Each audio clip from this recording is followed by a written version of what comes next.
Hello. How you doing? Welcome, welcome. Hey, Sir Kane. Hello, hello. So, I'm probably going to grab a bottle of sake. Early tonight, I was tempted to start with one, but I resisted that temptation. How you guys doing? Welcome. How was your week?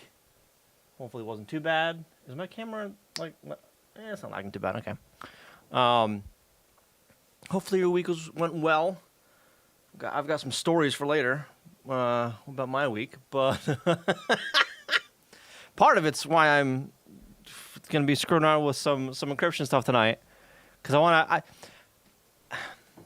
I need to learn some things, and the best way to learn is to do it wrong first. So that's what we're going to do. We're just going to do some stuff wrong, and then find out why it's wrong. At least that's the plan for tonight. We'll see how far we actually get with any of it. I don't know. I do have some, like, not basis for this. That's not the right word. I have my reasons for trying to figure this shit out. What do I want to encrypt? Yes. So, Jojo, how you doing? Oh God.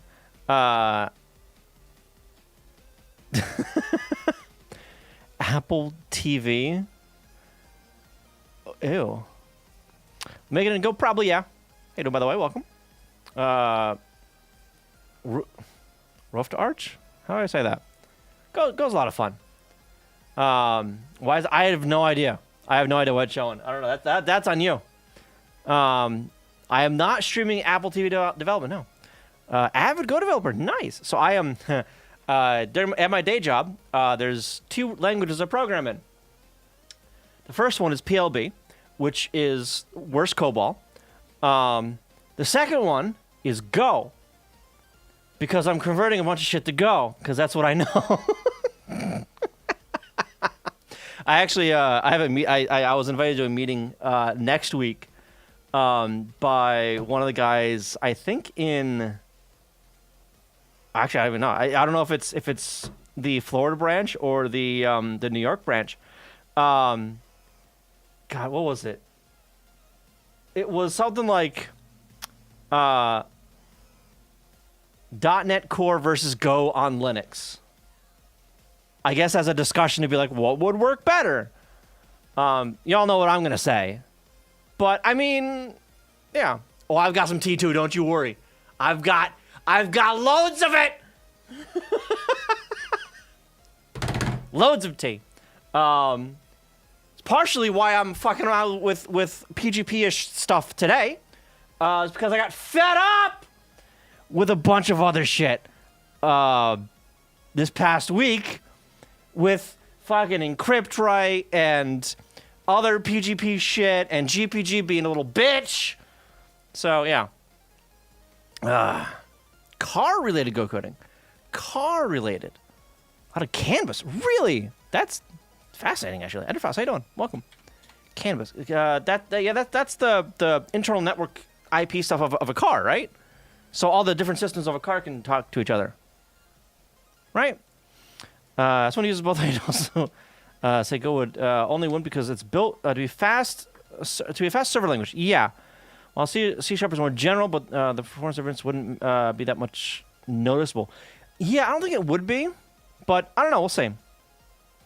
Data logging and turning over Canvas to talk to the car ECU. Okay, nice. Not bad. Not bad. Yeah, I've got a bone to pick with my my car's entertainment unit, specifically old Saab cars. Okay, all right. So I've debated looking at how to do this with my car. But then I think of, like, the road I'd have... No pun intended. I'd think of the path I'd have to go down to do the figuring out, and I'm like... That sounds like I would end up bricking my entertainment system in the car. I don't want to do that. So, a lot of the music I have that I listen to doesn't have English characters in the names of the songs. So it shows up in as boxes. So I don't, like, have a fucking font installed or some shit. And it annoys the shit out of me. I want to fix that, but I'm not motivated enough to risk breaking something is basically what it is. At one point, I did briefly debate like picking up a scrap one at like a junkyard or whatever, so I wouldn't have to worry about bricking it, because if I bricked it, I just got it from a scrapyard anyway, so no harm, no foul kind of thing, right? But again, I haven't been fucking bothered enough to fuck around with it. I have to dump the firmware and see if you can find the character set in it. Yeah, probably. It's a newer Volkswagen, by the way, as if that helps any. 2017, I think it's 2017. Newer than the ones I've driven before. My other two cars were a 2002 Volkswagen. That one died 4 years ago because the transmission quit. It went no, and I went oh. And the car I had before that was a 2001 Volkswagen that a deer took out. I hate deer. But yeah, like I said, I haven't been motivated enough to actually try. What the hell is this? Okay, so like, why these are all blank, aren't they? Yeah, about, new tab, about, what? Where do these come from? God damn it! That's not what I want. Delete bookmark. Delete bookmark. Delete bookmark. God damn it! Delete bookmark. There it goes. Okay. GitHub. So there was a repo I started earlier today, which is where I want to start tonight. I want to see this guy here. So this is a like key exchange protocol right here, right? Yeah, key management interoperability protocol. I discovered this phrase today. We're gonna figure out if I can use it for things, and if it does or facilitates doing of the thing I envision it to do. I don't know yet. I don't know. We'll see. And again, like the motivation for diving into this is a piece of software that we use at work that is dog shit and like 30 grand, I think. I don't know. Too much for a piece of garbage software. So, for a little bit of background on what this thing does, it's PGP encryption and decryption software, right? It has one like master server where you throw a bunch of PGP keys at, right? Both public and private, so it can do both ways, right? And it handles rotating of said keys, specifically the private keys it has. It'll have you tell parameters for a key that you want, and you tell it how long you want a particular key to be active, right? Say, I don't know, 3 months or whatever, and then it will rotate a key every 3 months. Right? And it'll keep the old expired keys in a cache so it can decrypt old files kind of thing, right? But new files coming in or new files that are encrypted with the newer keys or what have you, right? That's the idea of it. Secondary to that, it's a client-server kind of setup, right? So the server handles all of the keys, and it does the management, the user management for who can look at the keys and who can use what keys and all that kind of crap. And there's the clients that actually do the encryption and decryption of the things that they want to encrypt and decrypt. But they don't need to have the keys on their local machine at all, right? Because this piece of software, it handles all that crap. You basically have like an API key and go, I want to encrypt this file. I want to use this key to do it. And you give it the key name, that matches up with stuff on the server, and it bibbity-bobbity, it encrypts the thing, right? Sounds simple enough. The software is dog shit. To Bread, how you doing? Thank you for the sub. Appreciate that. So it's proprietary software, which means there's a license. Hello. Bridgewater, good evening. Which means there's a license, which means you're limited on the number of clients you can have because fuck you, give us more money. Which also means I can't encrypt or decrypt anything that has been encrypted with this fucking service without either exporting that key to a file and importing it into fucking Cleopatra or GPG or whatever the hell, or decrypting or encrypting on a server that has a client that's licensed, which is a bitch. Get a bonus for avoiding the 30K software? I doubt it, but yeah. And to make things worse, I don't even think you can have, like... So there's an API key, right? You put it on the command line. I think that's the only place you can get it is off the goddamn command line. So you have to, like, write scripts for this shit. You can't just, like, throw it in an environment variable or a configuration file somewhere. You have to have it in the goddamn command line. It's like 20 characters. Go to hell. What? And then to add on top of all this stuff, so I dove back into figuring out why the configuration for this shit didn't work, right? So I found out it didn't work earlier this week. So one of our customers, oh, it's a wonderful piece. The web UI's dog shit too. But yeah, so one of our customers, they have a practice of every 2 years, they cycle their PGP keys. Fine. Cool. Actually, it's not even our customers. It's kind of like a partner, right? So we print and mail a lot of checks and shit, right? Sometimes a lot of those checks are over on the West Coast. And so it's cheaper to take the data file and FTP it, or SFTP it, whatever the hell, to California and have someone over there print and mail it. It's cheaper that way than to print and mail it from the East Coast because it has to go across the entire country. It's faster that way too, I guess. I don't know. And it's the key communicating with that vendor, right? So every 2 years they cycle it. They cycle the key. They gave us a new key. I added it into GPG. I said, hey GPG, encrypt this test file with the new key. And it goes, sure thing, I used the old key, by the way, because it hasn't expired. And I'm like, fuck you! Use the new one! I don't wanna do it. The little bitch. So I find some documentation of, like, using groups or whatever. Like an alias, a mailing list, essentially, for GPG. That's a configuration file that I only found out doesn't work with just GPG. You have to use GPG too. What's the difference? Hell if I know. The one has a 2 on the end of it, and that one can use the groups.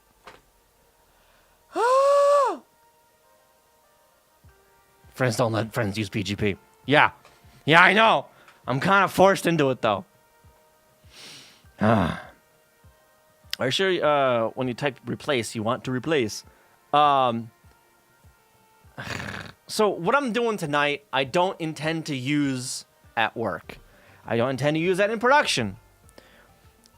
The journey I plan on going on tonight is an educational learning journey of like, what the fuck yeah mean? Well, how does it work? That, right? It's so I can better understand the inner workings of all this bullshit. So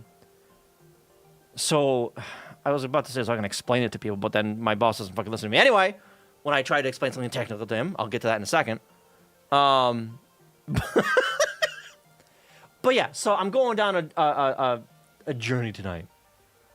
Oh yeah, so the groups thing, by the way, it turns out that this encrypt-write bullshit software can do that. But I found out that so I set it up on the server. I imported the 2 keys. I set a group with the vendor name, and I went to the server, the Linux server, and I said, hey, encrypt this file and use this group to use this group of keys to encrypt the file. And it went, what group? But the one I set up on the server, it's 5 minutes ago, that one. And he goes, nuh-uh. Like, what do you mean, nuh-uh? So I go onto the server and have a look at the client list. Failed to connect 150 some odd times. You can't. You've been working on a cache of keys for 150 some odd days.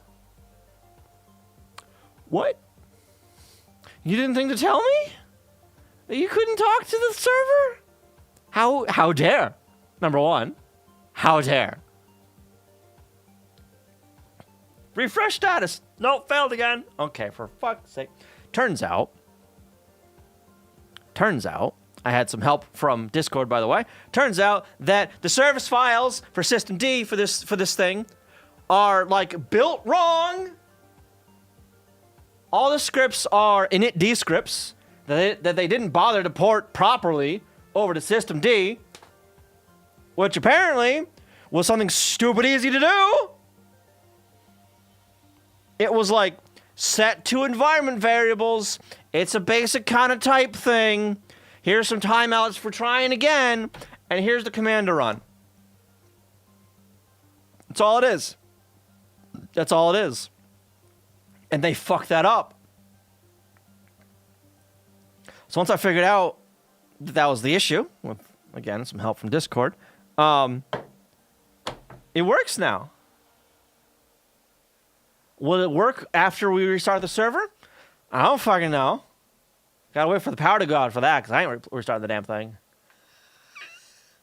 And it's not like I can test it on the dev box, because we don't have enough goddamn licenses!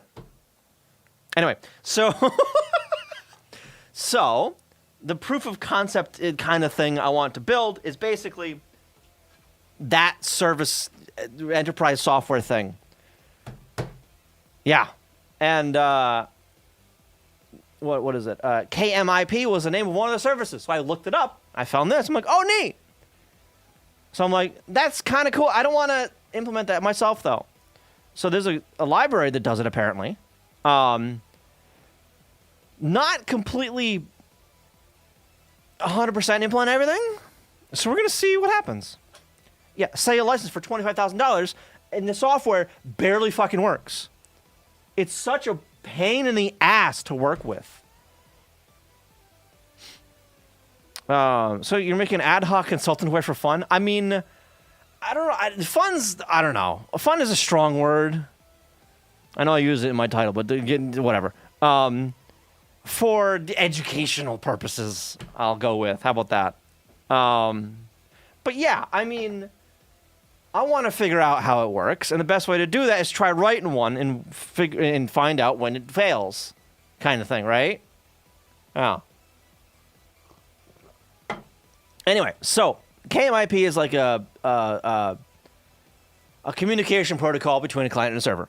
This package here implements kind of the protocol, a little bit of the protocol. Apparently, it only implements one type. So there's like a where's the server? Server. Yeah, this package only handles the binary TTLV encoding. It doesn't do the XML or JSON encodings. So, neat. Whatever. We're going to see if I can make a client and server with this. And, I don't know, pass some keys around. I don't know. We'll figure it out. Educational purposes. God. Edifast, how you doing? Try to write your own in order to find some of the complications that are the reasons for what currently seems stupid. Exactly. Yeah.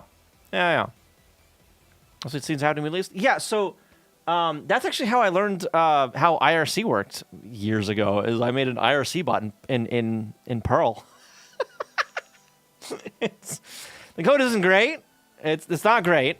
But it worked, and I learned like what IRC how it worked.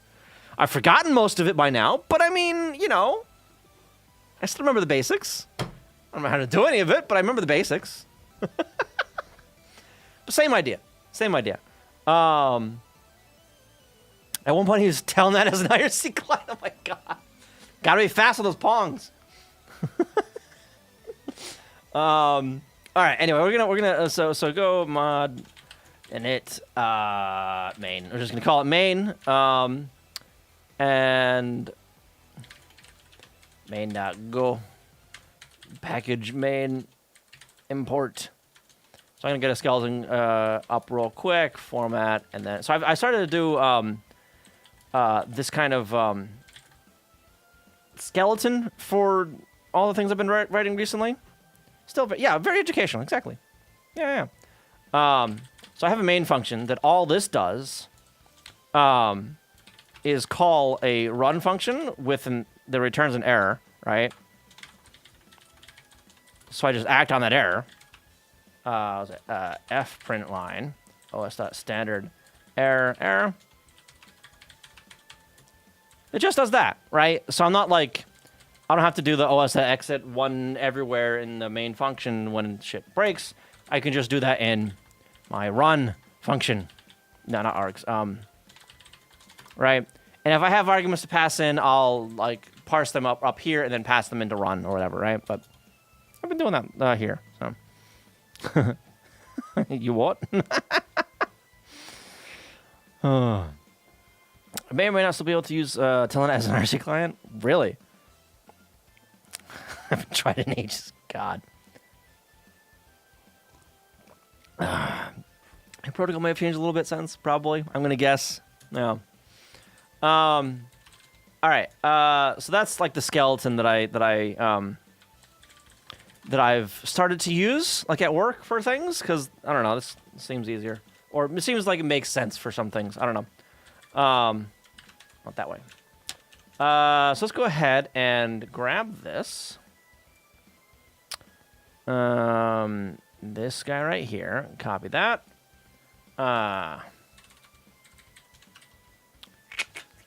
That. Go mod tidy. And there is a sample server and client in here that we're gonna try and use. Or we're gonna have a look at, I guess. Package client. Now,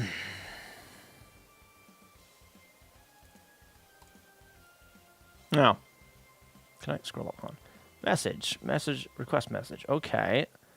Particular version, yeah. Batch count. Okay. Batch item. Batch item. I did. What does any of this even mean? Maybe I should look at, some of this stuff first. Hang on.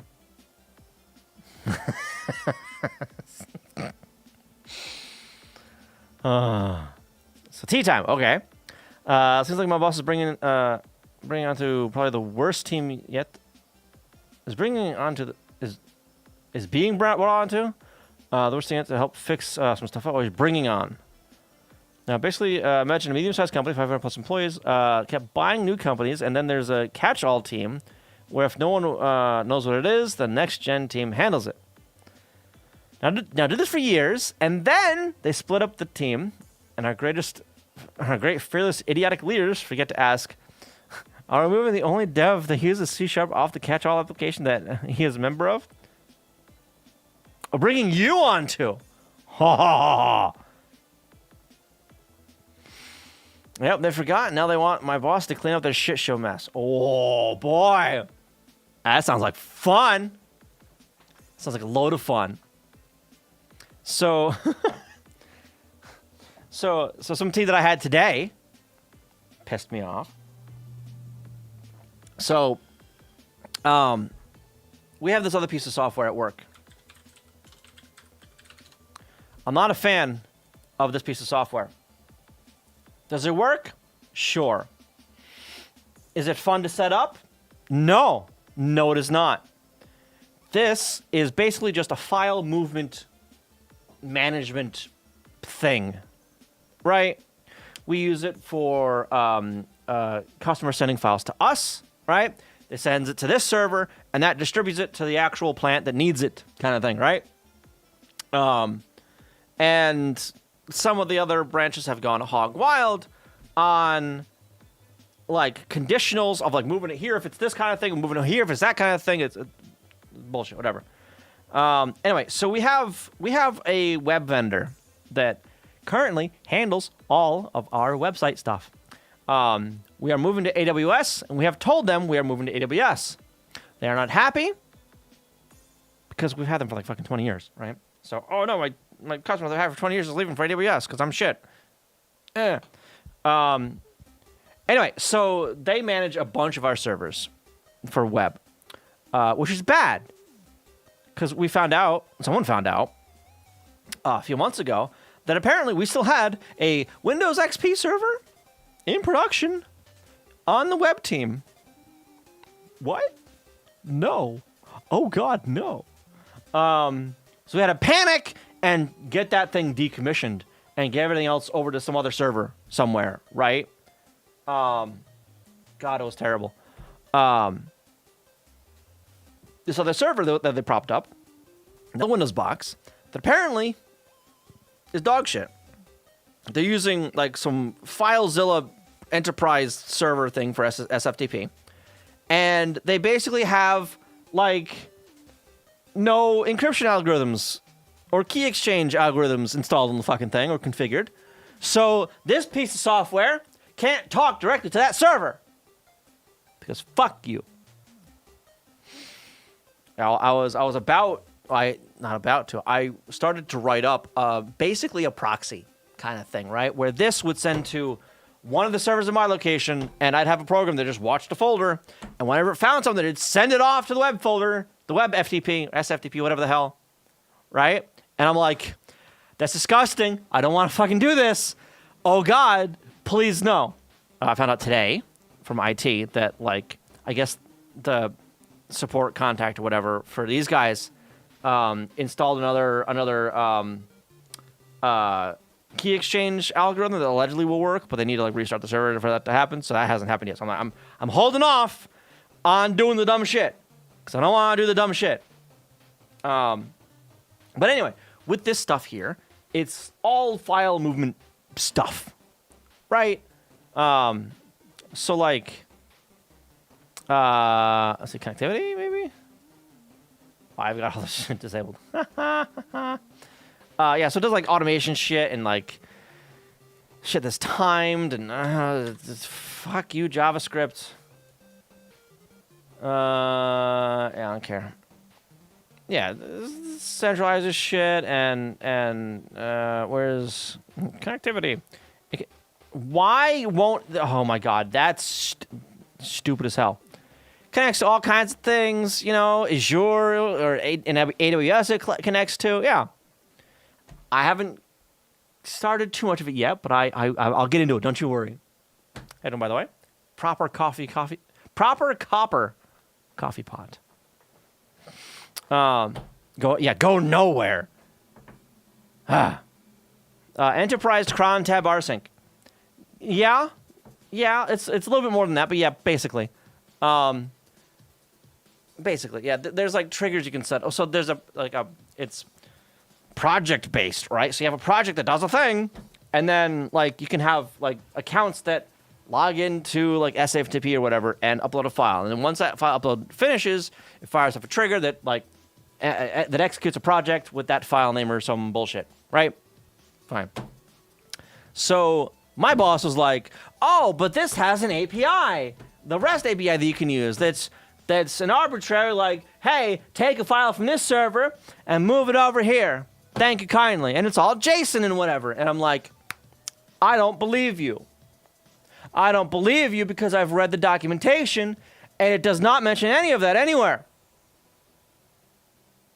It mentions being a client to different APIs, to being able to talk to and send shit to an API, but it does not mention anywhere being the host of an API. I mentioned that to him in the meeting today. And he sends me an email about an hour or so later that is literally copy-pasted. A copy-paste reply from ChatGPT. I replied to him, and I said, Do you have a link to the documentation and not some crap that ChatGPT barfed out? What you have below does not match how I have seen the inner workings of this piece of software actually work and how it's set up. I even went to every single endpoint that was listed. Every single one.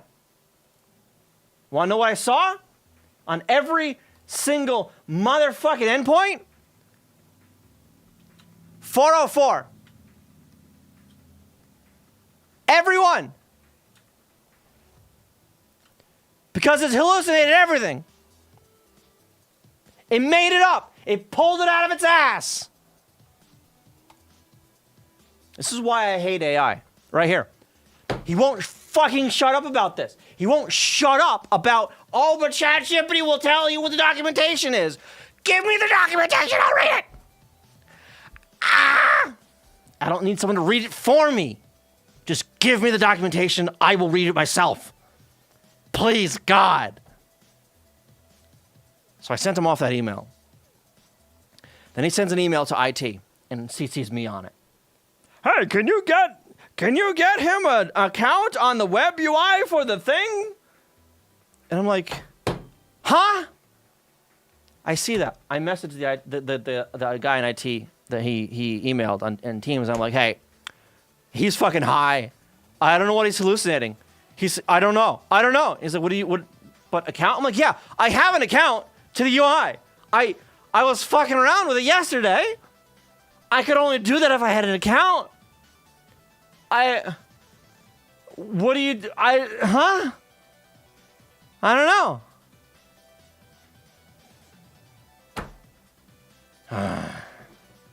The phrase lies like a cheap rug comes to mind. Yeah. Read it for you, or rather pretend to read it and then make something up. Yeah, so the thing about the documentation, guess what? It's not public. You have to log in to the fucking server to get the documentation. ChatGPT has no access to the documentation. I looked up where to find the documentation. The forum posts are, go to the web UI, hit the question mark, and there's your documentation.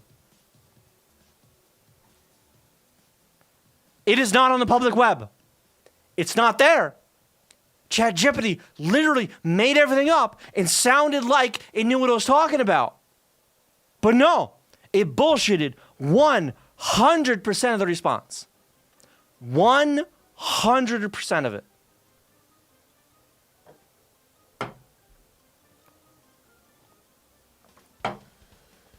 Also, hello, he lied. Yeah.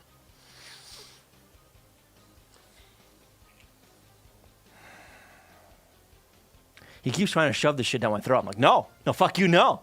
Give me a link to the documentation. That's what I want. I want the document. This new bullshit software, other thing he's bringing in too, by the way, there's no documentation for it. It's in the UI. It's a Windows application to like, not even lay out things on it. It's to find shit on a page and like do a find your place in a fucking PDF and extract text and like a find your place for like images and shit, which neat, I guess. And for like splitting PDFs or whatever, but I don't want to use that software for that if I don't have to. The documentation for this is fucking help tooltips that you hover over in every fucking dialog box. There's no central location for all this documentation. It just doesn't exist. We asked them in the training call, whatever the fuck, and they're like, oh yeah, it's in the UI. And I'm like, what? No. Are you high? How expensive is your software? And you don't have documentation to give me? Excuse me? You expect me to be able to use this? And then during the fucking training thing, like there's file name bullshit things, like variables you can use in file names, right? like shit you can find with whatever the hell, and you can put it in a variable, and that goes in the file name. Sure, account number or whatever, page number, that kind of bullshit, right? There was one of them. I forget exactly what it was, but he's like, oh, and remember this one because this is probably the most useful one. By the way, it's not in any of the documentation that we do have. And I'm like, what the fuck good is it then? How else are we supposed to provide procedure? Exactly. They don't. They don't. And that's the most frustrating thing. Use the P number to get the UI resources and build documentation from it? Yeah. I don't want to fucking use the thing. I don't want to use the software. I don't want to use it. I don't want to use it. I just don't. He's going on about fucking ghost fonts for splitting documents. He's like, oh, God. I'll put that account number in a ghost font so we know when the first page is and put in like 1-point font in the upper right-hand corner. Fuck you. This PDF has bookmarks that we specifically put into this PDF specifically so we can split the PDF. Let me split the PDF on fucking bookmarks. Guess what it can't do? Guess what that piece of software can't do? It can't even read the bookmarks. Forget about trying to split on it.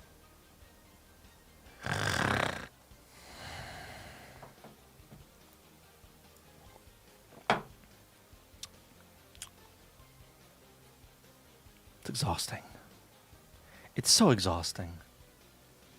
I'm gonna grab a bottle. Give me a second. I'll be right back. Don't go anywhere.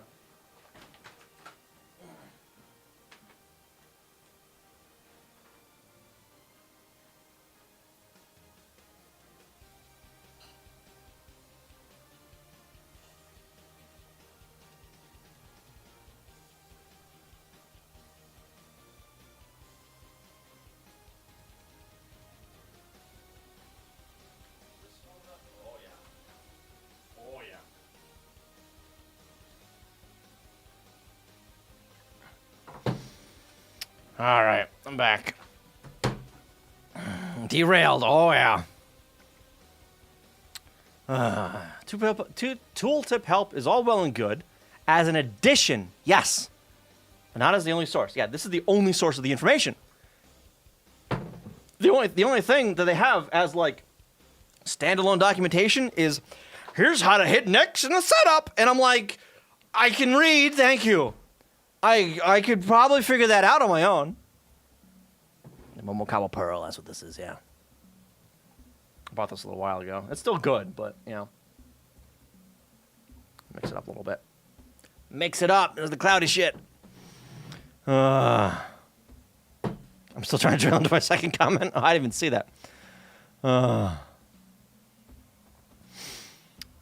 your boss is bringing you up onto it. Yeah. And they took the team my boss cleaned up away from him and did not give him any of his demands for taking on a new team because this and the third time they bait and switch. Yep. So he's planning a retirement after his bonus and PTO, part of which I think he's trying to give me in a spot I can look good so he can promote me to a tech lead and get pay bump before he goes. Nice. Doing the same for my friend, which one of our boss goes. There goes our loyalty, yeah. Come on. My hand's too slippery, thank you. Be coasting for a while training, looking for a new job because fuck this company. Yeah. What was on the server? You mean the Windows XP server? The one that had all of the customer data that the customer sent us? That server? Yeah, that server. Mm-hmm. That one. Yep. So instead of fact, you get fuck! Exactly. How you doing, Steel Toad? Welcome. How was your week?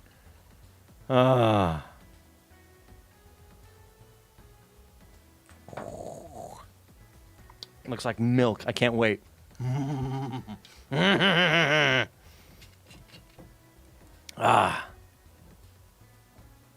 down there. Yeah. Whoa.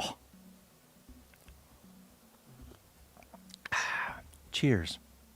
Anyway, so let's have a quick read of this because I don't know what the fuck I'm getting into here. Okay, a server stores manage objects like symmetric and asymmetric key asserts and user-defined objects. Okay, Is this just like arbitrary data or whatever? Can I use like dummy text for this so I don't have to generate keys off the bat? Clients then use the protocol for accessing these objects. Those objects subject to security model as implemented by the service operators are provided to create, locate, retrieve, and update managed objects. Okay. Also, Manager A fucked up the team when I first joined as at this company. My boss fixed it up and it's running smooth. Manager B fucked up to the next team I went on. I give Manager A the second team. My boss. Oh my god. It's just a mess. Apparently, if you just do your job horribly enough, you get given easy teams to ruin. Lovely. Yeah, I don't know. I'm on the fence about my current place. Right? Before I was like, oh god, get me out. But now he wants us to get AWS certified. If that's on the company's bill, sign me the fuck up. Oh my god. Let's go. I am all here for it. Give me all the certifications give me. I'll stay around for that. So when you really fuck up, I can jump ship and have more certs, or have certs. Not that I have any right now. But yeah, so he wants us to get AWS certified. I'm like, yes, please. Let's go. I am 100% on board with that. I even installed Docker the other day on my work machine. I even installed Docker and wrote a Docker file. Can you believe it? Go away. And it took me like a few tries to figure out the multi-step thing. Yeah, I even installed Docker. The world is ending. This is 2012. The end is near. Oh. So it's because of this whole PC culture crap. They can't make someone feel uncomfortable. They don't hold anyone accountable and push people to do a good job. My boss is the only one that does it, which is why he's the only one with successful teams. Yeah. I think I'm being. I think my boss wants to make me into like a proper. Talking out of nowhere, yeah. Into like a proper like manager, I think. Yeah. So I brought up my my salary situation a while back. The other week. Well, actually, months ago I brought it up, right?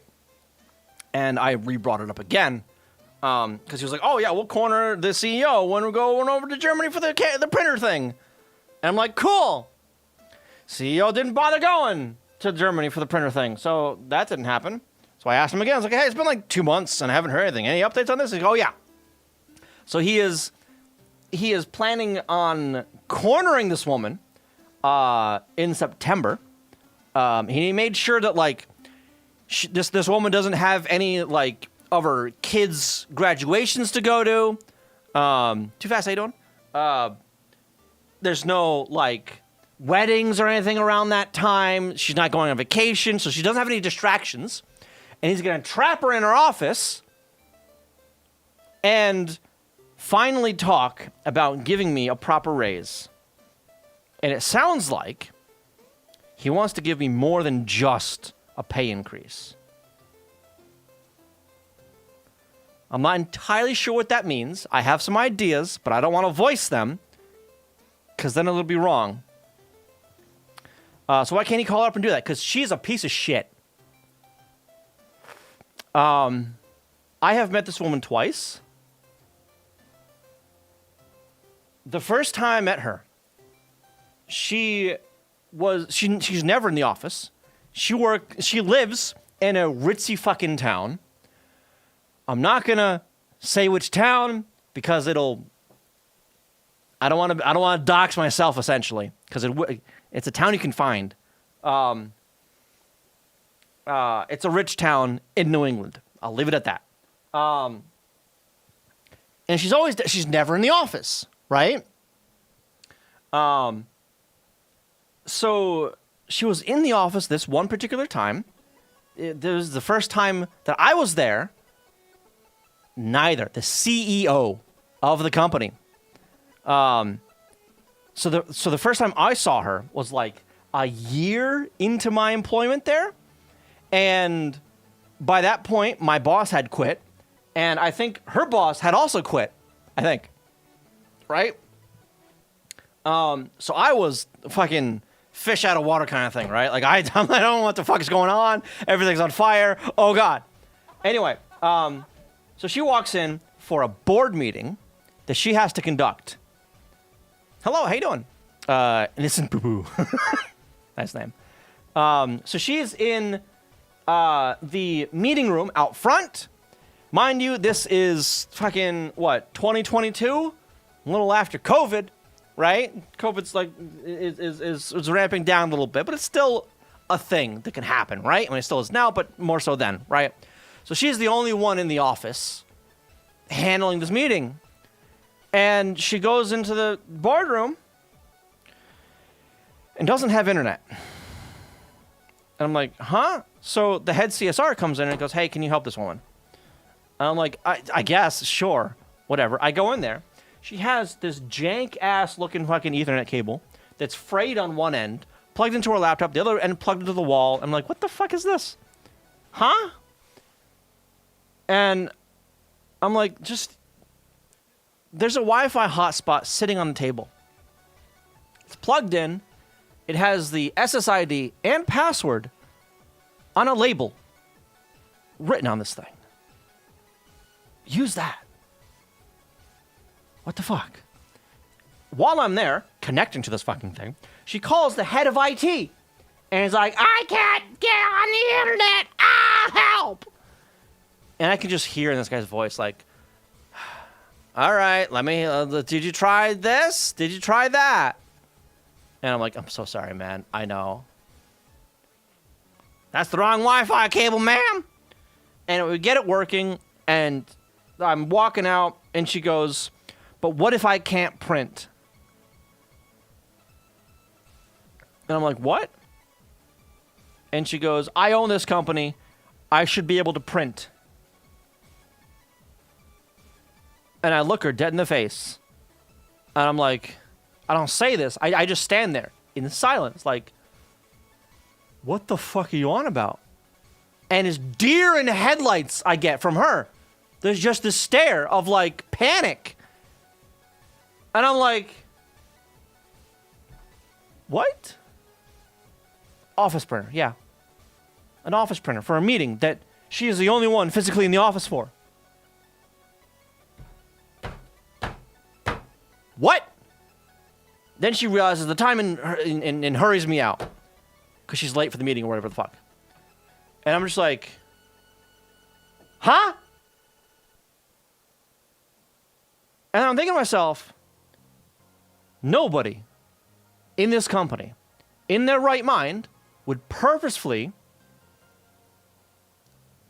remove your permission to print to a printer. No one that wanted to keep their job. What makes you think anyone would do that? Huh?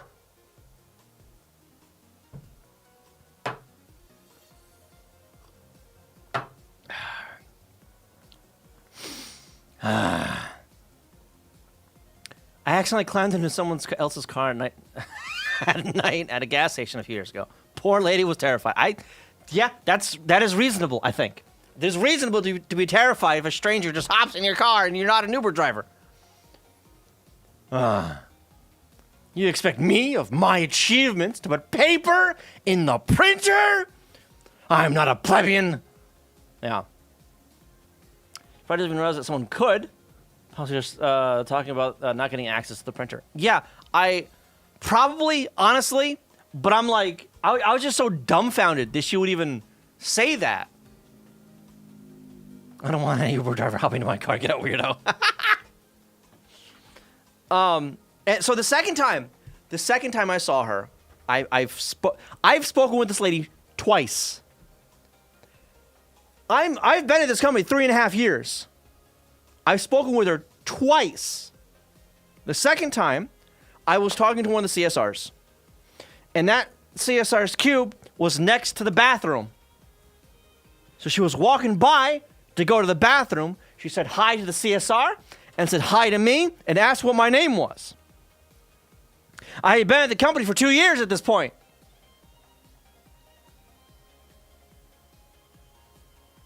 As a senior dev. One of 3 in my location. One of 3 developers in my location. She knew who the fuck I was.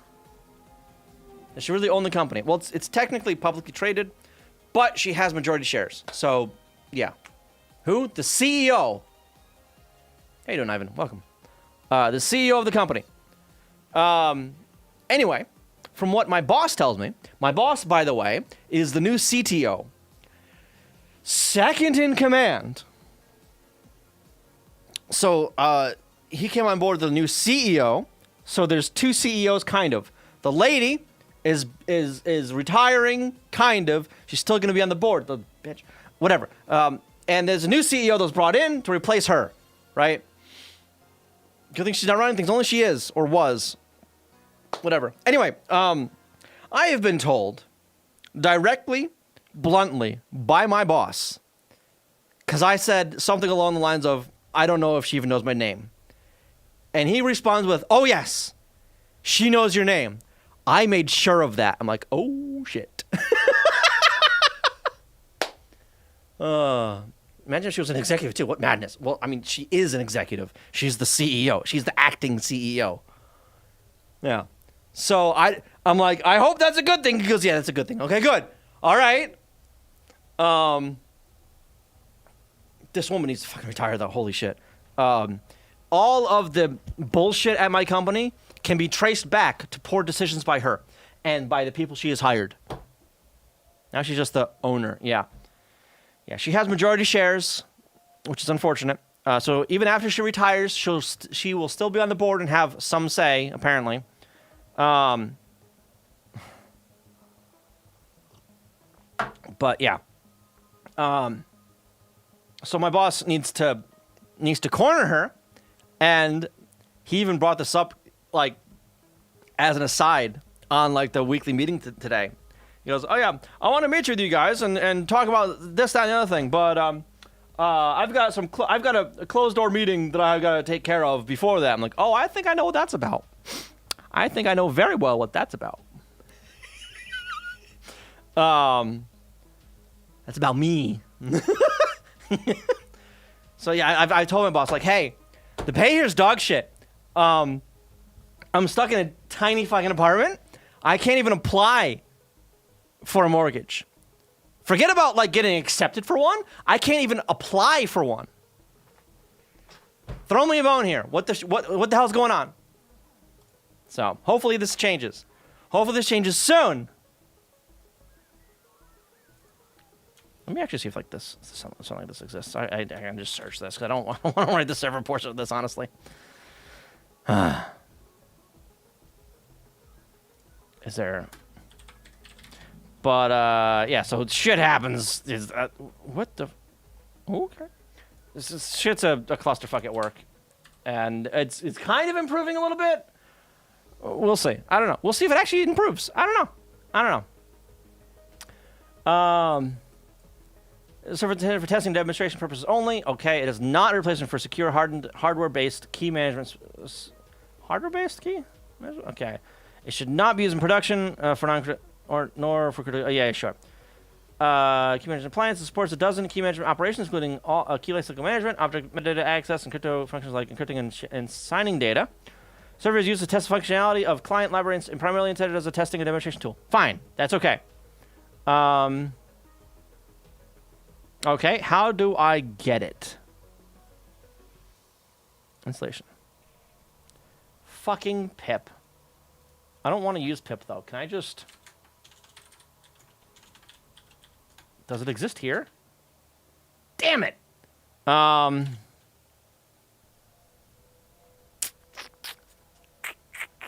Okay.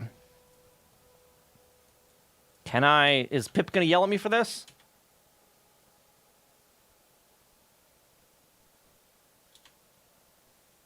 Yes, it is, because it's externally managed. Okay. All right, I guess I am building it from source. Let's go. I'm going to grab this. Clone that. No, it's be like that. Okay. Maybe Python. I searched, and that would have come. That would have came up. Well, I can do a KMIP. Search for that. Out of date. C implementation. This is promising. Everything that I've seen is either out of date or, you know, demo purposes only, or doesn't exist. This is beautiful. All right.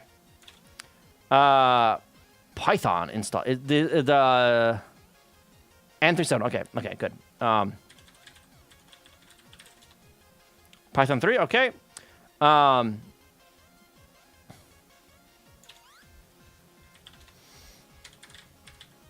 Python, setup py, install. Okay, sudo.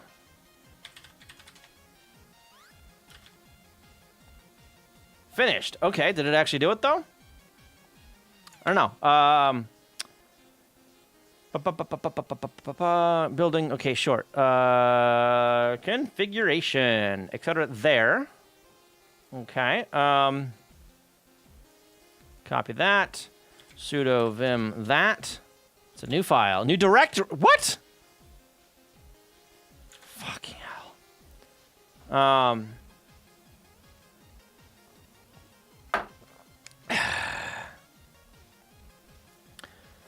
Server can also be configured mainly by Python. How to create server Python code to directly specify the configuration values. Okay.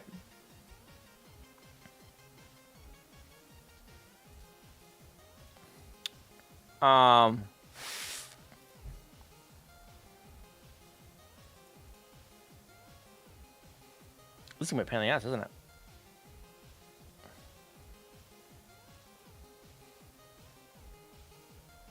If you're currently in the root directory, use the following command. Okay, let me just do that. ls bin. Oh. Create certs. Where does it put them? This is probably why it tells you not to use this in production, because it uses self-signed. With test ink. All right. Where's my main? There it is. All right, creates a root, creates a server, creates a John Doe and Jane and John Smith and a Jane Smith. Okay. Yeah, okay, let's just Python bin create certs. Depreciation warning.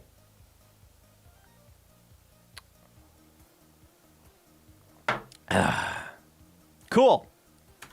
Let's try run server.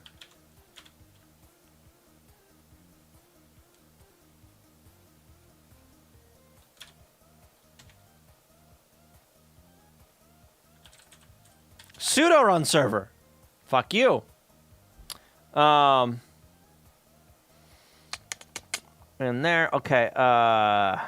Doesn't exist. It cannot be located. Okay. PYK MIP. Make that sudo. Not in 6502. Not. No 6502 tonight. It's go tonight. I'm sorry. I apologize.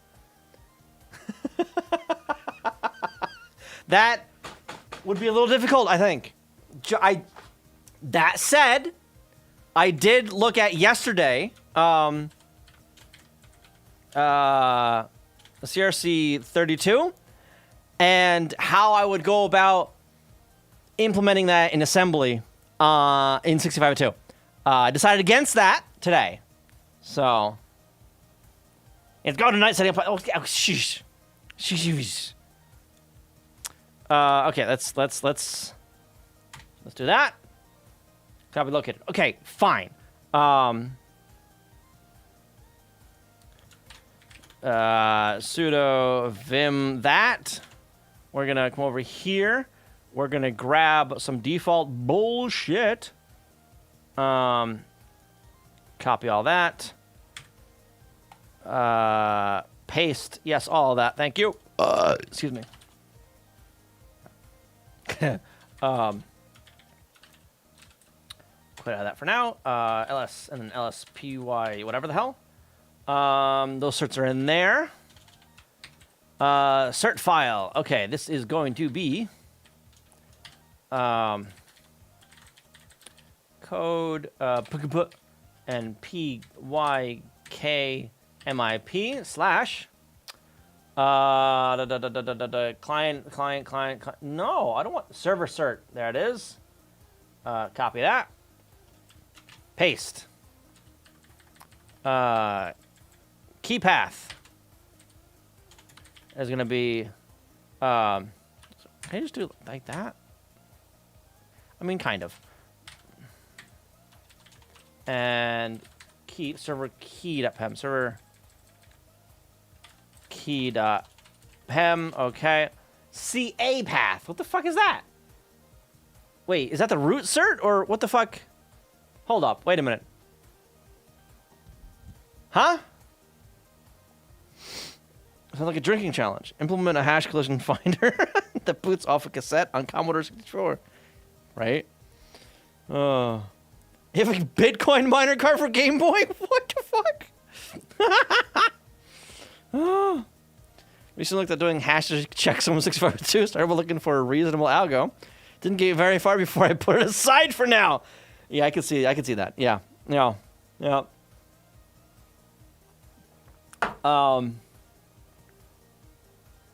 So what the fuck?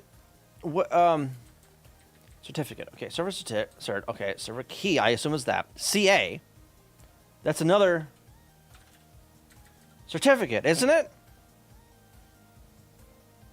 Is that just the root cert here?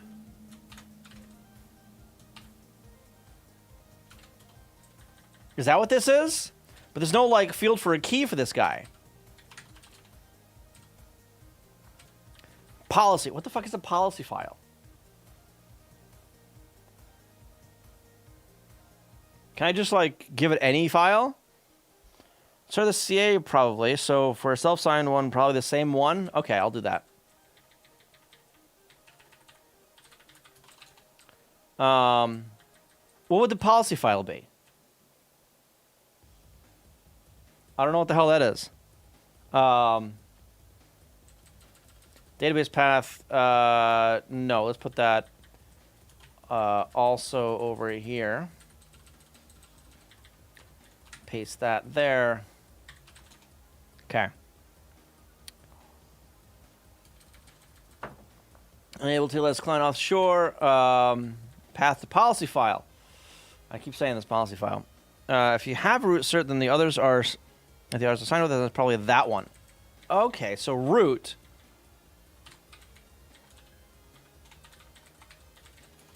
Root cert and root key, and then there's the CA. Okay.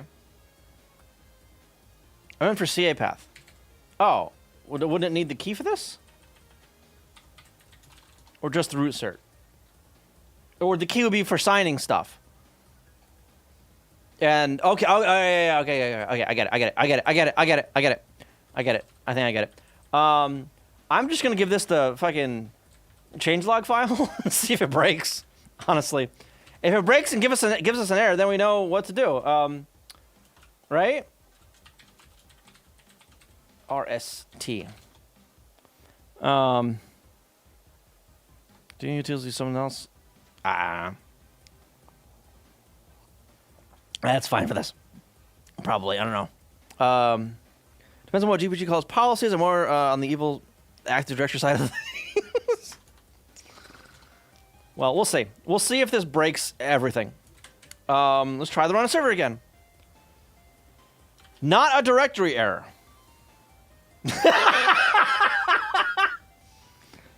Okay. Sure. Policies. Let's try. All right, so now we know that it wants the directory there. Cool. How about now? That's not what I wanted.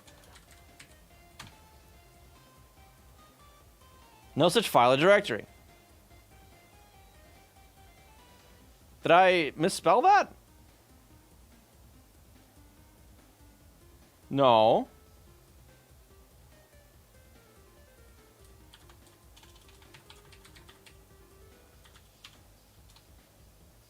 And then in here, you saying?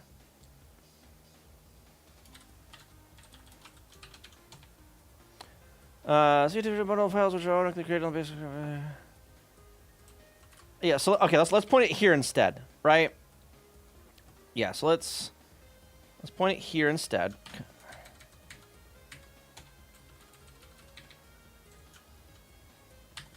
No.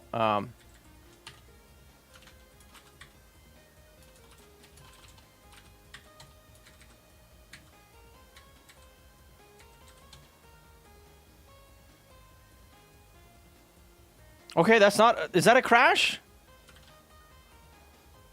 Attribute error. Module SSL has no attributes wrap packet. Did it work? Actually, this has tests, doesn't it?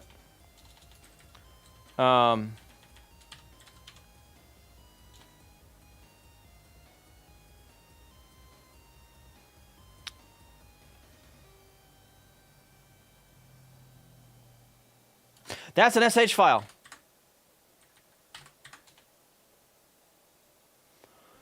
The fuck is Tox?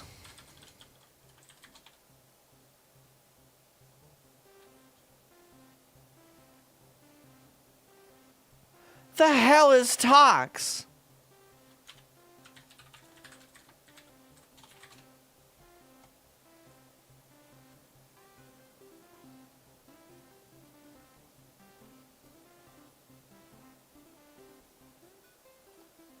I don't think it's this. Tox is for testing.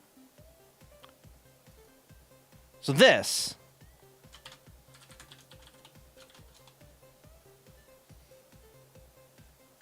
That's not what I wanted. I wanted, that.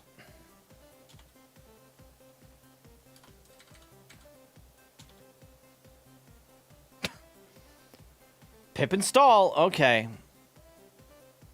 That's cool. That's not gonna break literally everything.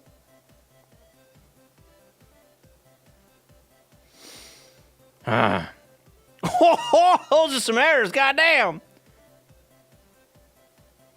Tried implementing RSA by myself a while ago. Really? Key generation was a bit slow. Yeah. So that didn't work.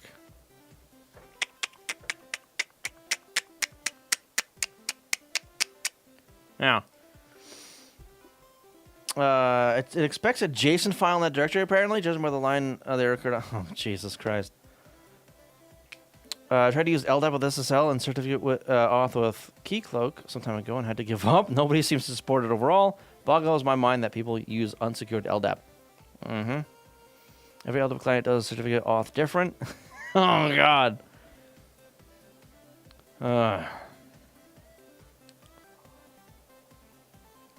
Something else is gonna work. Okay, we're gonna see if we can find something else. What's this? High performance open source server application written in Rust. Ah, there we go. All right. Provides a REST API to store and manage keys used by many standard crypto stacks as well as crypto Cosby and sure. Also used to perform encryption, decryption, and operations. Designed to operate in zero trust environments such as the public cloud using confidential Cosby fields. Sure. A Docker quick start. Also got a Docker.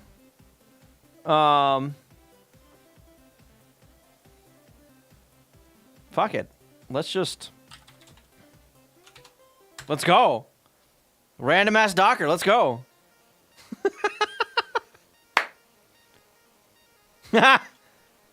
All right. Let's go to here. Opening a new tab. Goes fucking nowhere. Version. Okay. It works, I guess. Neat. How do I use it? Public source code, sure. Is there like a... Okay, yeah. Getting started, sure. Flying GitHub, sure. API, exposes the rest of the endpoint with JSON profile, sure. Check that for details, sure. So we expose all a lot of advanced crypto algos. Sure. Auth, sure. Checking implementation, sure. Command line interface client. CKMS.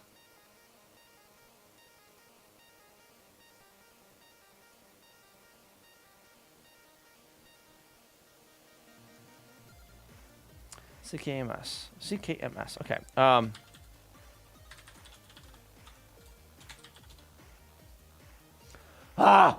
Really? Thinking in a fourth. What's a good compiler for it? Ask Bridgewater. He might be in chat. I don't know. He's a fourth programmer here.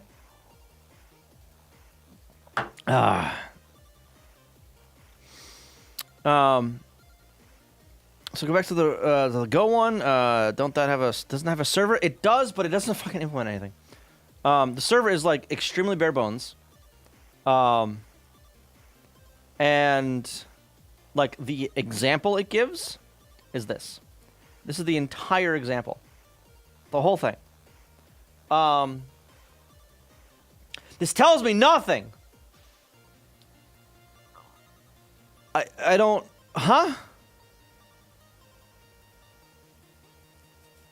Accepts incoming connections on the server. Create a nuisance go routine for each. The server's go routines read requests and then call the message handler to reply to them.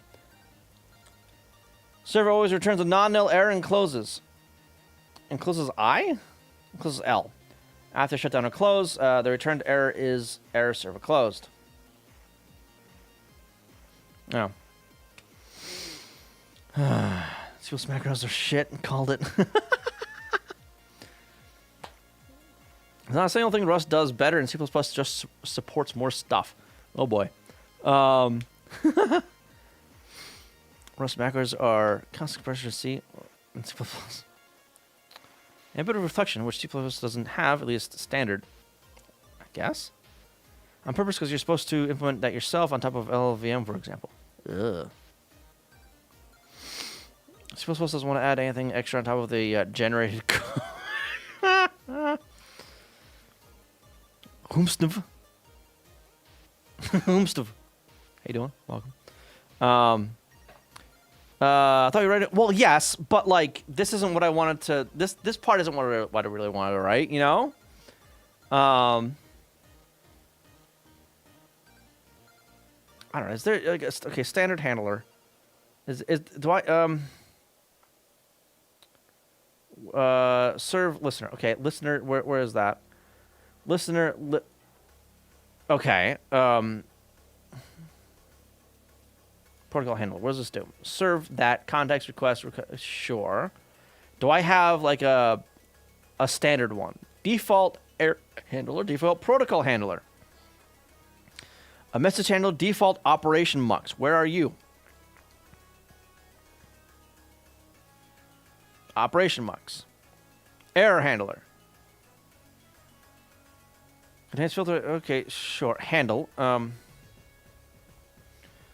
Place a message handler which handles each batch item and the request by routing the operation to an item handler. The item handler performs the operation and returns either a response batch item or an error. If it returns an error, the error is based on passed on to error handler, which converts an error to the response. Sure. Okay. Handle. Looks it up in a map. Okay. Do I... So is this like just a shell, or can I spin something up real quick with it? That the boilerplate to set up a server that supports most of commip, or a framework for doing your own implementation? Might just be expecting you to know how to access it via... Yes, that's what it looks like to me. I'm bored to entertain me. Hey, you doing, Godfather? Welcome. Thank you for 46 months. Appreciate that. Good morning. You would have needed nearly as much code for an exit scam a few years ago during peak crypto. Not that kind of crypto, okay? Wrong kind of crypto. Not cryptocurrency, cryptography crypto. And signing keys and PGP and shit. That kind of stuff, right?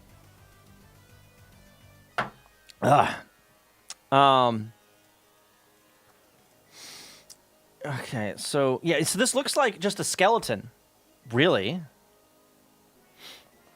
So yeah, this implements the core encoder and decoder.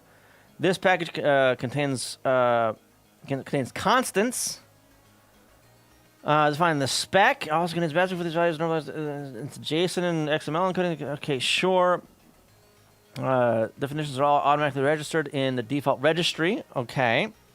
20 package adds additional enumeration values for the 2.0 spec. Okay. It's meant to be registered on top of the 14 definitions. Okay. The root package defines the Golang structures for some of the significant structure definitions of the 1.4 spec, like attributes, request, response, etc. It is incomplete, but can be used as an example for defining other structures.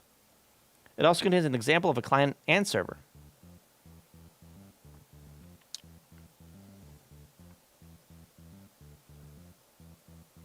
So this is like, I think, a complete skeleton of what I actually need.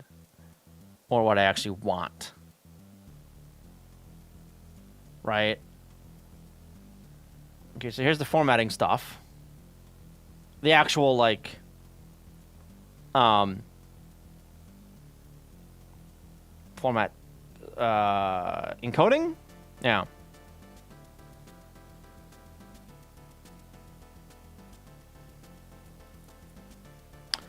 Isn't there... God damn it. Give me...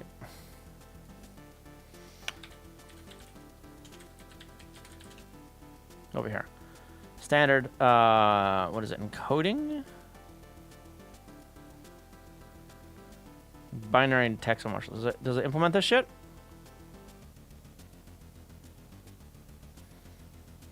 No. Unmarshal. And...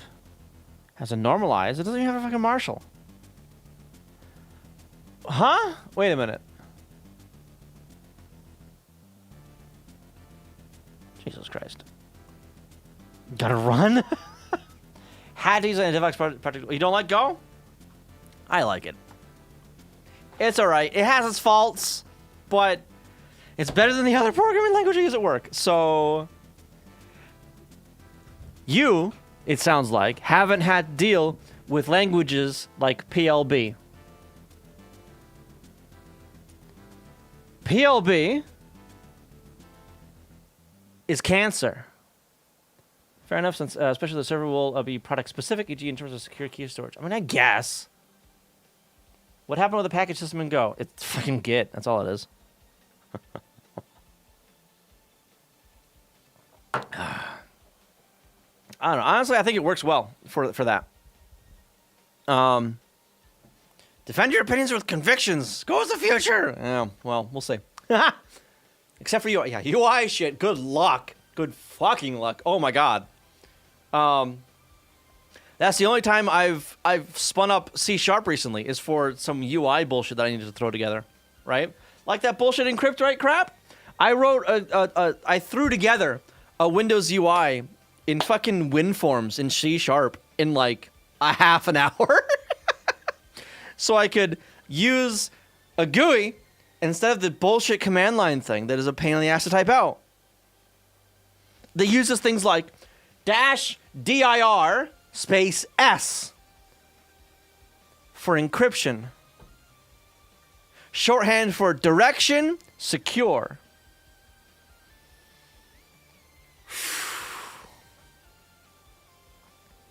Back when I used it, I had to specify a bunch of arguments, variables to get packages installed in a Go project. Plus, for some reason, it links everything statically and produces massive binaries. That static thing, I actually, is one of the reasons I like Go. Is because it's static.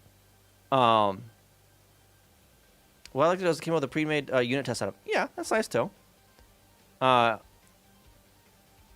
only half an hour is very fast. Yeah, because it was a dumb little graphical UI thing that literally all it did was build a command and run that command. That's all it did. So I didn't have to type it in fucking API key every time, you know? And I could just select the file instead of typing out the file name in fucking PowerShell or whatever, or command prompt. But yeah, getting packages installed now is a lot nicer, I think. Looking over the side is pretty antisocial. You consume a ton of memory. At this point, I don't give a shit about memory anymore. So the other day, I had a revelation. I had a revelation the other week, right? I think it was like a week or two ago, right? So I have, well, no, this was before I started using my new computer, actually. At where I work, we print and mail checks and shit, right? We deal with large PDFs. I'm talking PDFs like 300 plus megabytes with 300,000 pages plus, right? A lot. For this one thing, this was actually for splitting a PDF, right? I wanted to extract all the bookmarks. Each bookmark was on the very first page of each sequence number. Each sequence being like the first page that goes into an envelope kind of thing, right? And like a statement has 3 or 4 pages. The bookmark is on the first page of that, right?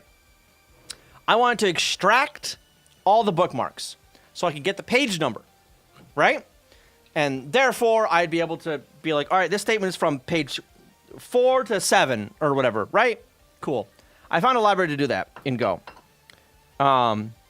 It's spoilers, shit, but we'll get to that. So I open the file, right? Standard, file open, whatever, and I pass the reader over to the library, and it chugs. Right? It chugs, reading disk or whatever the hell. I'm like, oh, that's slow. I don't like that. So then I'm like, well, what if I zip it up and then unzip it in memory, and then I'm like, wait a minute, hold the phone, wait a minute. It's only 300 megabytes. Just load the entire fucking thing into memory. Who gives a shit? It's a massive byte array. Who fucking cares? Let's pass that over to the function. Let's go. It took half a second to load the 300 meg file into memory. And about 2 seconds later, Windows started freaking the fuck out because it was paging memory to disk like fucking mad.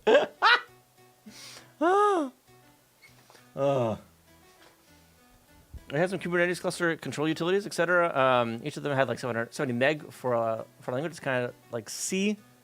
This is very insane. I'm not, so 70 meg, honestly, that's fucking nothing. I don't give a shit about 70 meg. When the data I'm working with is in the gigabytes. I don't give a shit that the program is 100 megs. I could care less. The data I'm working with is a gigabyte. Compressed. I'm uncompressing that into fucking 10 gigabytes. The program can be 200 megs for all I care. I don't give a shit. I do not care about memory footprint. I do not care about memory footprint. What I care about is the program not taking 5 goddamn days to run.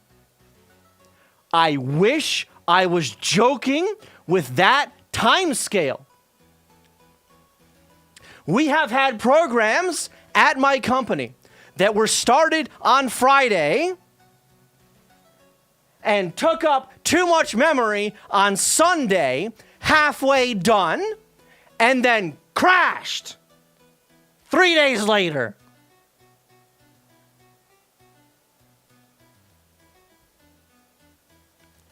I don't care how much disk space it takes up or how much memory it takes.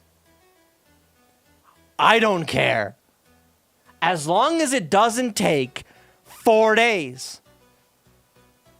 I want it done fast. If that means I need to throw a fuck ton of memory at it, so be it. That's fine. a few megabytes here and there because I statically link something, I do not care. To be fair, I am also halfway through a sake bottle. I'm not mad. I'm not mad. I'm not mad. I'm just animated. To be clear, I'm not mad at you. I'm not mad. I am not exactly sober myself. Please understand, I'm not mad. I'm not mad. I get it. I'm not.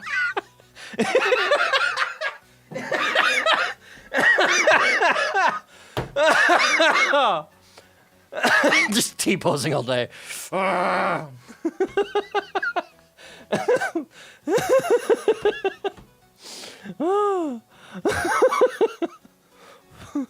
Yeah, don't. I am very talkative. Once I get some alcohol in me, do not worry. I'm not mad. You'll know if I'm mad. I'm not. Just got her. That's fair. That's fair. You want to see what I deal with at work? Hang on. I'm gonna show you some horror here. Hang on.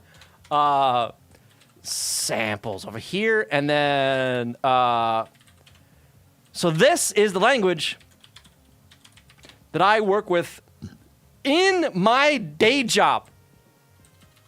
This is all syntactically correct and compiles. Useless Pony, how you doing? This sounds really good.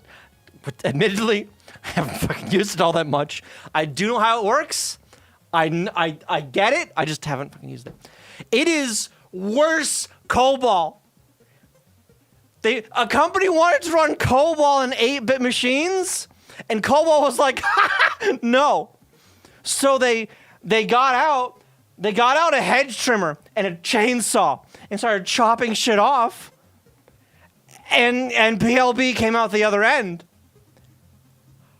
Oh God, it's terrible. Oh God, it's terrible. And this kind of stuff, even with this, so it does not have reserved words. Period. It has buckets of namespace isn't the right word. Buckets of identifier types. There's a code identifier.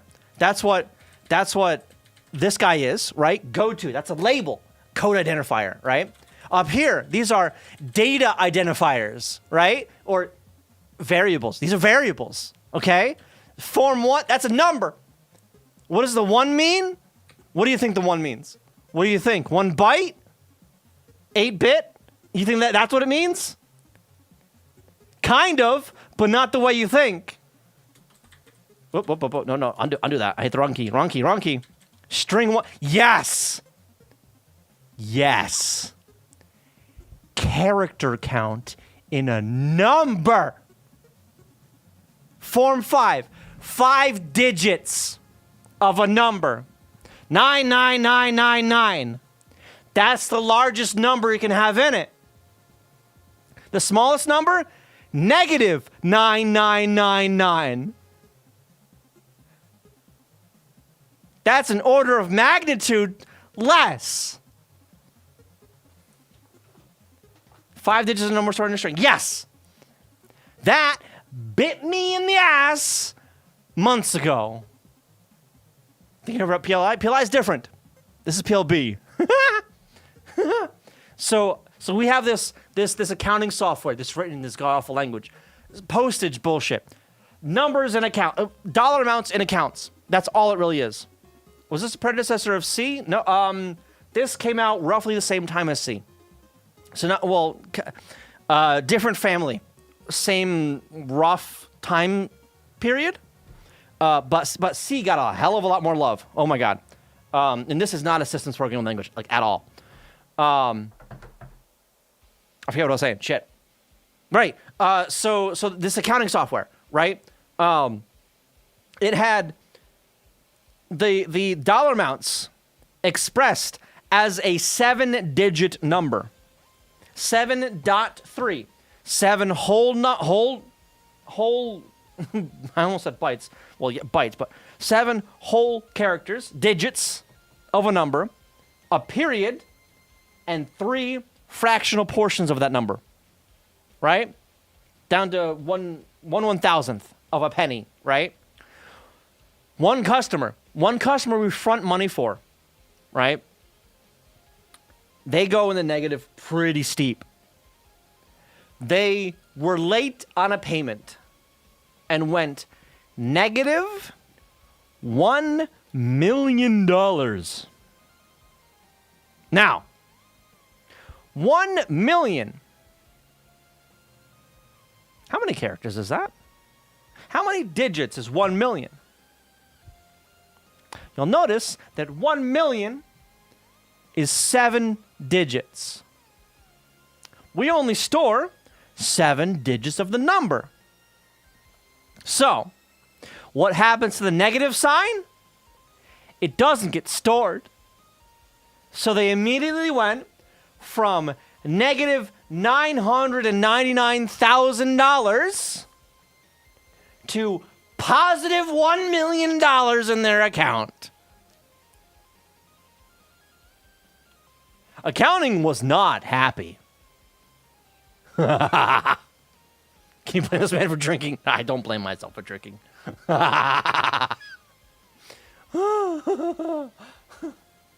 Free money! Yeah, it's free real estate. You should try this shit at work. Oh my God, it's tempting. Holy shit. It's 10 characters if you want to count the commas, 11 if you count the dollar sign as well. We don't count those, thankfully. You haven't even oh my God, PowerPoint guy. Fucking PowerPoint guy! I remembered his name the other day, by the way. His actual name that I had to be reminded of is Kevin. PowerPoint guy. Oh my God, PowerPoint guy. Let me tell you the story of PowerPoint guy. Holy shit. Thank you for the follow. Appreciate that. So this guy. So this was back before I had my current boss. So a little bit of background. I get hired on. 6 months later, my immediate boss, my manager, quits. Goes somewhere else. Cool. The director, 3 months later, fucking retires. It's gone. Rents. So then, it's just me and Limbo for about a month or so. And they take a manager from Florida. I'm in New England, by Boston, by the way. And they go, here, this group is yours now. Good luck. And I'm like, fuck. Well, thank you very much. Yeah, how you doing? I was absent. No worries, it's fine. St. James Series was obviously too much for me. I was passed out in my chair. Oh, no! Passed out in your chair? Shit. Welcome, by the way. How you doing? Hopefully you're a little bit more awake now. Welcome. Yeah, honestly, she's not a bad person. She was given way too much. She had way too much on her plate. Anyway, so one of the times she was up in my location, she had brought in a guy to interview, right? After a bunch of asking politely, I get this guy's resume, which is an export from a fucking website, right? I'm like, oh, fuck, what is this shit? Well, HR, what are you doing? Good, that's good to hear. I'm telling the story of PowerPoint guy who's no longer employed at my place of work. Anyway, so I look at this resume, and it's got fuck all on it. The guy's older than me and went to a coding boot camp for like 6 months. And I'm like, I don't know about this. Probably not. I don't think so. I wasn't allowed, or I wasn't invited to the interview. Cool.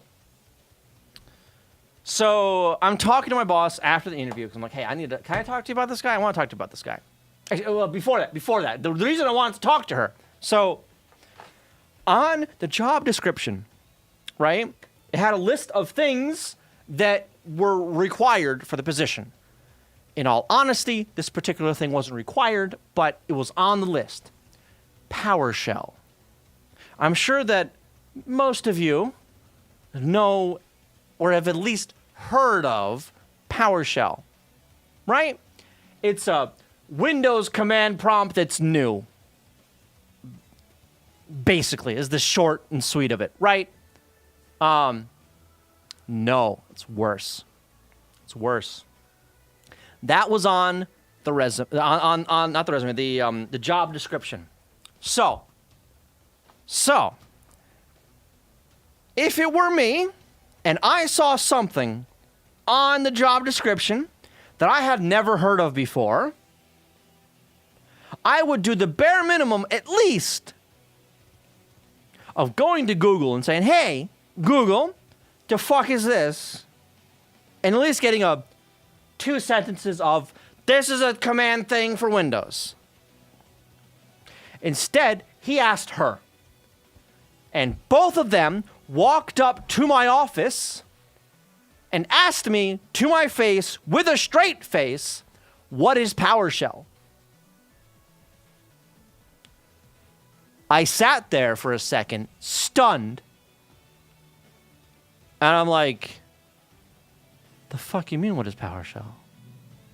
I didn't say that, but I tried to explain to them what it was. And he goes, oh, so it's Linux? And I'm like, no, it's not. I mean, it kind of wants to be, but it isn't. It's not Linux at all. It's a Windows thing. It's Windows. It's very, very, very much Windows. Oh, okay. And they both leave or whatever, right? I'm going to my boss's office. I have to sit down. I'm like, please. I'm saying it kind of like nicely, like, I don't know about him. I think we should pass on him. I think we should, you know, keep looking or whatever. I'm trying to convince her not to hire the guy, right? I'm trying to be nice about it because I haven't worked under this woman for a while, like for very long. So, like, I don't really know where my boundaries are with her yet, right? While I was talking to her, she gets an email. She looks over. Oh, good. He accepted the offer. What fucking offer do you mean?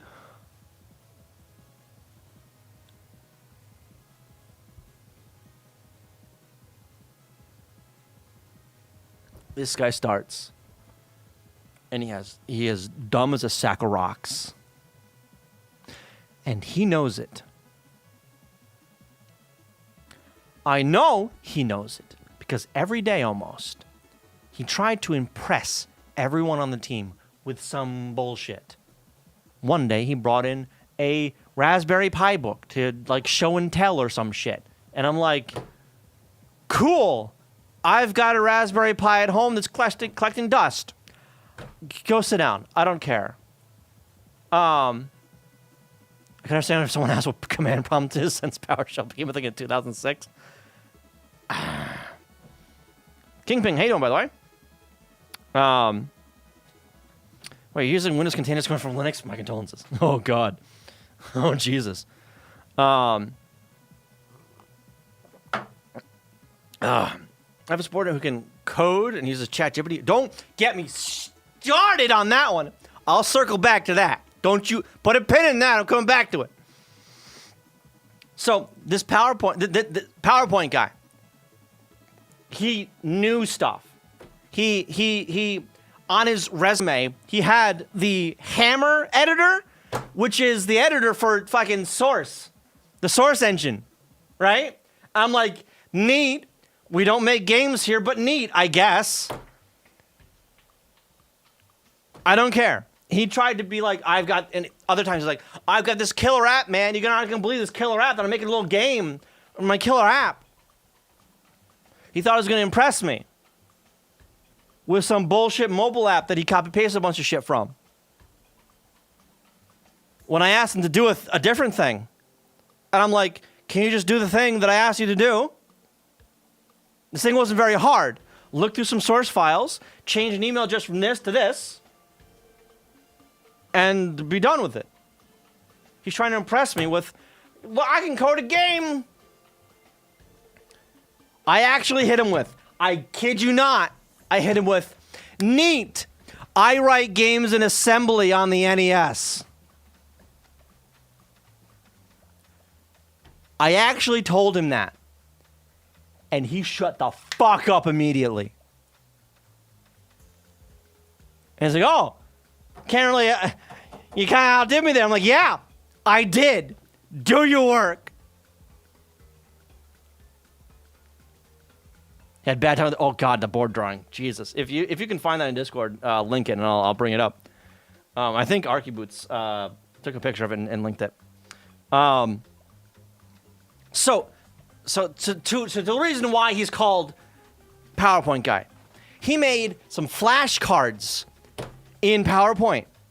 One was like intro to Linux, and the other one was like intro to PLB or some shit. But that's definitely respect. Thank you. Appreciate that. I didn't look through the PLB one because I didn't give a shit. I looked through I was talking to a coworker of mine, right? He's at my desk as the email comes in, and we're like, what the fuck is this? Because he emailed these PowerPoints to the team, to everybody. So I open up one of them, and both me and my coworker go, no. He didn't just email that to everybody, did he? No. Linux 101 by so-and-so. Put his name there. Reference, a link. Pinged it, thank you. The word reference had a little red squiggly line under it. Because he spelled it re-re-rinse.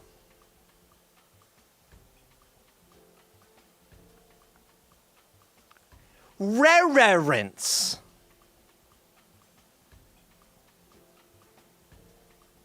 These flashcards, by the way, were like, here's how to make a directory. Here's how to chmod something. One thing per card. Thing, answer. Question, answer. Fuck me. So he draws this. This is still on the whiteboard, by the way. He left. He was fired a year, 2 years ago. This is still on the whiteboard.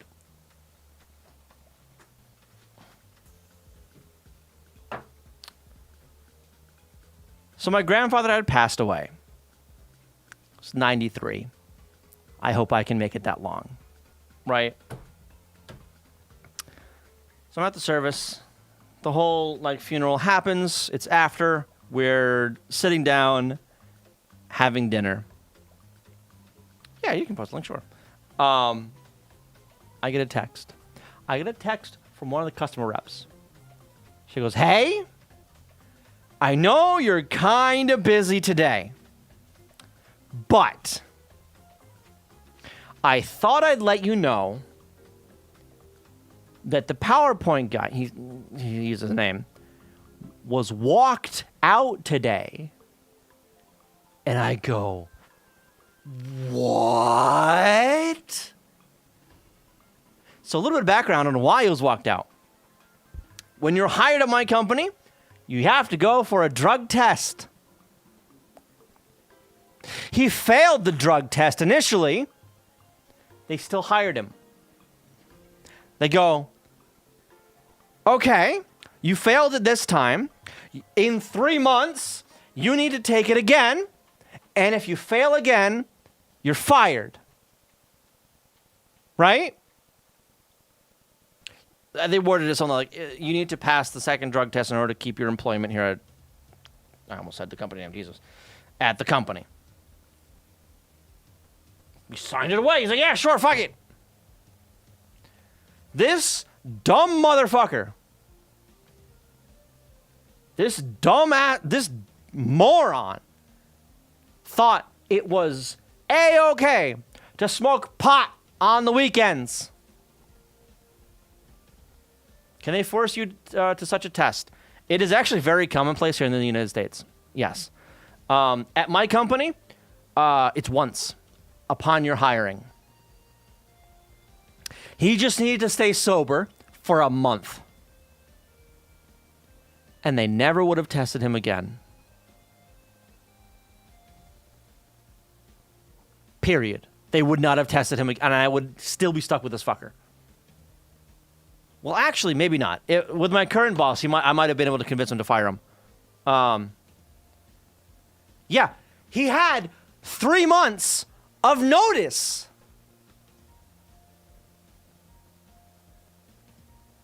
Like, come on, man. And he signed like, yeah, I will pass the next one. What's this? Yeah. I have to use Windows at work, and I hate it, but whatever. Yeah. I'm not going. Yeah. Anyway, so he drew this like a week maybe before he was fired. Maybe a week before he was fired.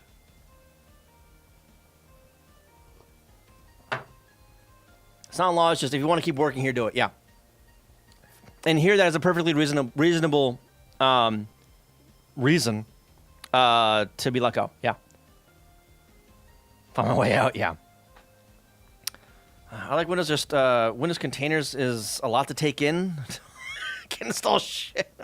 What? Windows containers. That sounds like pain and suffering. You're the second Twitch person who works printing checks. Really? Who's the other one? Ellie, how you doing? Yo, yo, yo. I don't hate Windows for the last time. I do shit like this shit in Win32 API at home. Really? Really? Interesting. Yeah, so I am I am a Linux person. Soon by trade. He's calm and don't mind it. So there was one service that we had at work. So, barcode.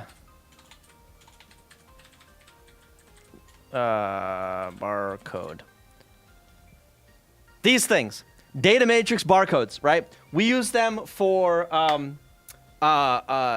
sequence numbers for checks or for pages, for items that go into a mail inserter, right? The other checkpoint does program on Twitch and prints check blanks for banks in New York State for his job. Really? We have a branch in New York State. I'm curious if I know the guy. That'd be funny. Hey, I know you. You're having it on a Unix. I have 3 Unix boxes in this house, apartment, whatever. One of them is just off screen that you can't see right now. Can I, whoop, that right there. This right here. This right here is an RS6000 machine. RS6000, right here. Right here. It doesn't work right now. I need to fucking fix it. In the other room, I have 2 IBM AIX machines that are a little newer. A little bit newer. Those actually work. I want to get this thing working. I'm tempted to buy like a second CPU card, but I need to get an OS installed on it first, and maybe another hard drive. This one's not SGI, no. This is PowerPC though. I do not have an SGI workstation, unfortunately, no. Shaded was this code written for DOS and upgraded throughout the ages when Windows containers weren't really a thing at EU. Yeah, RS6000 is IBM. Yes, IBM. Yep. A whole whopping like 120 something megahertz, I think. I don't know. It's fucking slow as shit. Why did you do Control W? Maybe Control W. But yeah. So we have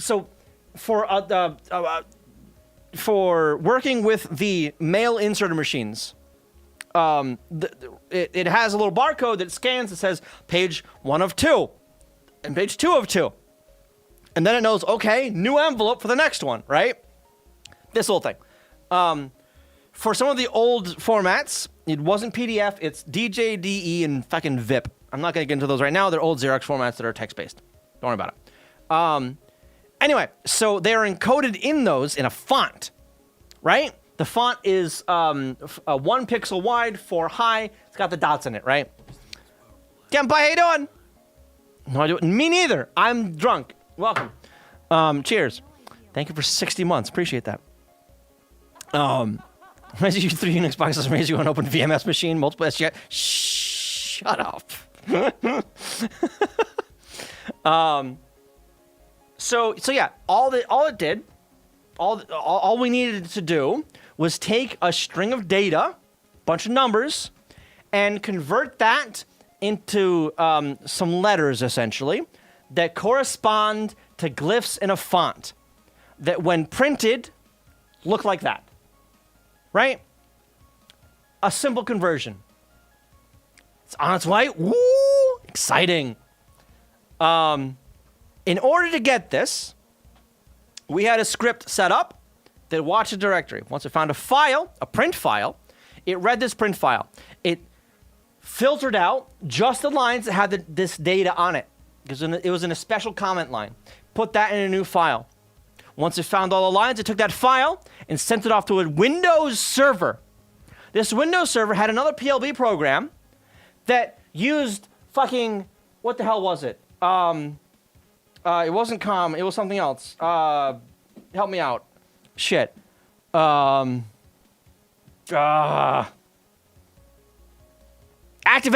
ActiveX.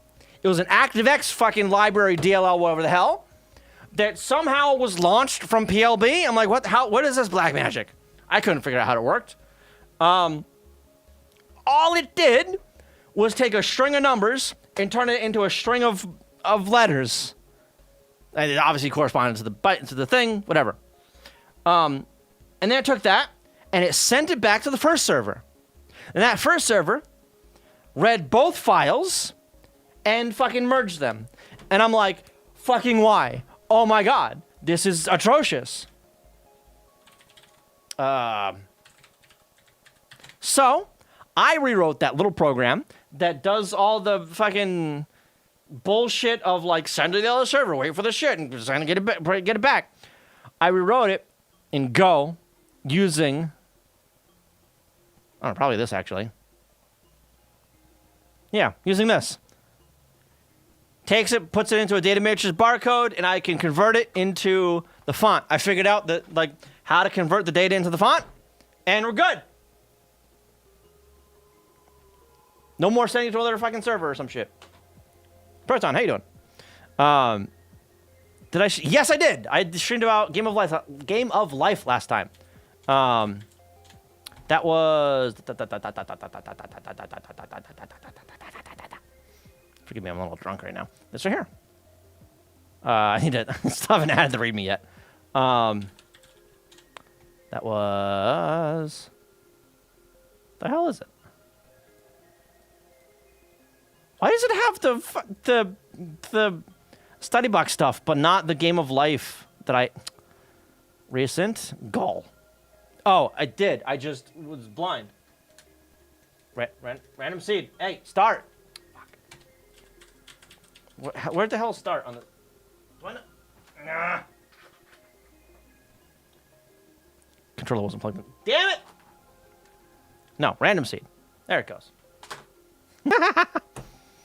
Santiago, how you doing? Welcome. Random enough. I don't know. Random enough. It's good enough. It's good enough. But anyway, I am so far off topic. Holy shit. LFSR? I don't remember honestly. Yes, XFCE. Yeah, I'm running Arch. I'm running Arch Linux.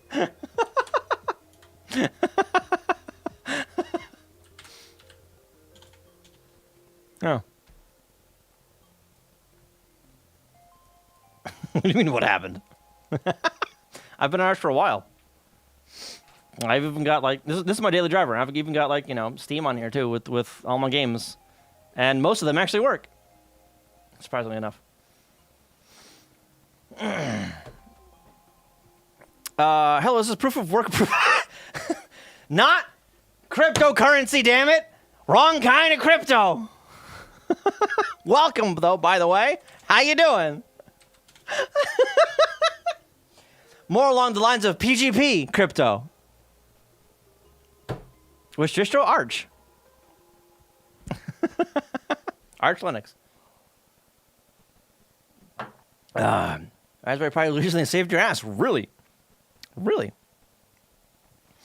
We're actually going to be moving to... So currently at work, we use Red Hat Enterprise Linux. I hate it. It's crap. Whatever. It works. It's old. Whatever. I don't care. We're moving to... apparently, we're moving to SUSE Enterprise Linux. I don't know how I feel about that, because today I discovered that package management in OpenSUSE, anyway, is dog shit. Here, I have, let me go over here. I have Pac-Man, right? Pac-Man, install, whatever the fuck, and package name. In Red Hat, I've got, what the fuck is it? Not the newer one, the older one. What's the older one? It's RPM based. Yeah, but the shit, it's escaping me. Anyway, there's another package manager that's just like name install package, right? Debian apt install package. Yum, thank you, Yum. Yum install package. Yum search package. OpenSUSE. As far as I can tell, I haven't looked very hard yet. As far as I can tell, is done through a program called YAST. Okay. The GUI version is a bunch of buttons you click and check boxes. Cool. I don't give a shit. Give me the command line. Command line version is an end curses version of the GUI version. Ah! Why? Why? Does Arch compile? Oh yeah, like Gentoo, not quite. If you're going from the Arch user repository, yes. Do I know what yum means? Is it an acronym? Yummy. Tastes good. You said the switch over from CentOS to Rocky. Really? Was it a Rocky switch? OpenSUSE. My professor knows a few of their devs personally. Really? Hell, even Gentoo these days isn't purely compiled. Yeah. I tried to get Gentoo on one of the AIX boxes, and it claimed it knew what the bootloader was, and it doesn't. Spoilers. So I can't fucking boot Gentoo. Of all things. The one thing I thought I'd be able to boot was Gentoo. And it went, no, fuck you. I also tried NetBSD, FreeBSD, one of the BSDs. That one I got a little bit closer with some documentation. A little bit closer, not very far though, and it didn't work. Yeah. Yellow Dog. Yellow Dog Linux Update Manager. Oh, okay. Huh. That sounds familiar, Yellow Dog. Oh. Or you could not use the command line. This is 1990. This is 1970. It's good for fuck's sake. Not on a server with X not installed. Right? With no GUI installed. Less shit on the server. Less crap to worry about.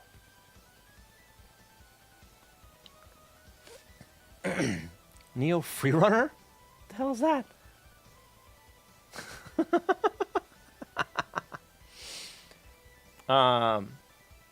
But yeah, anyway. So I don't know how I feel about that. I don't know if SUSE Enterprise is any better. We're gonna find out. Because that's what we're moving to. Like the worst open source smartphone ever. Oh no.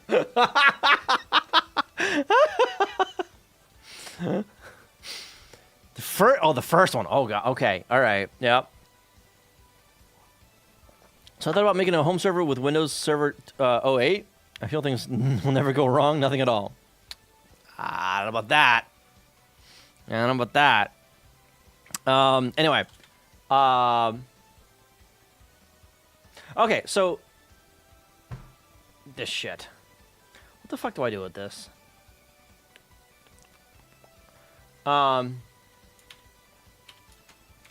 Let's look up. We can go away. Yeah, I don't care about that.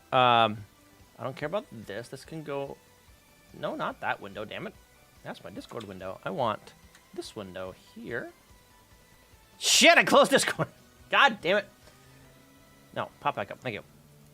I want this one. Yes. And then not that one, because fuck that one. Okay, version, sure. Getting started. All right. Configuring the clients. Look at that's where your home folder. OAuth ODC configuration with authenticating with all. Do I have to do that?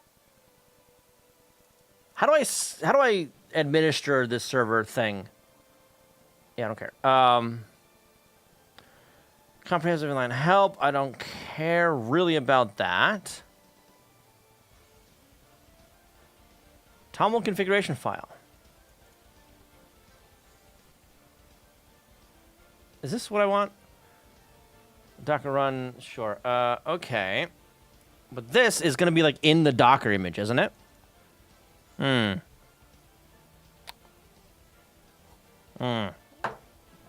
remember when Ubuntu tried to do a smartphone based on Ubuntu that when you put it in a dock will turn into a computer. I remember that, yeah. And then when I ran Yellow Dog on Linux, my old PowerPC based Mac 25 years ago. God. I don't remember if Android was really a thing yet at that point, but probably. If anything, it was like in its infancy, at the very least. I'm sure it was a thing, though. No. Fucking S Media Galmo. What the hell? Killed all RAM transfers when you try to use it. Oh. Oh. Yeah. You have to probably map the config files to the container. Damn it! Can I just like not map? Can I run this outside of a container? Is that a thing I can do? I won't watch this on stream because that is a 23-minute video. I'll watch that after stream. Thank you. Let's see. Sure, reverse engineer the Docker file. God damn it. Can I... Oh, here we go. Can I just actually... Hang on. Hang on. Arch, help me out here. Arch, help me out here. Am I missing some shit? Oops. I'm missing some things. I'm missing a few things. Is the kernel in here? Hang on. Lib. Where's LIN? I don't update very often. Yes, it is in here. Okay. Well, we'll update anyway. Fuck it. 3 minor kernels behind. Sure. Let's go. Why not? CUDA. Do I still have fucking CUDA installed? I thought I uninstalled that. I could have swore I uninstalled CUDA. Whatever. Whatever. T2AT token sounds like another thing to do while drunk. Nonsense! Alright, so it's got packages. Okay, what are these packages? What the fuck? Ubuntu Windows. What are these? macOS Ubuntu. Python Linux. What? I thought this was a Rust thing.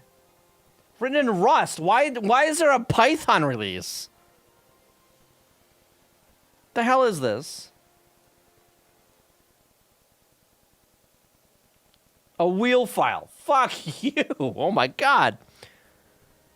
macOS RHEL 9 release. What the shit? Okay. Is there a repo I can clone and compile this shit? I'll figure it out. Do you have source code somewhere? Why is there no source code release?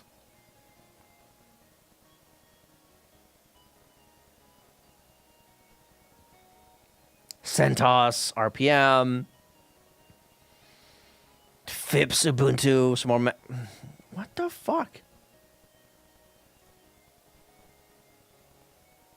Lost and found. Wait a minute. Is this the root of some hard drive somewhere? Why the fuck is there a lost and found folder? Well, at least it's forbidden. That's good. Jesus.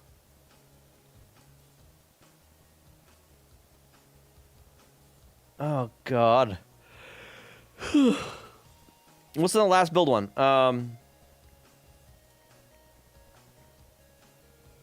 KMS. Last build. This is what it's in there. 7,000 for web stuff, I guess? Yeah, probably. Okay. Oh, thank you. Thank you. Here we go. Here we go. All right. Yeah, using the V. Building command, it's short. Short. Okay. Online documentation. Okay, short. Building. Linux. Apt install libssl dev. Okay. Wait. To avoid additive features issues, the main artifacts, CLI and the command server and the command server should be built directly using the cargo build release with their own crate, not from the project root. But I want to build all those things. In addition, the server must be built against the local installation of OpenSSL 3. Other artifacts don't have this requirement. Okay. That's your Docker file. Where was that?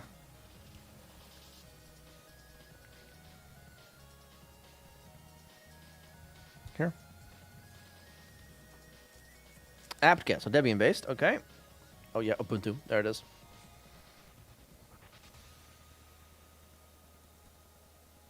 Default toolchain. Oh god, what is nightly toolchain? Really? Okay. I mean, I if you insist. Now sources their app. Debian requires them to publish sources when they publish the package. Yeah. The KMS on the top left. What do you mean the KMS not this here? Yeah. This is the repo. That's yeah, I know. Yeah, that's where I click the Docker file.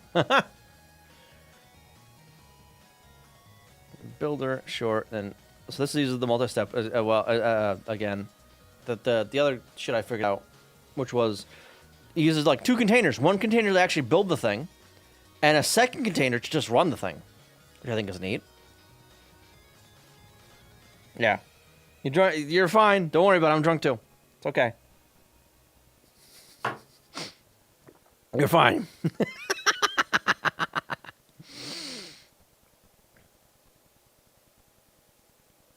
I did see it, yes. I'm not going to watch it on stream because it's like 20 minutes long. I'll watch it after stream. Don't like the multi-steps. I see why it's done, but it seems over the top. Yeah, so... I don't know. I kind of like the multi-stage stuff, so... When I was, so I ran a test with, I started learning Docker. All right, don't hate me. I started actually learning the fucking thing, at work on the clock. So whatever. So yeah, I started learning it, and so they gave like an example program of like, this is the program we're running Docker. I went, no, I don't want to do that. I want to use a program that I wrote. So what I did is I grabbed repos. I grabbed this right here, hacker quotes.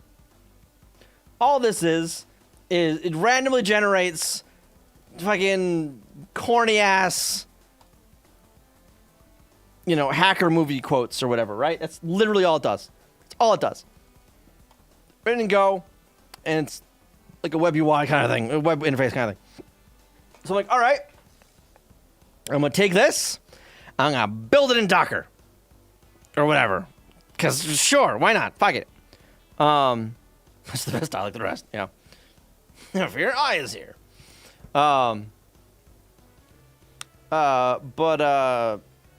Yeah, so without the multi-stage build, the image at the very end was like 300 megabytes. God, we wouldn't be up this late. But with the multi-stage, the image that actually ran was like 20, maybe 30.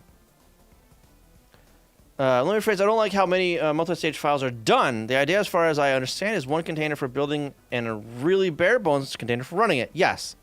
But most multi-steps just include the same fucking dependencies.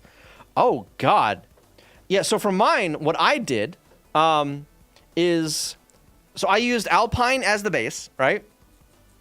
So for the builder, I used Golang Alpine, which installs the entire Golang toolchain, so it can actually fucking build the damn thing, right?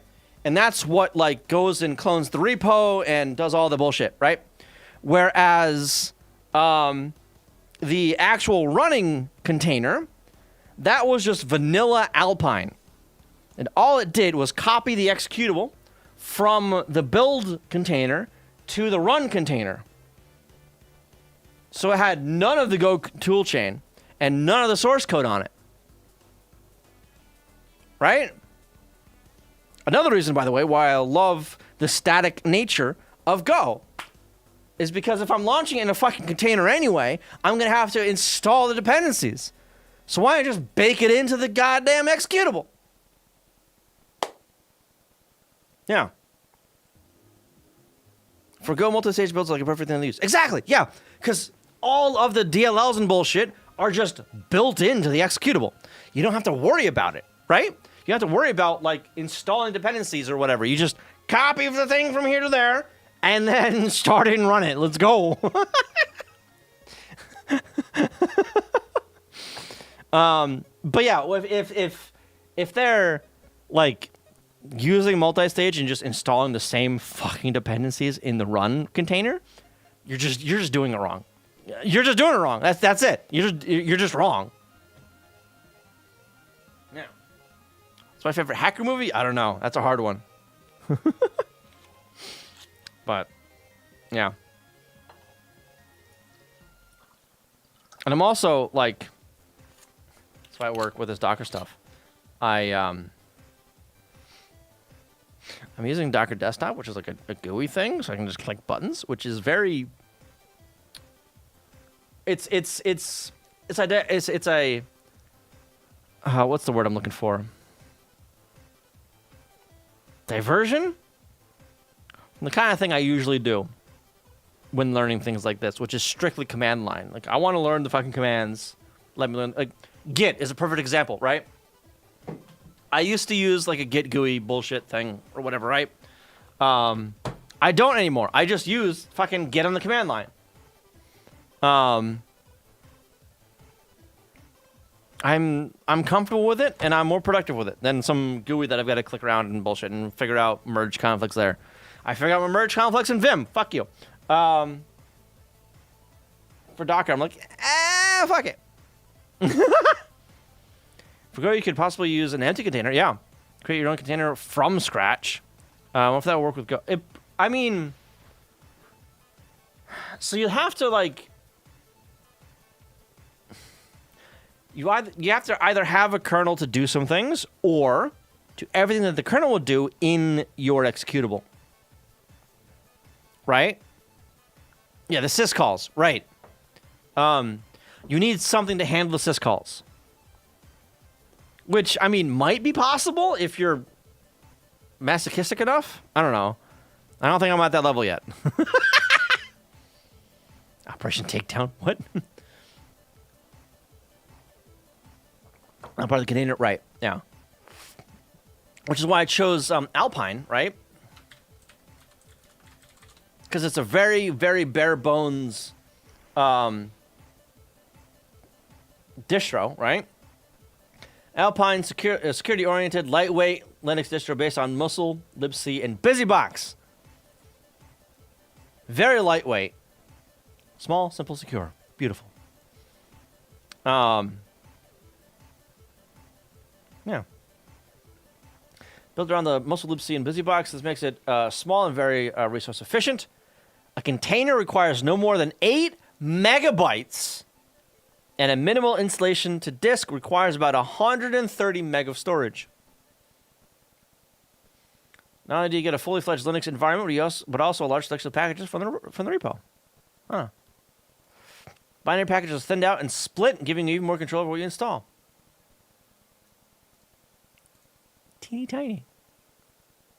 Teeny tiny. I suppose everything uses Cgo and it might need a bit more, but doesn't the Go compiler compile the syscalls it uses already? I mean, it compiles the syscalls to use the kernel. What the fuck? Cannot be locally signed. God damn it. Do I need to, like, install the keyring first? Son of a bitch. Has it been long enough that I need to install the goddamn keyring manually? As a container, you already have the kernel externally. Do I? Is that how that works? Genuinely asking. Yeah, that's what happens when I don't update regularly. Yeah, I know. I know. I'm going to wait for it to fail, though, because I don't want to Control-C it in this. Yeah. I'll let it do its thing. Wait, invalid packet? What the fuck? What the hell actually is that? Hang on, what? Jesus Christ! What is this? That takes up all the history. 1,000 lines of history it takes up. Whatever. Whatever. I don't... Whatever. Docker containers is process level and namespace level isolation. There's no kernel that gets booted when you run a container.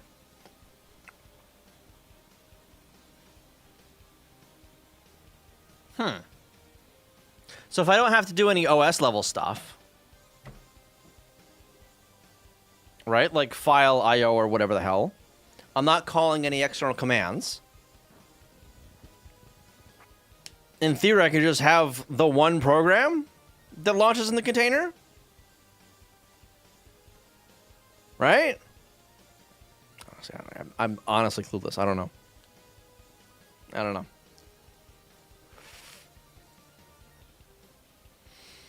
When you use from scratch, the way that way you only copy that one Go program into it.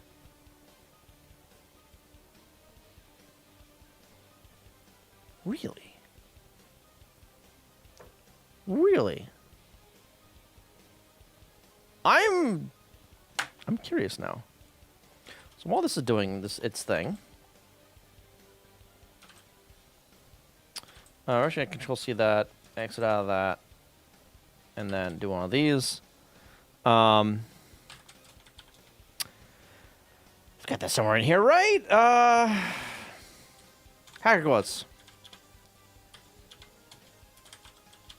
This guy here.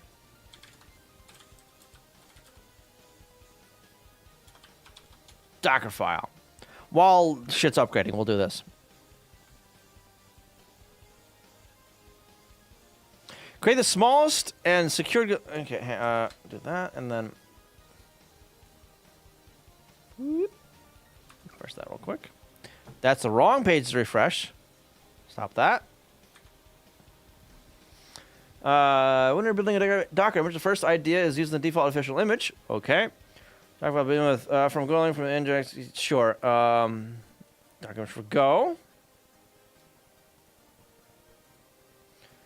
Ouch! 830 meg for an empty image. That's crazy. It is. It's Alpine lightweight Docker image. Alpine Docker image for Go. Yep.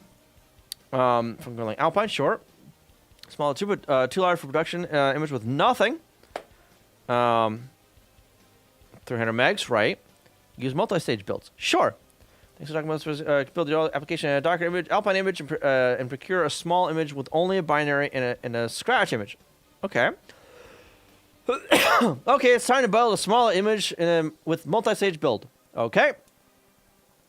So, I'm going to move this over. Well, let's just do this, actually. Let's do that. Let's do this. From Golang Alpine as builder.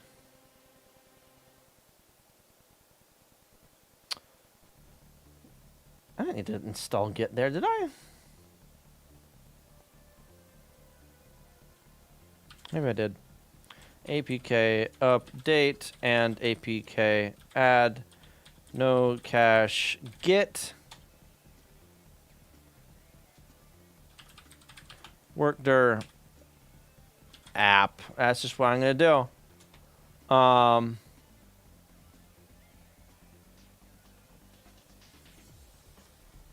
Copy dot to dot. No.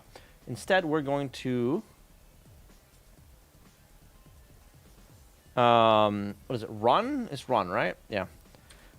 Run git clone into app. That should work, right? Maybe?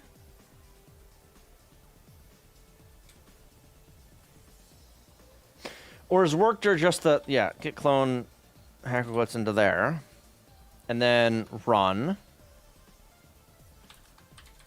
Go build. Oh, hacker quotes like that.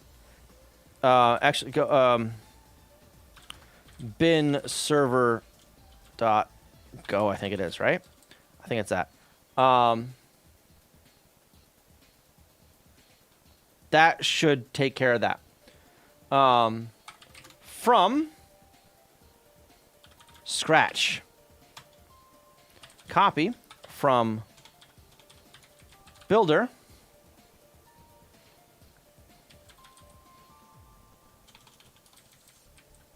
Let's put it root. Copy that from there to there. And then just entry point.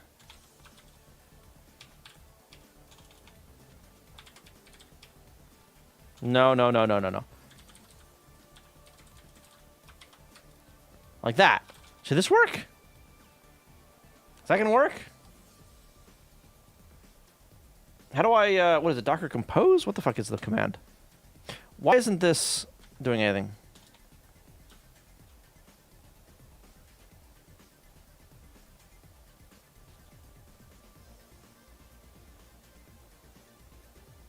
It's operating CUDA. It's taking forever. God damn it.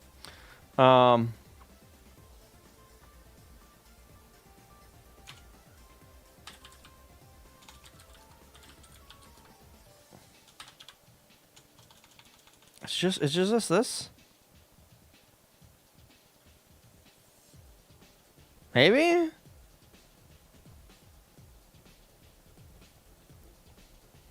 You can get clone to a repo usually using add because it can copy stuff over HTTP SSH. Maybe get protocol. Not sure about the. Okay. Compose up usually.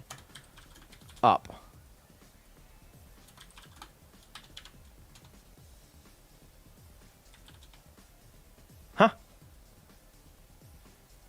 Huh?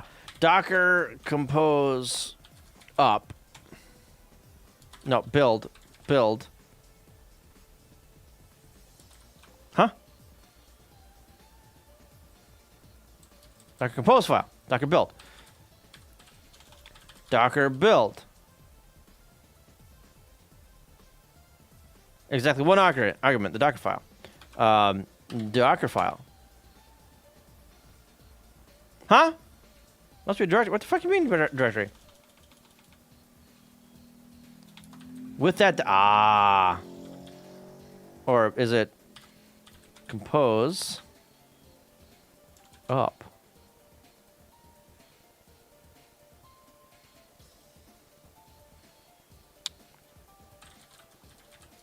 Is it that?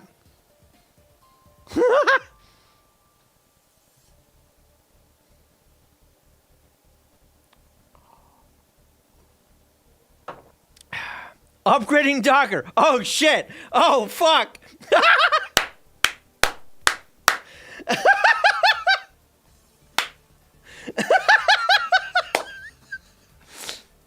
Is this gonna work? Is this gonna work while we're upgrading Docker at the same exact time? I don't know. We'll find out.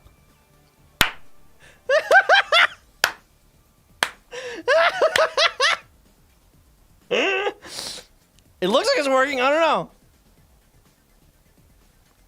Oh.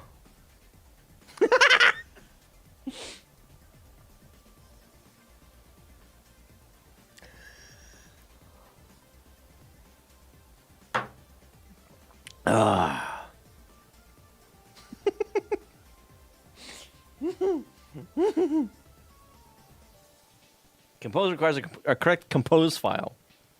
Is that the output of like a build file, I assume? Why? I forget. I don't know. I got distracted is what happened. While I'm upgrading something to try and install something else for the actual PGP shit I'm trying to do. I've got 800 packages to install before I can do that. So, yeah. It's like a recipe with multiple images.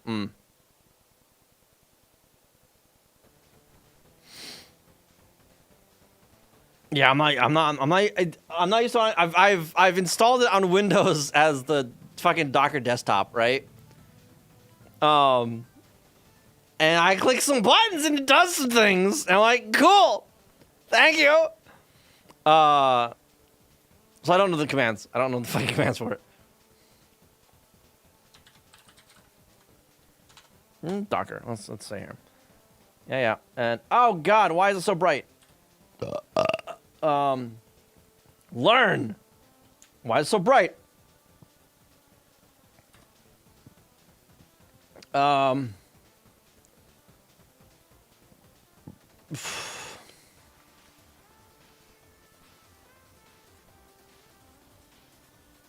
Multi-stage builds. Use multi-stage builds. From GoLink. Neat.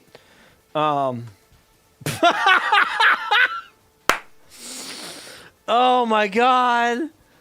It has the source in the Docker file. That is beautiful. Holy shit. Oh, there's a tag on it. That's what I forgot. All right.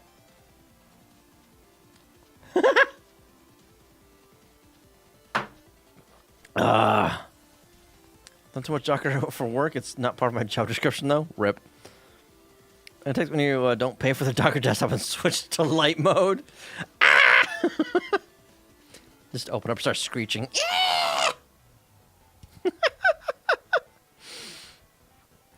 Basically, the Docker commands use the Docker file and are the engine around the container shit. Docker Compose is a helper script that makes managing the container much easier, but requires a Docker Compose.yaml as a configuration. Gotcha.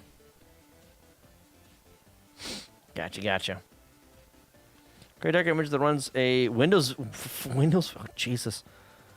Don't ask why it was required, but it was traumatic. Yeah. I can see that being traumatic. Yeah. Absolutely. Oh,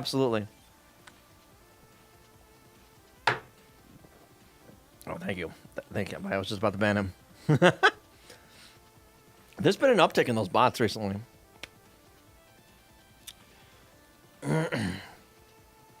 It's like watching two separate things to compile at once. Jesus Christ. I'm gonna get through this fucking bottle of sake tonight. Jesus. I am gonna be so out of commission tomorrow. Holy shit.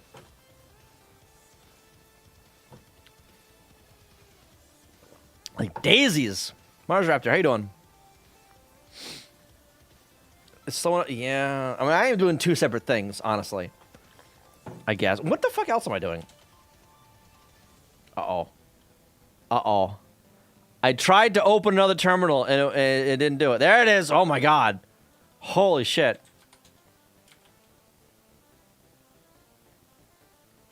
It's not even fucking doing anything. Is it all fucking Firefox?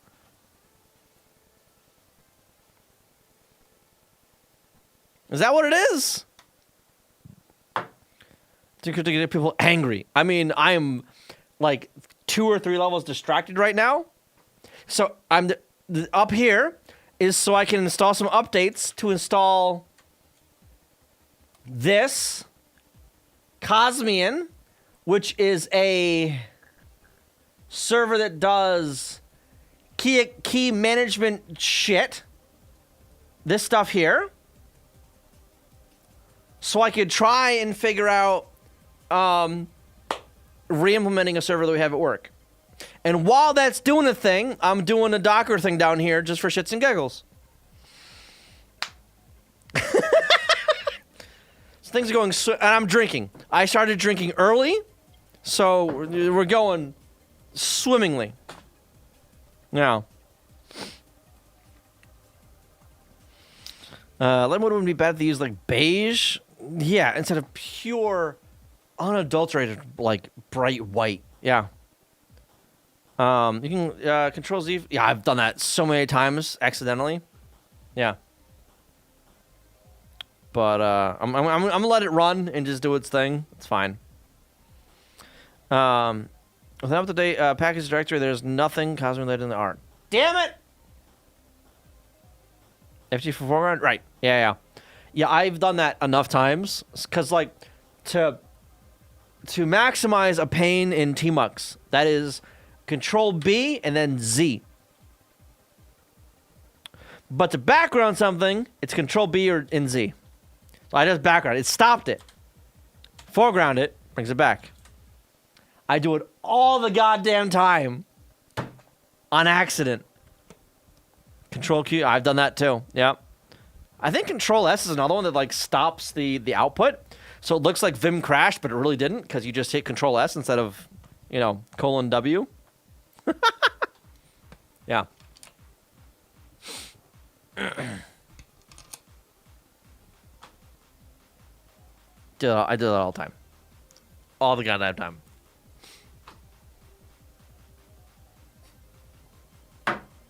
You have your Pizza Hut. What kind of pizza you get? Have no ammo. How you doing? I am so sad. Every Pizza Hut that I have lived near has closed. I use RGS. I guess I do. To Europe. Oh, really? You're in Europe. You're in Prague. Prague? How you say that? How am I supposed to pronounce that? I don't know. I pronounce things like a dumb American, so I'm sorry. Prague, is it? Oh my god, the cinnamon sticks. Holy shit, the cinnamon sticks. Oh my god. Oh my god. I want to move to California. It's a little hot over there. It's a shithole. I mean, California isn't really an upgrade. I visited there a few times. It's not exactly an upgrade, but sure, you do you. They have entire streets that are overrun by homeless people because they don't know how to fucking house homeless people because they don't want to spend any fucking money on it. They'd rather spend money on, like, anti-people stuff. No game devs over here? So you had no competition. The A in Prague is pronounced like the A in lard. Prague? Am I saying it right? I don't know. You're in the wrong part of town. This place used to be run by communism. This just fucks people up. Fucks people up, yeah. It's evil over here. Got a good... okay, fair. I haven't lived under that regime, that ideology. So, I'll take your word for it. Yeah, sure. Continue with the game. That's fair. That's fair. Yeah. I actually know someone that I haven't been in a stream in a while though. That's in Russia somewhere. He still streams, right? Fuck, what's his name? He goes by Rexham on Discord, which makes things even more confusing. Soding! That's the guy! He's still around, right? Oh, yeah, he's still around. Soding. Yeah. He's in the middle of fucking nowhere, I think, right? Haven't seen it in a while, I think. Really? It was live yesterday, apparently, according to his Discord. Yeah, it was live yesterday.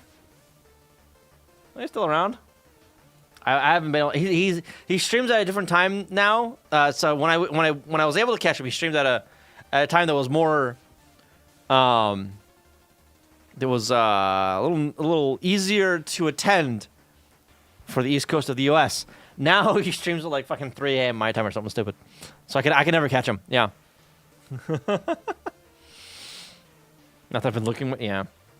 When I can, I hop in there, but it's not often. Jury trials? Everything good came from America, including Pizza Hut. Pizza Hut's fucking good though. That's Pizza Hut is amazing. But apparently their management is dog shit because they keep closing down locations. The one near me now, the one that used to be near me, I would eat at all the time. Then it closed down, and before it closed, like it would always have a rotating staff because they couldn't fucking keep people on staff. They'd fucking quit because management was dog shit. So eventually they just closed the location down and they knocked the entire building down. It's just a fucking foundation now. So sad. Except Japanese trains. Trains! Well, so Jojo, funny thing about that, back when Japan was like just getting into the whole train thing, guess who they looked up to? Guess which country they went to and went, they looked at and went, wow, their trains are amazing. I wish we had those here. Guess which country it was? It was this one. USA, USA, USA. And then we go and fucking neuter our entire rail infrastructure across the board. No SSH in the container. What the fuck is this? Unable to fork. Okay, do I just have... fucking... Does curl exist in this container? Or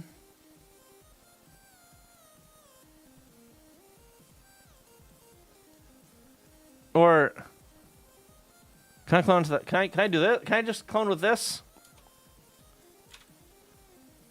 Yeah. Where's my over here? Where's my Vim? Where is it? Excuse me.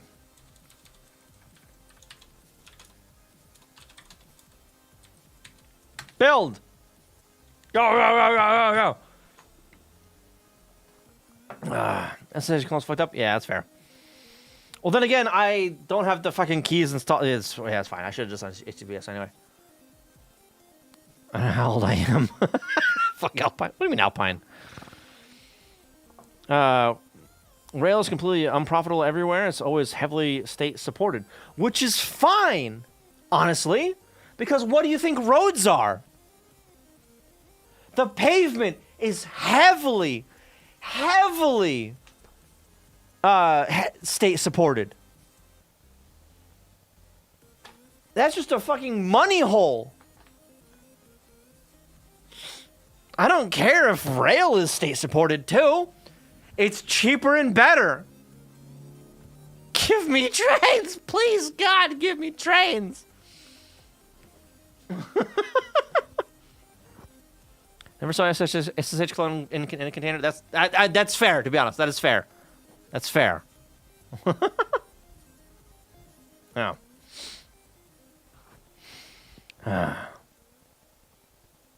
And then Judge Doom came, destroyed Toontown, and built 10-lane roads everywhere. Basically, hey, by the way, Crocs, welcome. So one of the highways I'm driving, I use to get to work, is currently a 2-lane highway for part of it. They are adding a lane. Let's go. Just one more lane. Just one more. You've never had... What? Fuck this up for a month. I'm 26 and turned 27 this weekend. Happy birthday. For 26 years, you've never... This is your first time having Pizza Hut? Holy shit! Oh my god! Caddy Freeway here in Texas, 12 lanes. Jesus fuck. 12. That is like the most American thing right there. Goddamn 12-lane highway. Can't get any more American than that. You know what? Parallel downloads. This isn't downloading. This is upgrading. Fuck yeah! Pizza Hut is a bit overpriced. I mean, fucking everything is, honestly. So, whatever. Oh, shit, yeah. You're fine. Don't worry about it, Ellie. You're fine. And I think I do... I thought I had parallel downloads. And no, that was, fucking,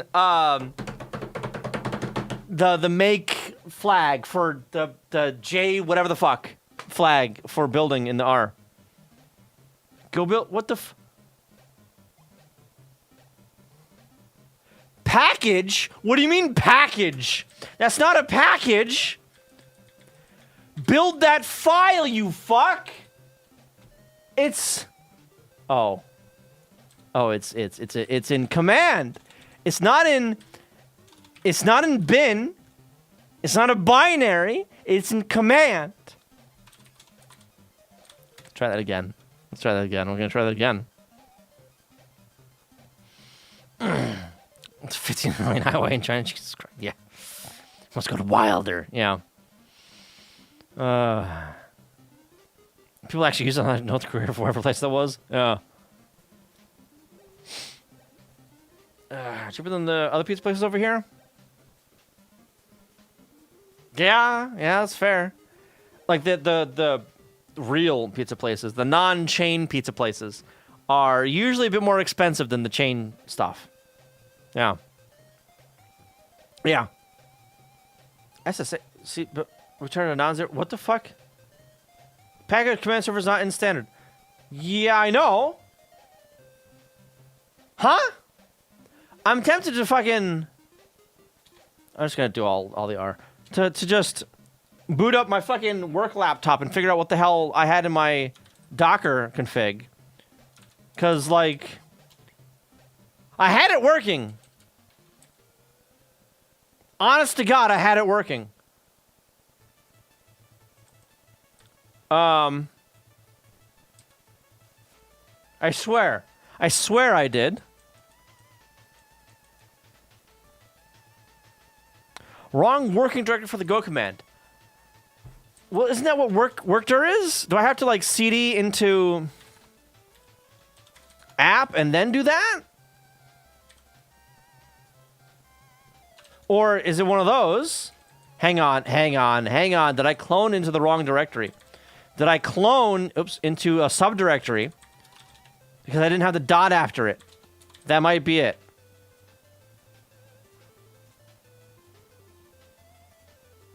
See these nuts!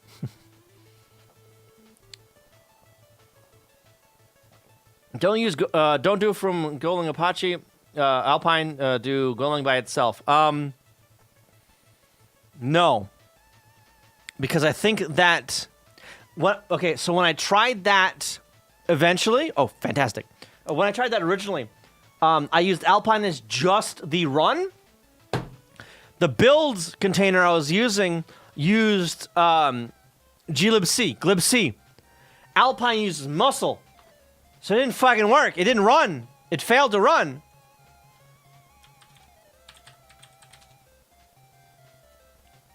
Yeah, sure. What is it? Docker compose. What the hell is it? Docker.up or something? What the fuck? Seagull 0 in front of your go build to command to fix that.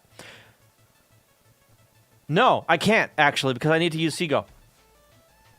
Because this uses it uses Seago actually for the database shit. Not that one. SQLite? Right there. Matt N. He's a Seago. Duck or run. Just that.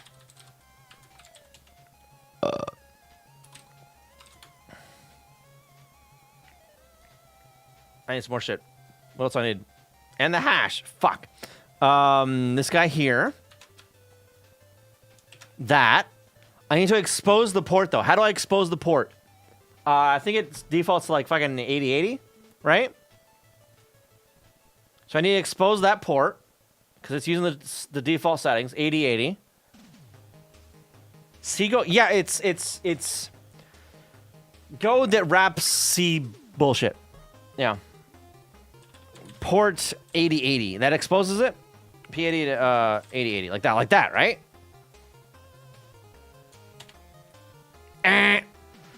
Do you Christian by notes compile this?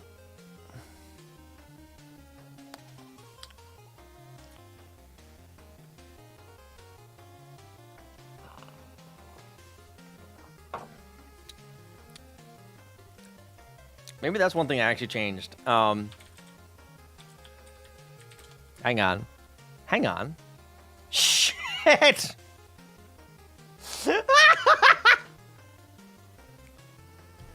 Okay, there it goes.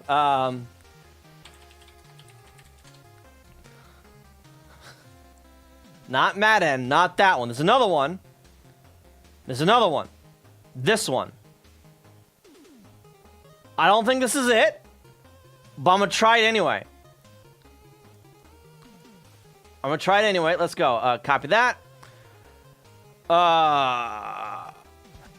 Shit, I have to,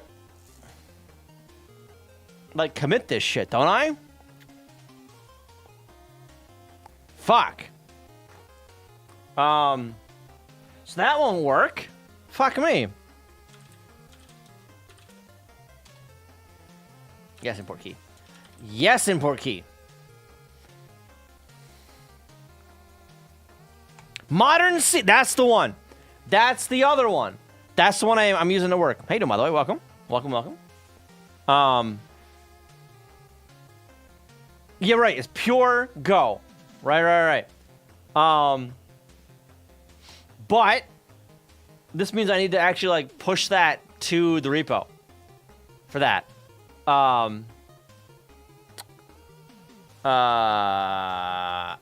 To here. So we're gonna, let's proceed. Vim database, and then the fuck was it? SQLite.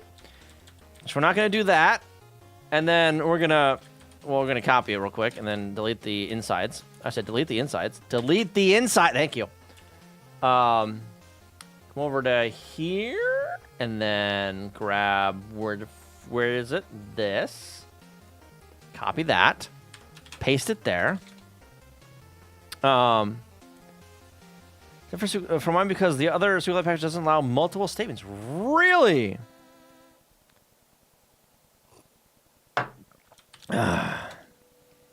My creation rejoice. Nothing continues with the Go program. Yes. Yeah. Oh, God damn it. Yes. Import import all the keys. Fuck you. What the heck was what was it? Arch keyring? Was it that? That's not an R package.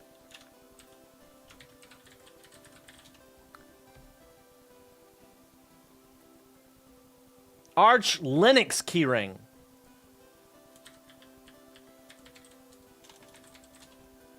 Yes. Yes, import the fucking thing. Fuck you. Unknown but I told you to import the damn thing. Uh-oh. I may have broken my install. Uh-oh.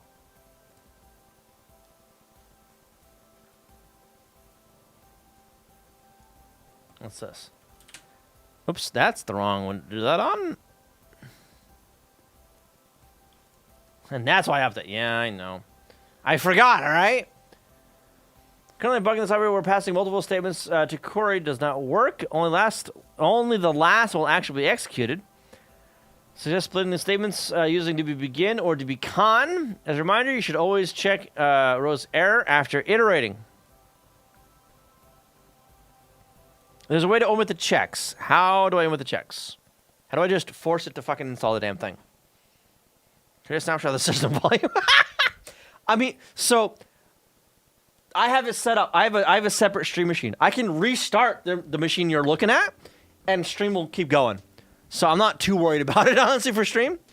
If all else fails, I can just go like, you know, hello, and it'll be fine. But yeah. Skip and tag. All right, I'm gonna try that real quick. Pac-Man. Skip and tag.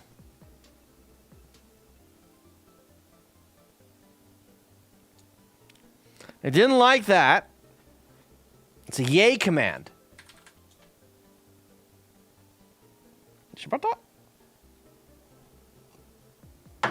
Is there like a dash in there? Nope.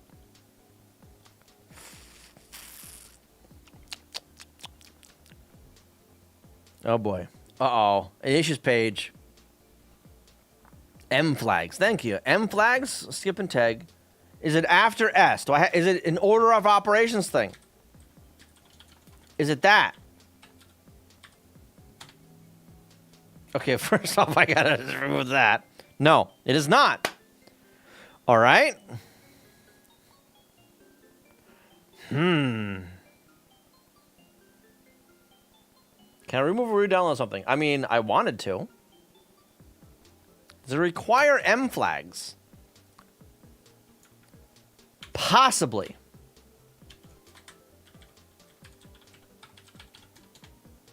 It does.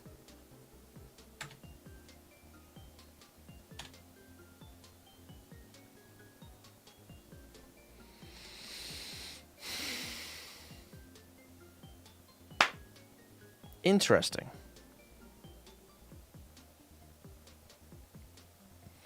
Thanks to America, I'm in an air-conditioned room right now. Some people think over here it's witchcraft. It's gonna make them sick. AC is gonna make them sick. What? So, for reference, for here it's been 90 degrees Fahrenheit, which is 32 degrees.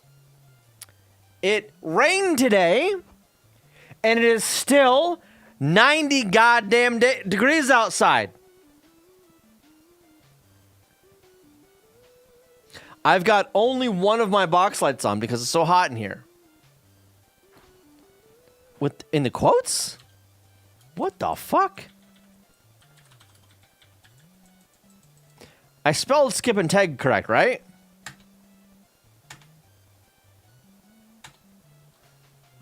Still nothing. Different flag, read. What? Skip PG. Okay, sorry. I'm sorry, I'm drunk, okay? Do I need that in quotes? Probably not. Still don't like it. Am I spelling it right? Skip PGP check. As the resident Florida man, whoever gets rid of my AC, I will rip out their throat through their colon.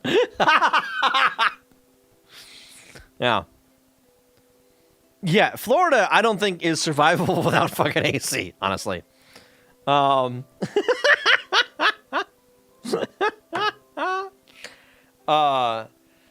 is just humidity, the state, I think. Right?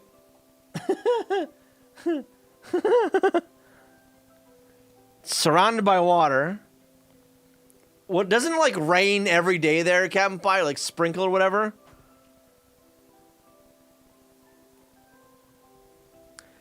VA, but the picture is valid. There should be an option we can pass to explicitly skip the check. Otherwise, the user needs to install the package manually, which is an arbitrary limitation, considering he knows what he's doing. SFU, and then after all that,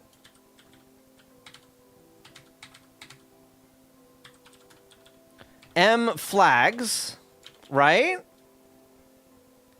And then in quotes, skip PGP check.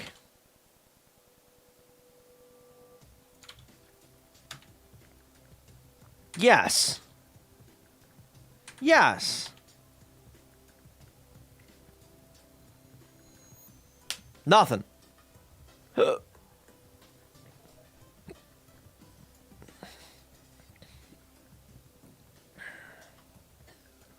Is it a survival? Do you have any walls or extremely weak, leaky walls?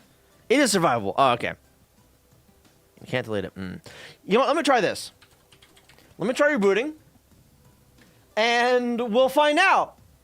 I don't know. We'll find out. Give me a second to reboot real quick.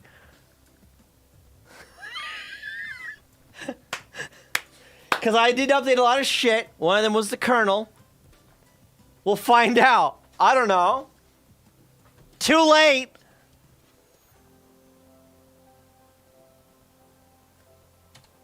Got to grow. You can't see it. It's not on the screen that's being captured. You can't see it, but it is right. It is starting up. Open RC. Didn't see that for a long time. Well, you know. People lived here in the 30s and to 50s. Didn't they like not like it though? Didn't they hate it? Time for kernel panic. Let's go. Didn't boom until AC and refrigerators were common. Gee, I wonder why. That was wrong. Because on this screen, it's QWERTY input, not Dvorak input. Because reasons. Oh, neat. It actually started everything up for me. Let's go. Oh! Look what I got, Jojo. Look what I got. Fucking Apple TV bullshit.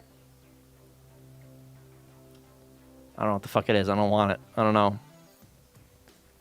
Yeah, Jojo was complaining that he got that earlier today, and I'm like, I don't fucking know what the hell that is.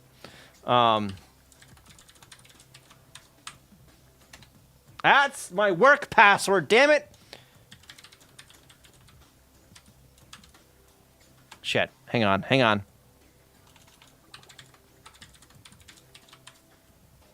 No, God, I typed in my work password again. Son of a bitch.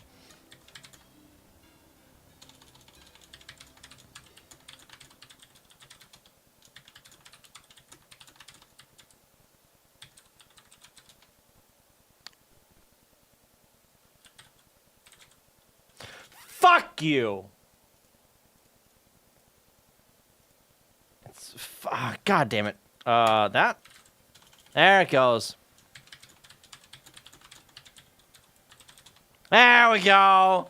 There we go. That's better. There's no TMUX sessions. Okay, so first one I need to do.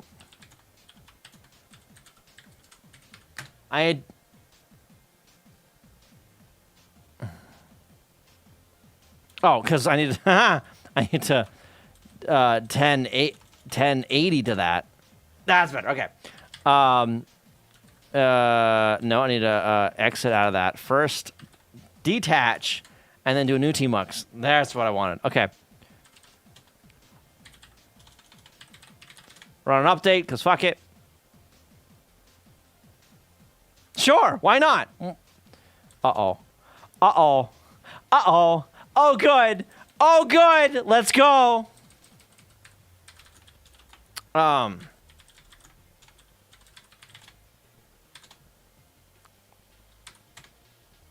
Right back where we started. 107 for the security nerds. Yeah.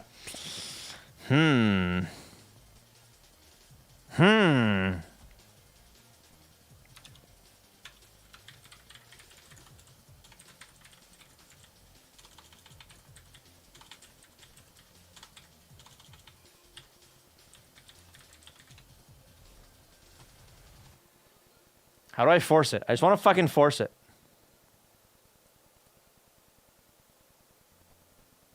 What the hell is this? LSL. MD5 some. Okay, what?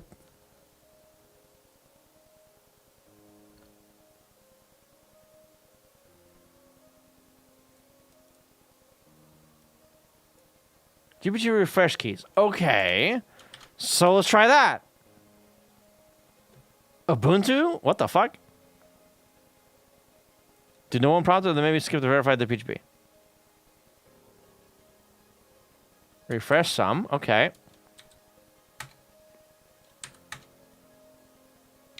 No.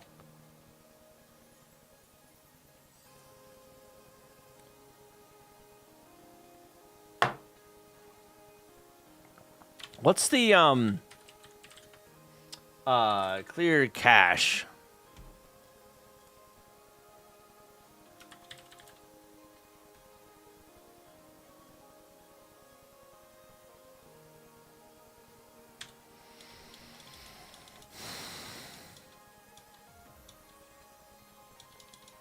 How do I clear the cache for Pac-Man? There's one like command for it, isn't there? I thought there was. I love how this turned into a like help me fix my system stream. Well, hammered. Did the skip verify and select no? Proceed with installation, yes. No. Okay, well, Pac-Man. Let's do it from there. Sudo Pac-Man, yes. Okay, how do I skip verify with Pac-Man? Let's years ago. All right. Pac-Man. I just noticed something that I need to get rid of.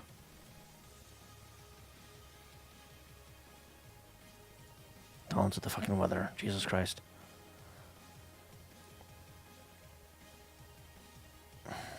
Skip PGP check.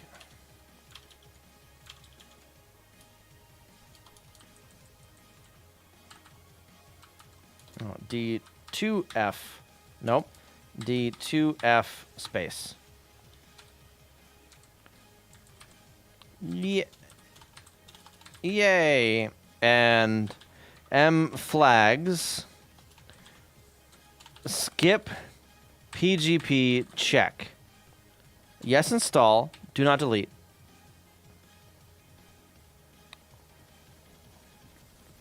And it says it's installed.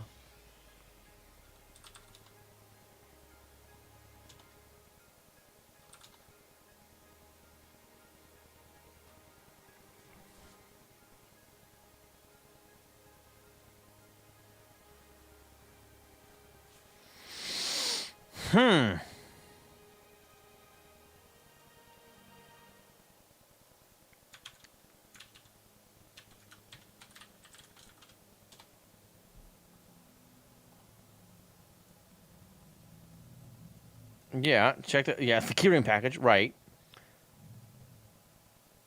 But I can install that. Pac-Man key init populate refresh keys. Okay, let's try this. Fuck it. Sudo Pac-Man key init populate. That does not look good.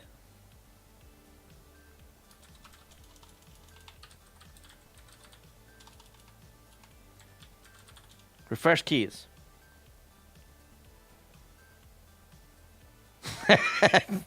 GPG is fucked. Fantastic.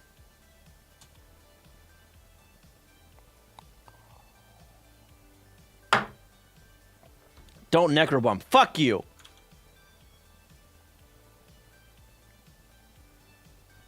How do I clear the cache for Pac-Man? Or something similar when I was trying out Manjaro. Checked the forums, and the best advice was to... Some guy said, rat fuck my OS somehow. I really hope I didn't do that here, because I do not want to reinstall. I'm not doing that tonight. I'll do that once this finishes. Let's go nuclear. Yeah, Fuck it. Yeah, I'll do that. Yeah. Cash, Pac-Man package, Arch hearing, and yeah, sure. Because this ain't fucking working. At all.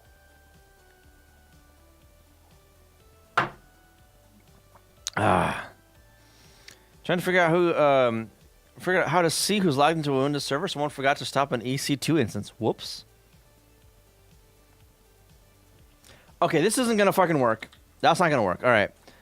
So I'm gonna ls it first. Var cache Pac-Man package Arch keyring. I've got a few of them. Can I delete all of them or no?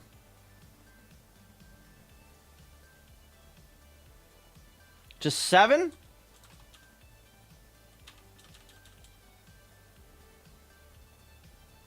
Yeah.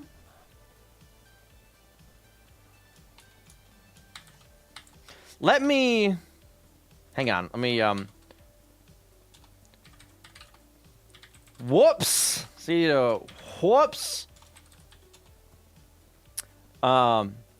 Sudo copy var cache Pac-Man package Arch Linux keyring star to here. All that.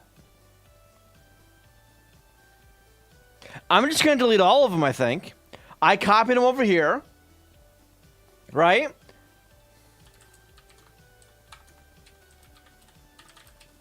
And it's just a cache, too, right?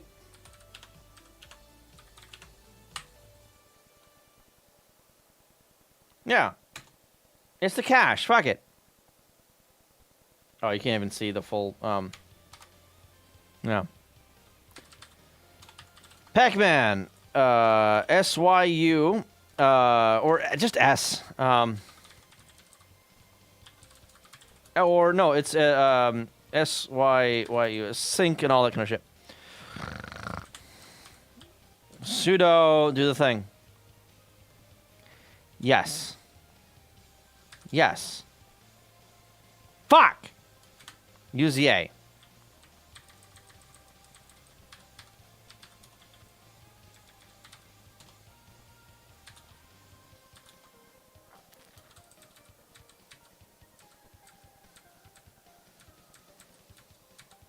Where's the ls I did?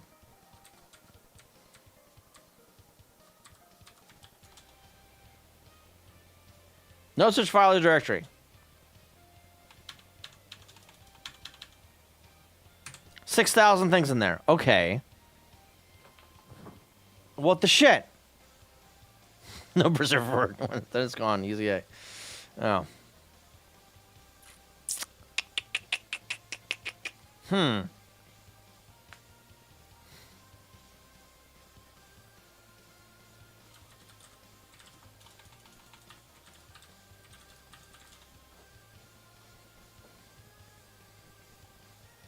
No.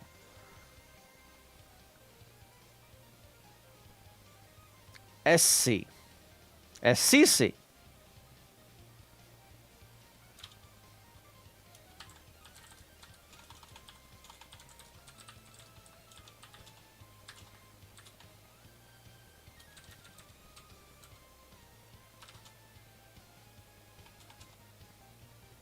Just delete it. Okay.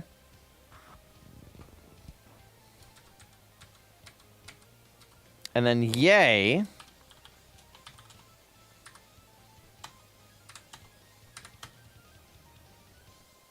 Okay. All the cache is gone. Install the fucking keyring. Yes. Install it, you fuck.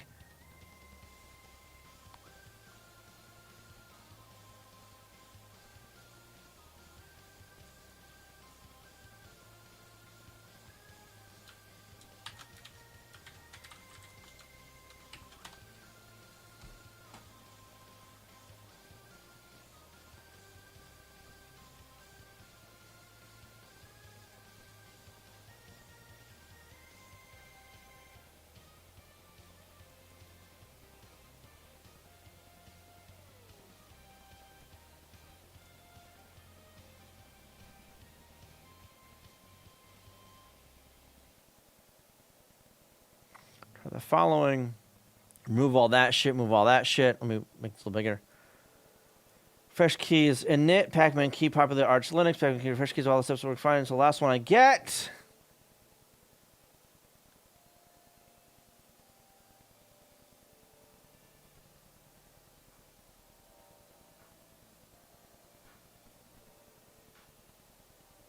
All right, so I'll try this shit. Should I try this shit? Which became is like the worst with Arch. Yeah, I haven't updated in a little while, so that's why everything broke.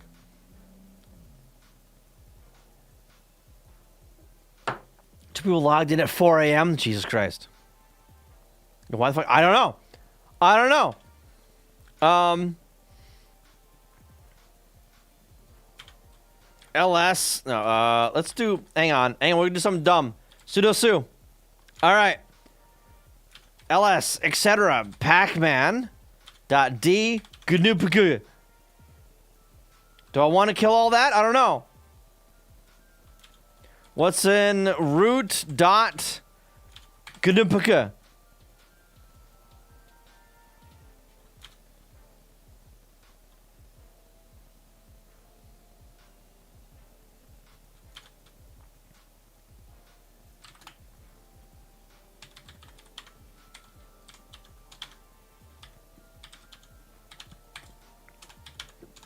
Gnupuku, and we're gonna move that to Puka.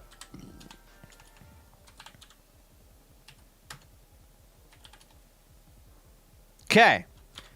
We're also gonna do the same thing with. Do that first. Root Gnupuku to dot Gnupuku. GPG. Refresh keys. Pacman key in it.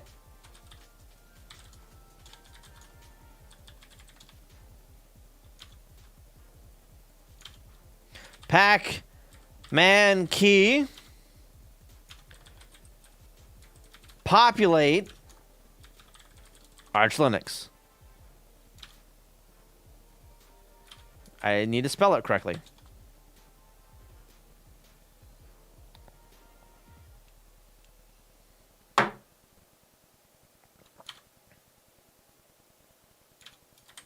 Pacman key. Refresh keys. Christensen, that looks familiar.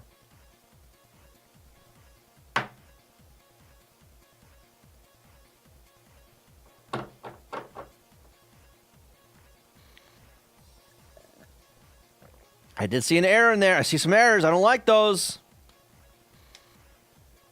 No data. I don't like that.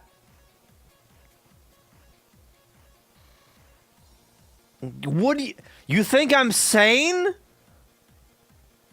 I lost that a long time ago. Lost that a long time ago. There's nothing there. I really shouldn't pour myself more sake. I really shouldn't. Because I am fucking hammered right now. And I want to be, like, functional a little bit tomorrow. At least a little bit. I still have...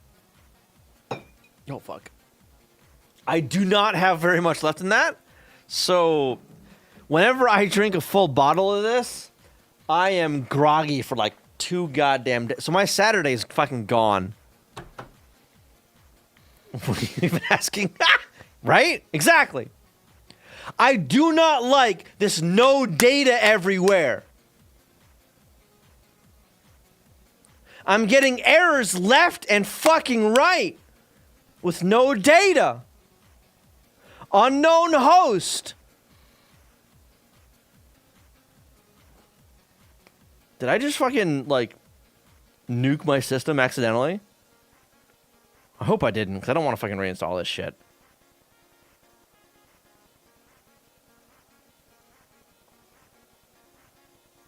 What is this no data shit? It's happening on so many of these fucking things.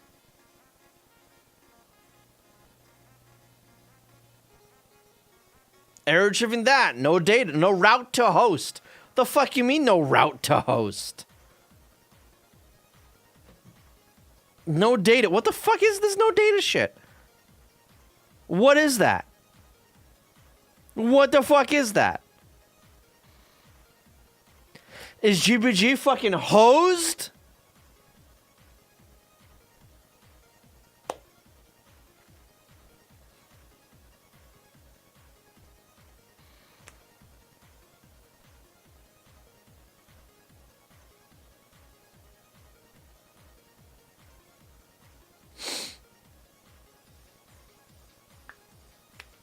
Could we check revocation servers or something? And many of them don't have any revocation data? I hope so.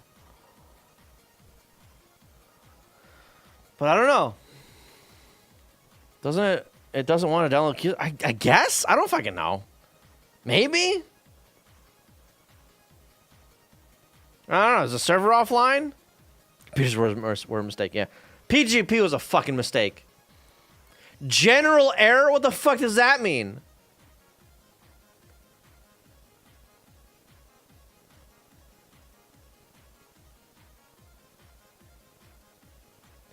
Nah, man, computers give us VR porn. Yeah.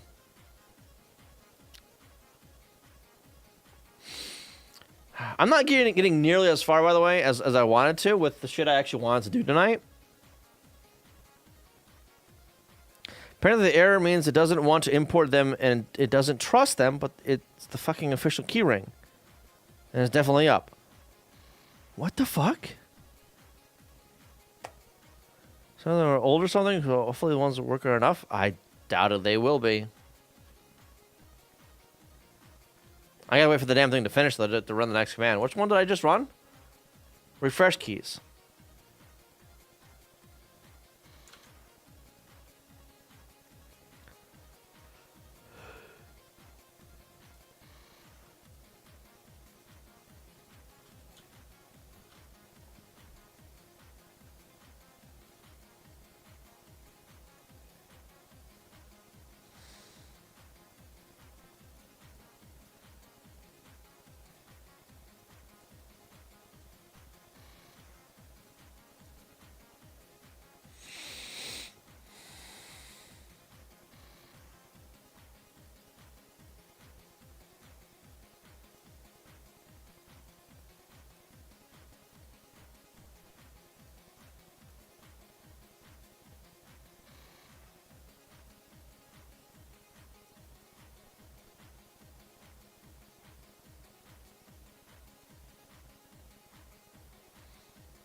That doesn't really help. Okay. Oh, God.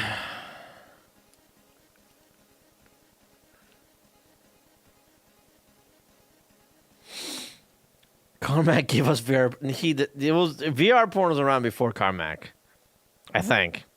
Respect the man who was going insane developing fucking VR shit and meta for some time. Yeah. He's not. What is he doing now? He's not with Meta anymore, right? Or Facebook anymore, right? He jumped ship on that a while back, didn't he? Because they were going in a fucking dumb direction, I think, with all the VR stuff. Yeah. He has some. Carmack has some questionable takes on some stuff. Drove him out, yeah. He has some questionable takes on shit. I forget what. I don't even remember anymore. Yeah, he jumped ship. Good. Yeah. Tries all the emails and then the key server. That's all. All right. So that was the refresh keys. All right. So we're gonna do a yay s arch Linux key ring. Yes. Let's fucking go! We got it! We fucking got it. Kind of.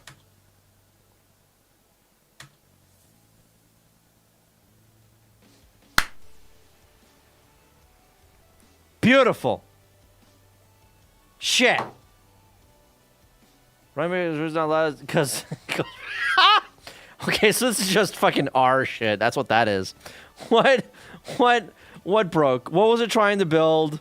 What was it trying to... Which one was it trying to do? I'll skip it. I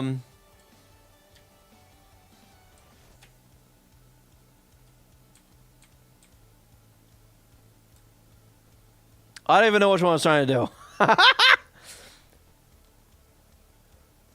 What the fuck? APLLV? What the fuck is that? What in the fuck is that?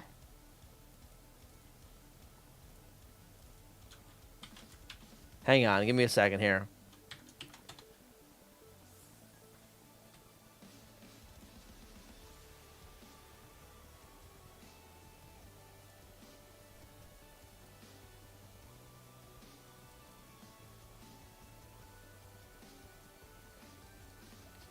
What?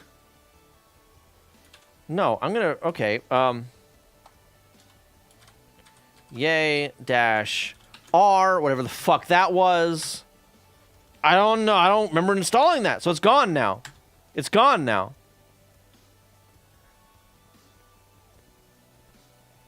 F audio. Did I fucking uninstall that? I don't...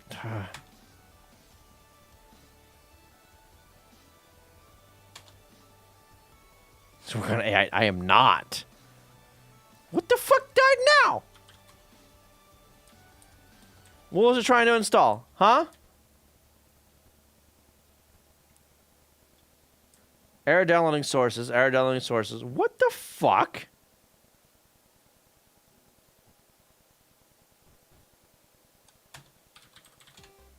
Fuck it. I'll do it again. I'll do it again now that I've fucking done that. Don't run EA's root. Was I running EA's root? Oh. Well, okay. Oh, I was in a root terminal, wasn't I? That's what it was. That's what it was. Okay. Yeah. I didn't realize I was in a root terminal. That's why I shouldn't fucking do shit at drunk.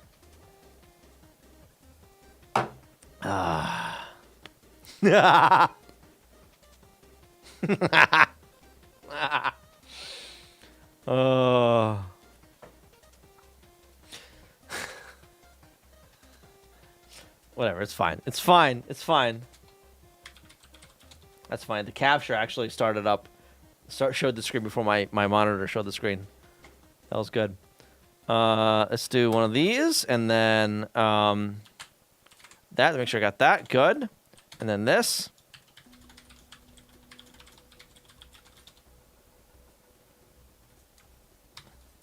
Yay!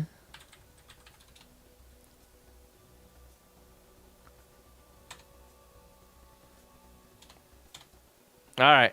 There it goes. Let's go.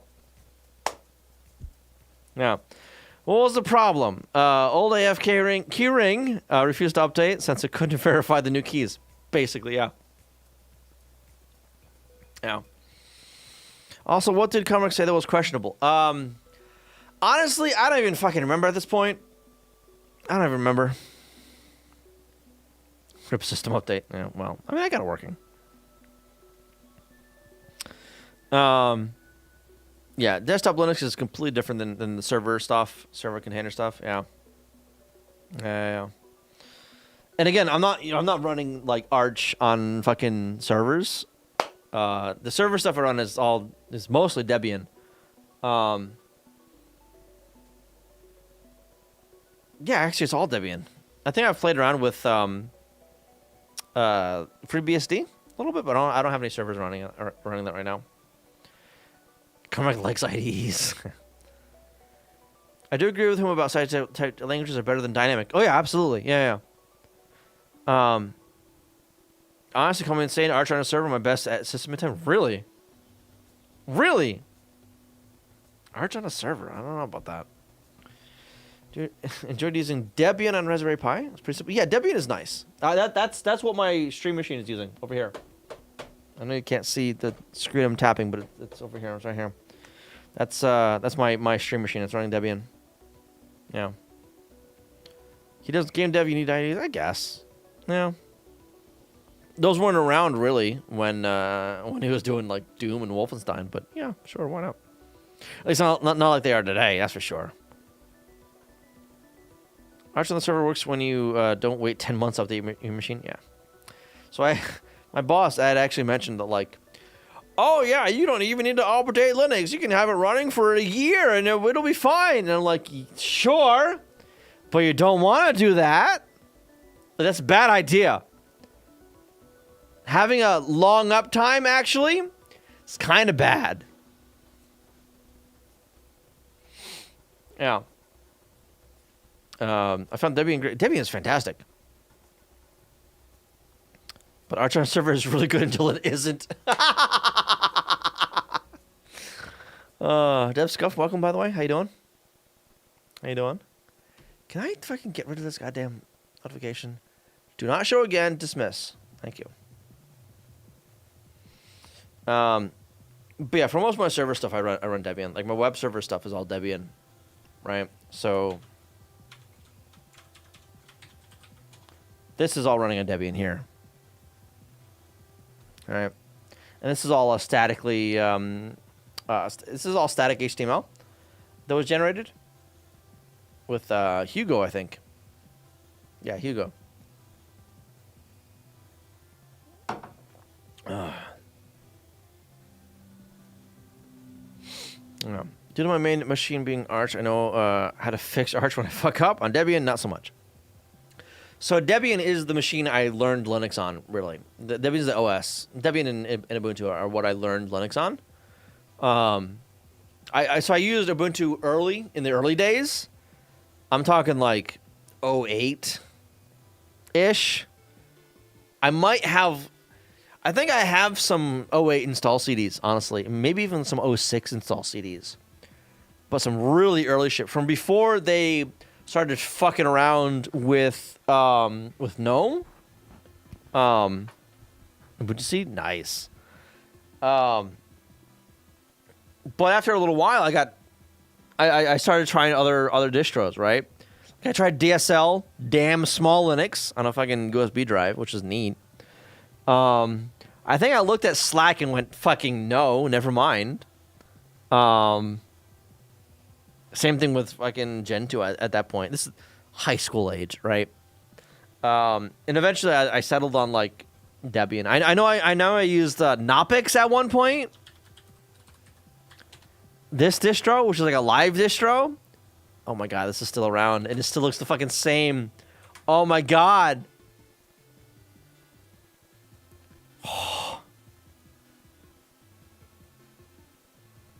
Jesus Christ. I still need to try Gen 2 too. Yeah. I remember trying this and like, trying some games on Linux. And back then that was fucking like Tux Racer or whatever the shit, right? It was this. Like, this was like the only game on Linux at that point that was, OpenGL or whatever the hell. I didn't play this for very long. T-World? What's T-World? T-World. Oh, God. How old is this? Is this like 08 or so? That seems newer. But if I did a Linux from scratch, says some say he's still trying to make it work to this day. Yeah. Gen 2 on the RISC-V machine. What could go wrong? Nothing. No, absolutely nothing could go wrong. Absolutely nothing. Don't worry about it. It's fine. Try it. Go for it. It'll be fine. Don't worry about it.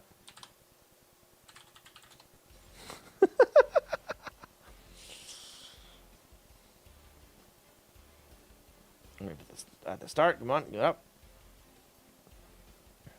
Sage will install Bootstrap. Let's go.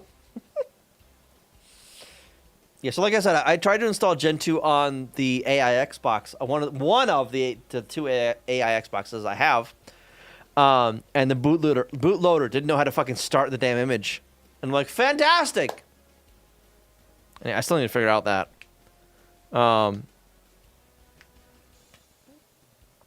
The postdoc in my professor's chair is a Gentilian.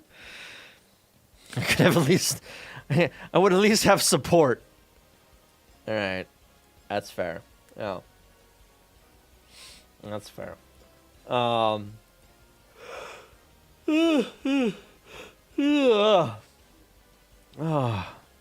God damn. How was it 10:30 already? I've gotten nothing done on stream tonight. Nothing done. Holy hell. I wanted to get some, like, PGP encryption shit worked out. I got nowhere. Holy fuck. Instead, I was fixing a PGP issue with fucking Pac-Man and EA. With Arch. I need to piss. I'll be back. Hang on. Oh, fuck.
I can't walk straight. Oh my god.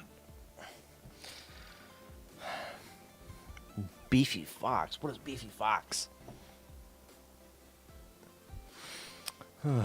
Isn't it just modules like compile everything from scratch? I think so. All right. What is this? Oh god, why is it so bright? Oh my god. What is it? That buttons. Those buttons. That buttons? Yeah. What else is this? Oh, Mauser.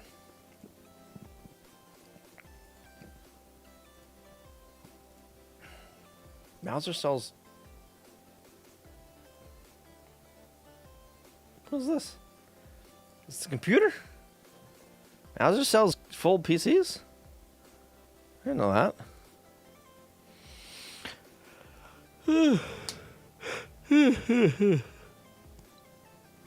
Did enjoy writing e-pills in Gen 2 embedded. What the fuck? Mostly modifying / testing, but I have some published shit still somewhere. Ooh. Maybe those archives work. Archives. Archives. Yeah.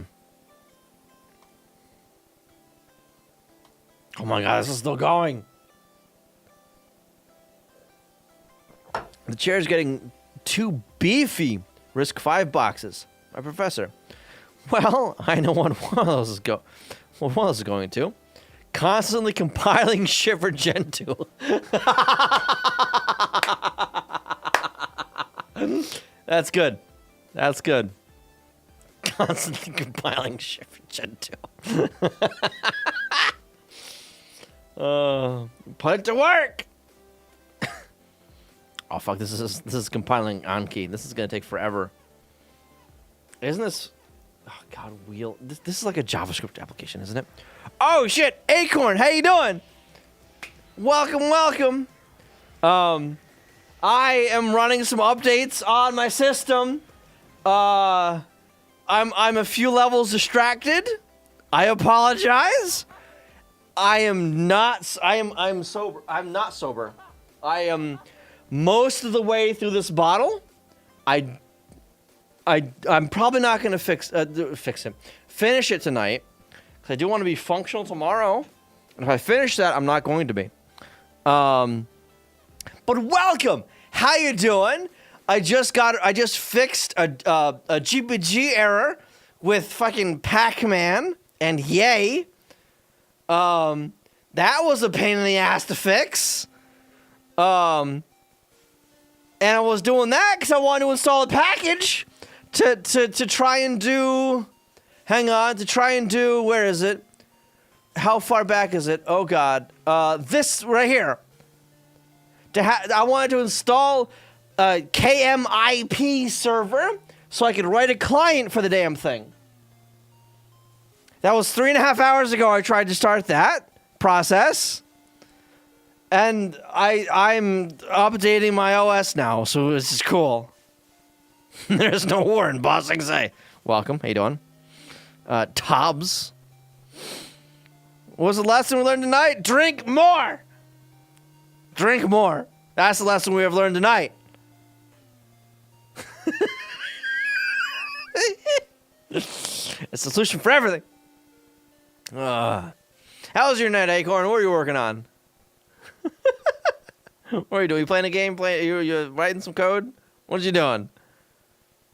Gotta get the Balmer Peak! The Balmer Cliff at this point. At least, I keep forgetting, damn it.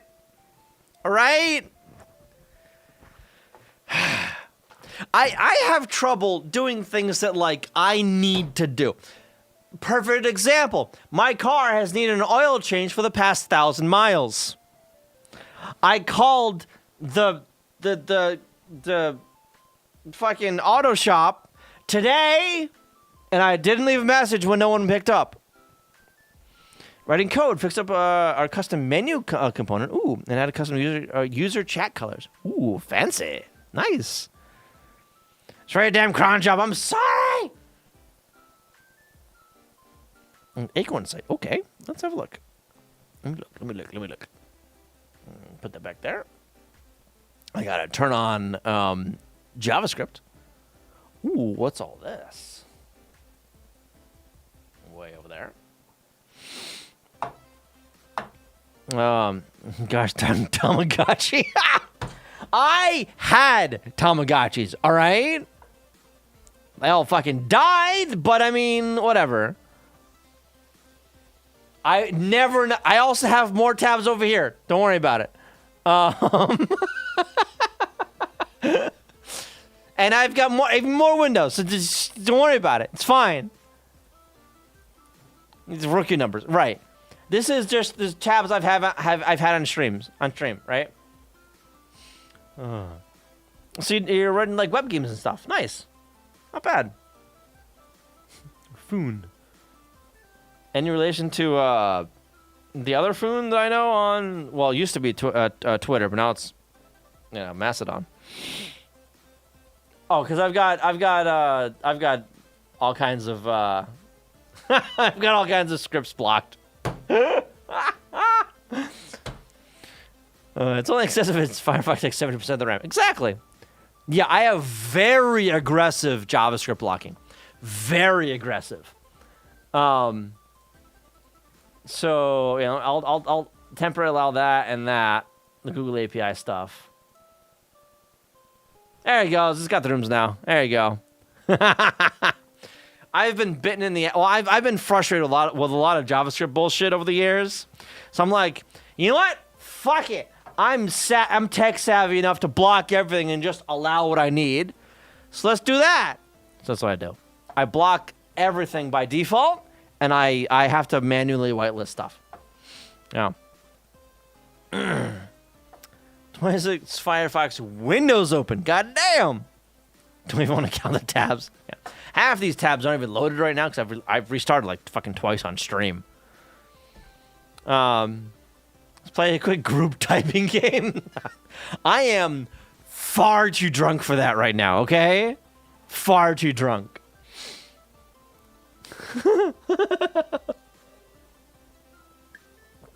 Galahad, how you doing? Welcome. Is it done installing yet? No. Okay. I'm running updates, by the way. You caught me doing updates. I don't even know what Epson Scan. It's updating my fucking scanner drivers that I don't even have fucking plugged in right now. Which reminds me, I need to get back to scanning that shit in. The study box stuff. I need to get back to scanning that shit in.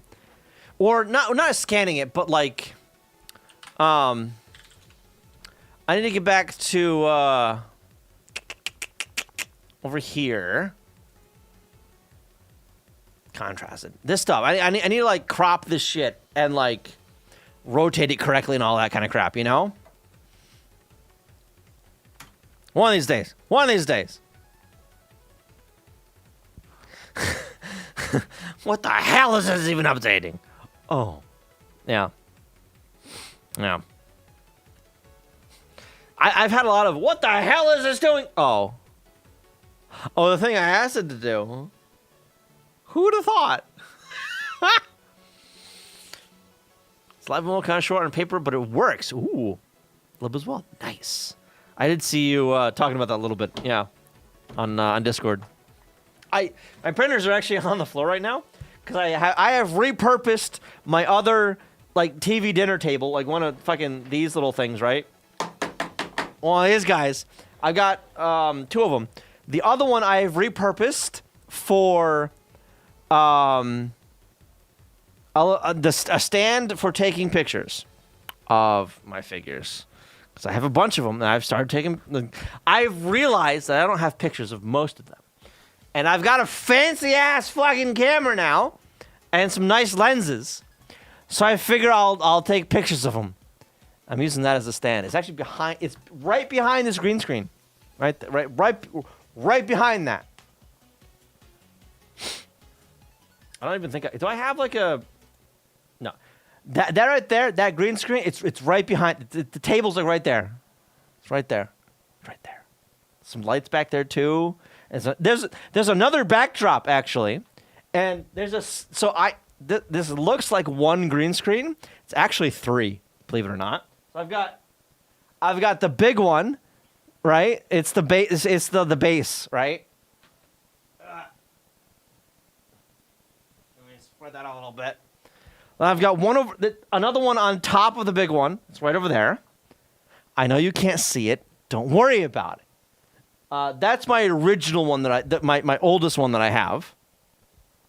And then over here, there's another one that I got like last week. Because I bought another green screen stand and didn't realize it came with a fucking green screen that surprisingly doesn't work with it because it's one of the ones that like you have a pole or whatever and it like goes around the pole and whatnot. But the stand I have is like a fucking T stand that has a fucking screw in the middle of it, so I can't like have a curtain kind of thing going across it.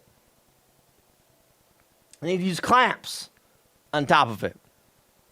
But I wasn't actually expecting the green screen with that one. I got some backdrops to use of some things. Let me back over here. So while we're still waiting for this to update, let me go over to here, and then I said over there. Thank you. And then this one. Come on.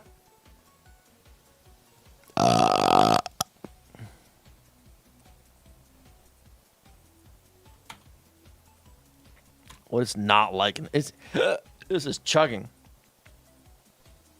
Ah. Just had to fuck around with the network masks. Yeah, that's fair.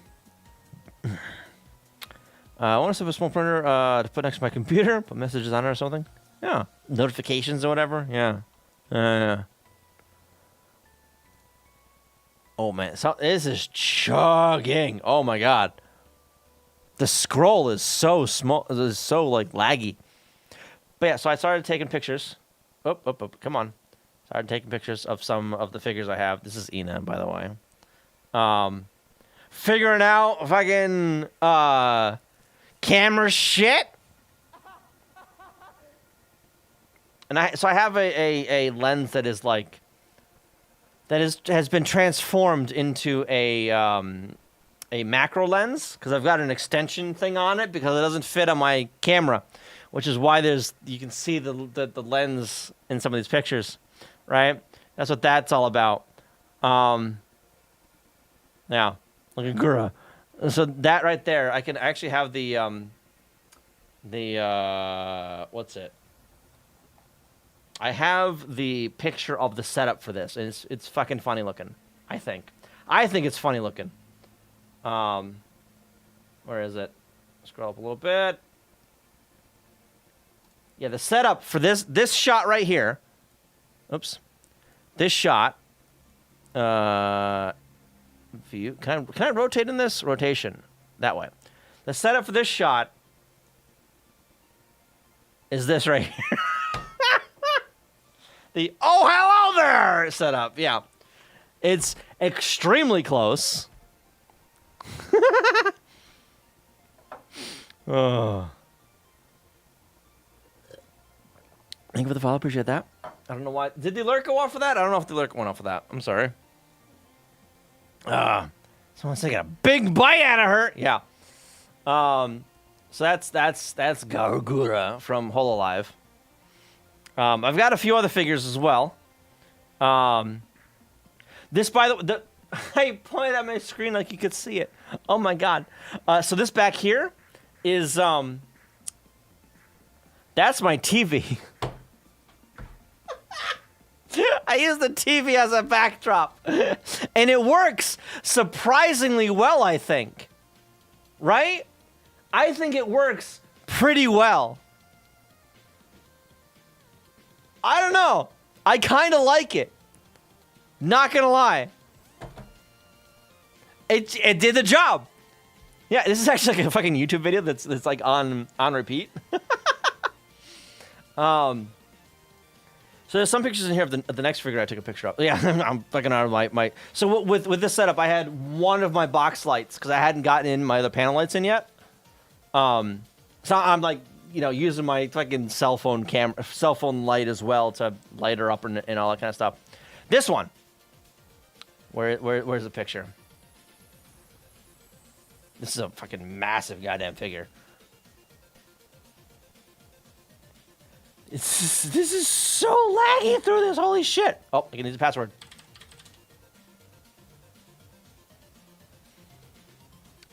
Yeah, so for a bunch of these, so a lot of the shots I'm not really happy with. But a bunch of them I am actually kind of pretty happy with, not gonna lie. So like this, way too overexposed, I know. That's better. Her butt, it's nice. Oh, a little overexposed there, but whatever. Underexposed, that's better. That one, the white balance is a little iffy. That's a little better. Oh, that's too dark right there. Yes, I'm fucking around with a lot of settings, right? Focal lengths and f-stops, right? Like this one's focused on her face. This one's focused somewhere else.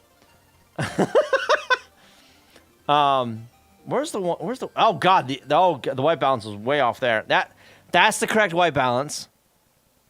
What was the one of her that was it? This one? It might have been this one actually, right here. I think that's the one I'm really satisfied with her. What else was that posted? Yeah, so this one right here I'm really satisfied with. I like this shot a lot.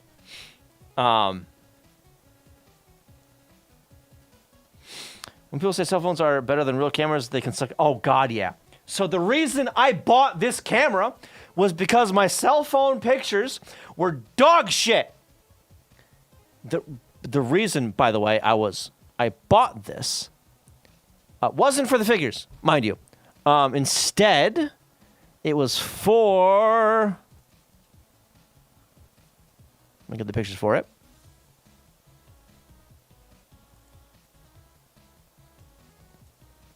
It's taking a hot second. Oh, those are all the CR2s. I don't want to use those. Nope. I'll use these. Taking pictures of circuit boards. Specifically for the study box and the Famicom titler. This is the I/O board, basically, for the titler. So controllers plug in there, expansion plugs in there, the fucking touchpad plugs in right here, and this is for the buttons on the top of it. This is the bottom of the same board. This right here is the Famicom core, and you can see over here there's some extra shit because that is a embedded cartridge that's right on the circuit board. Now, yeah, the titler. Cell phones are better than $100 cameras from 15 years ago? Yeah. But I mean, I'm not buying a camera from 15 years ago, right? I hate fake depth of field and all that shit. Yeah, the fake stuff is garbage. New Bun, how you doing? Nubu Bun. Welcome. I love my iPhone, but the one time I tried to interpolate between two cameras, it gave a colleague two heads, which is funny. Nice. But yeah, so I wanted to take pictures of this stuff for like archival purposes, right? Like good pictures of this shit. And like, this is with a non-macro camera. And like, okay, I can read that, but it's kind of ass, right? Kind of looks like crap. I have somewhere. Actually, I have it on this fucking SD card right here. Let me plug it in real quick. Give me a second. Hang on. Plug that in there. Do that. Over here, and then over here. Scroll all the way the fuck down. Yeah, I do a bunch of stuff that's like preservation focused. I'm not very good at it, mind you, but like that's the idea. This is with a proper macro lens. I now have a proper fucking macro lens. This is with my old tripod. I have a new tripod that I bought last week where I can get a better angle on this shit. Don't worry about it. But yeah, so this is with a proper macro lens, like a legitimate one, right?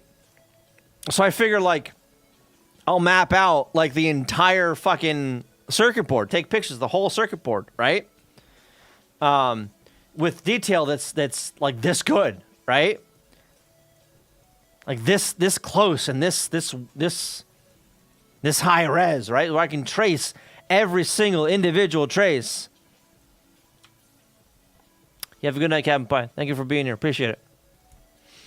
I'll say all things the cell phone cameras do better than real ones. All have nothing to do with picture quality. Yep. And nothing to do with picture quality. Yeah. Because they just do not have the physical space for it. They're so compact that they do not have the space required for proper optics that a real camera has, right? Like a real camera, the lens on some of these things are massive. And that's because of the optics and the physics of the thing. And the sensor size. Yes, the sensors on these cameras are massive compared to a cell phone camera. Yeah. So you zoom in and it's grainy as fuck at this level here. Right? I don't know if I have any pictures to actually compare with. I do. Never mind.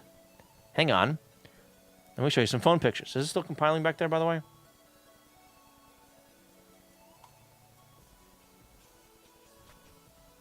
C tag. Okay, we're going to ignore C tag.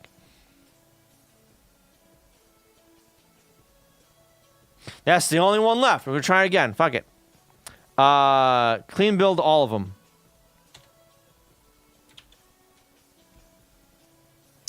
So this is a phone picture. What is... This looks like ass. I don't care about the package, actually. This looks like ass. This is complete ass. Like, what is this? This is garbage. Here's another phone picture. Complete garbage. Right? I took these... Like, I'm even holding down the fucking wires. I took these pictures. I'm like, wow. I mean, I guess I can read that. But it looks like deep fried ass. Right? And compare that to... not that one. This. This is the exact same board. The exact same board. I think, right? Where was that one again? Hang on, let me find it again.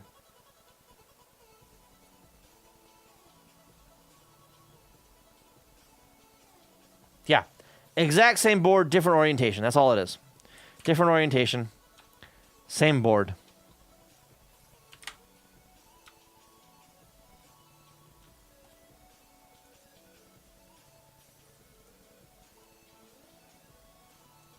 There. There's the same orientation. This isn't really focused right. I'm not using the right lens for this. Don't worry about it.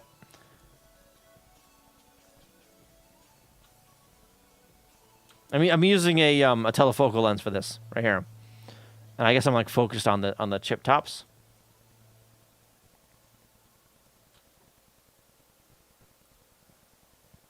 But then I come over to the good shit of this guy here, right? Of this shit. Whereas there's one picture of like one specific chip that I want. I don't know where that picture is. But yeah, this I can actually like zoom into and like actually read. What crypto am I coding? I was trying a bunch. I got very distracted. I apologize, but welcome, Pixel Hamster. How you doing? No, CD code. Put. Yeah. Originally working with this stuff to do. Hang on. Let me scroll to that thing. This here. Yeah. An exam in 2 weeks. Really? Good luck. But not Bitcoin, Jojo. Not that kind of crypto. You bastard. Yeah, my goal tonight was to see if I could write a key management server service thing. I got drunk instead and very distracted.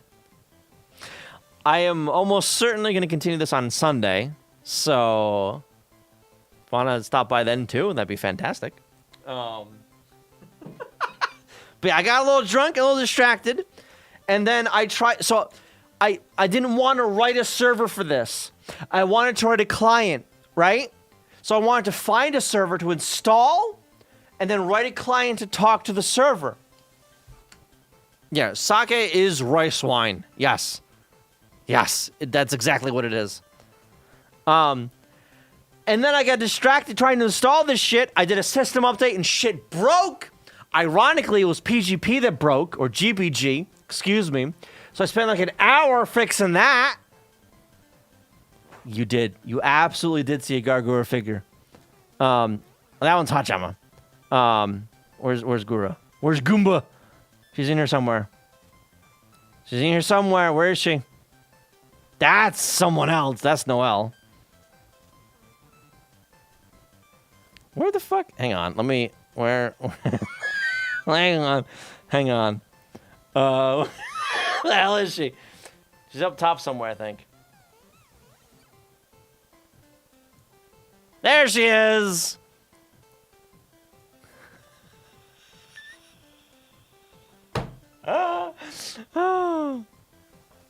Like 18. Right. But I'm drinking an entire bottle.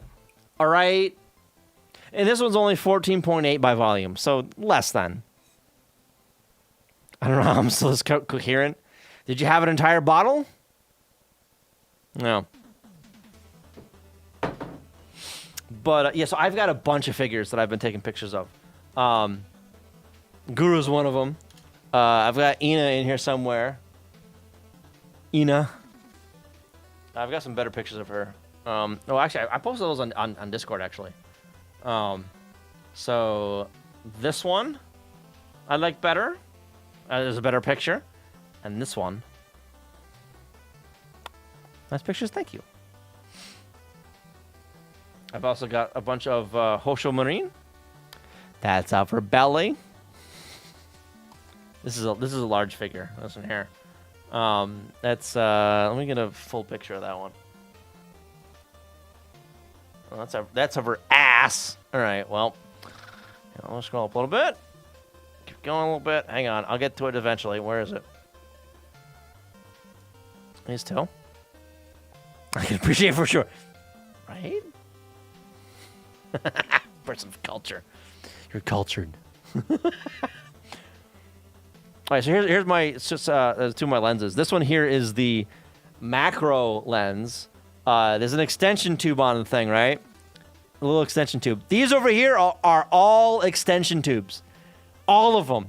The bottom ones actually pass the signal from the camera to the lens. The top ones are just plain metal tubes with no electronics in them. So those can't like autofocus or do any of the f-stop bullshit. But these guys can. Which is why I got those. So a lot of the really close pictures, especially the ones where you can see you can see when I use this as a reflector over there. Especially ones where you can see the edge of the lens. The butt. Like this one here, that's the macro lens.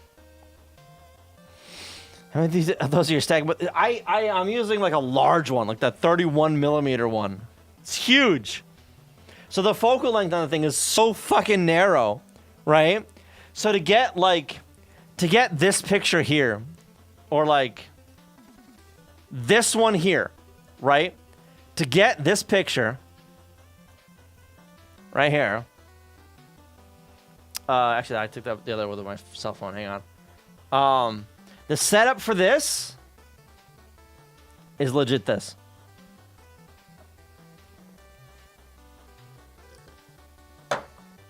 That's where it focused, so that's where I needed to go.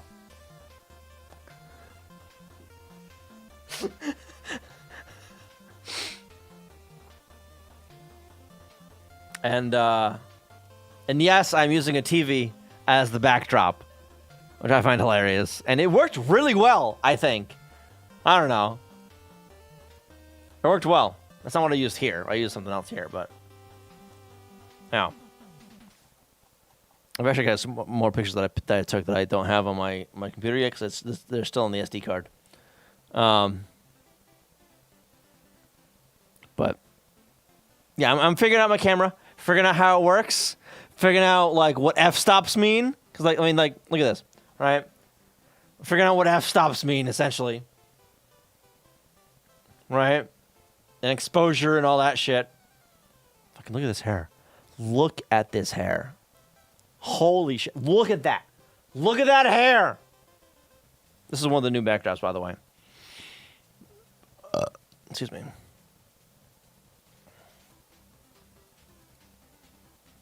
I've also got a bunch of this one here. Fubuki. And Mio. I think I've got two pictures of... oh, and the Canon camera. And the lens cap. I thought I had a bunch of her. Oh, yeah. I've got one with, like... yeah, two extremes. So this is f-stop 32, and this one's f-stop 2.5. 2.5, I think. So this is my proper macro camera. That's what the macro lens. I'm sorry, the macro lens. Yeah, that's the two extremes on that. Well, anyway, yeah, depth of field. Most people end up taking pictures of the back side of the lens cap, not the front. Not on purpose. You're right. Not on purpose. Yeah. Yeah. For me, it's a DSLR. So if I can't see anything through the viewfinder, that means the lens cap is on. Right. Anyway. I got fucking nowhere tonight. Jesus Christ. Can I at least maybe get somewhere? Hang on. There was one couple or video mode is on. Fair, yeah. Going PGP. What the fuck? Proton mail.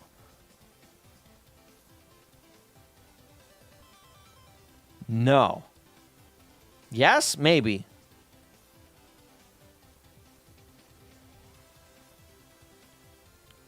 Go crypto. This is what I need. This is what I want. Okay. This is what I use at work for encrypting and decrypting with Go. This stuff here, the proton mail. That's what they use. Yeah. Definitely prefer DSLRs too. Just got a crappy one, but still do more work with a cell phone camera when I need to document something. I mean, that's fair. So a lot of stuff I've done it like professionally, like in IT or whatever, right? If I need a picture of something, or I need to record like an ID or like, you know, settings off a fucking screen at the casino I worked at, I take a picture of it, right? That's what I do. I take a picture of it. If I needed like punch down shit and I needed to know which fucking block it went to and which punch down that block, I take a picture of it. I put my fingers behind the wires that I cared about, take a picture of it, right?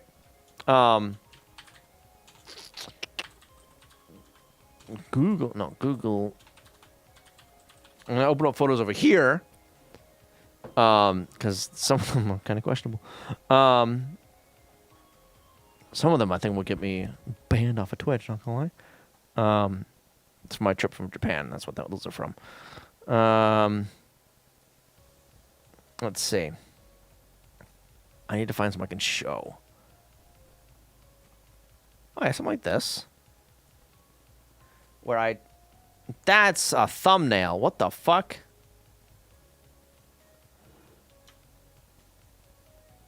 I mean, whatever. Show like this, where I'm like holding the wire, right? I'm like, oh, it goes to this one.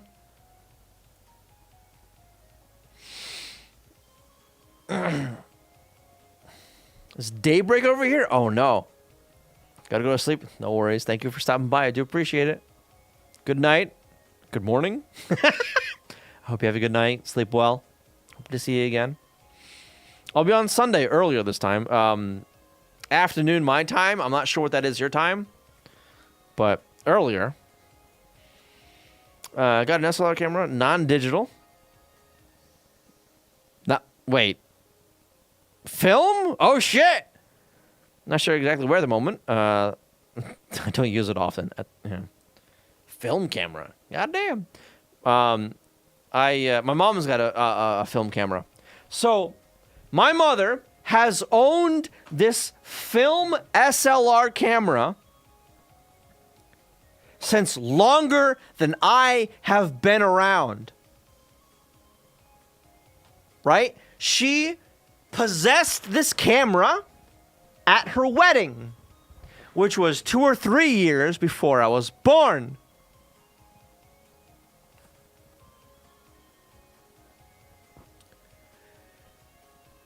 She still doesn't know how to use the damn thing. She doesn't know how to compose pictures. What? What?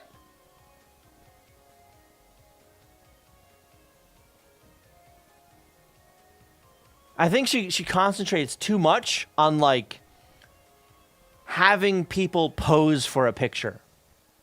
if that makes any sense, right? Like, oh, smile for the camera and look at the camera, smile, right? She concentrates too much on that, the setup of the picture. Whereas me, so I went to a wedding not long ago for a friend of mine who is on the West Coast right now, actually, or in a plane to the West Coast. He's probably there by now. And I took a lot of pictures. But the thing I did was I didn't wait for anybody to get ready for the camera. I just took a shit ton of pictures. 2 days, I took over 5,000 pictures, right? I took so many goddamn pictures. A lot of them are garbage, but some of them are really good, I think. Scroll down to where some of them actually are. Yeah, a lot of them are trash. Like, what the fuck is this? That's garbage. Where's some good ones, though?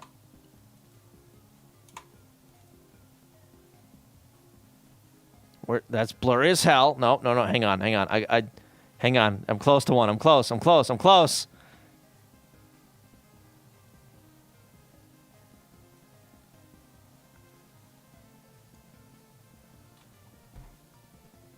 She is extremely photogenic, by the way.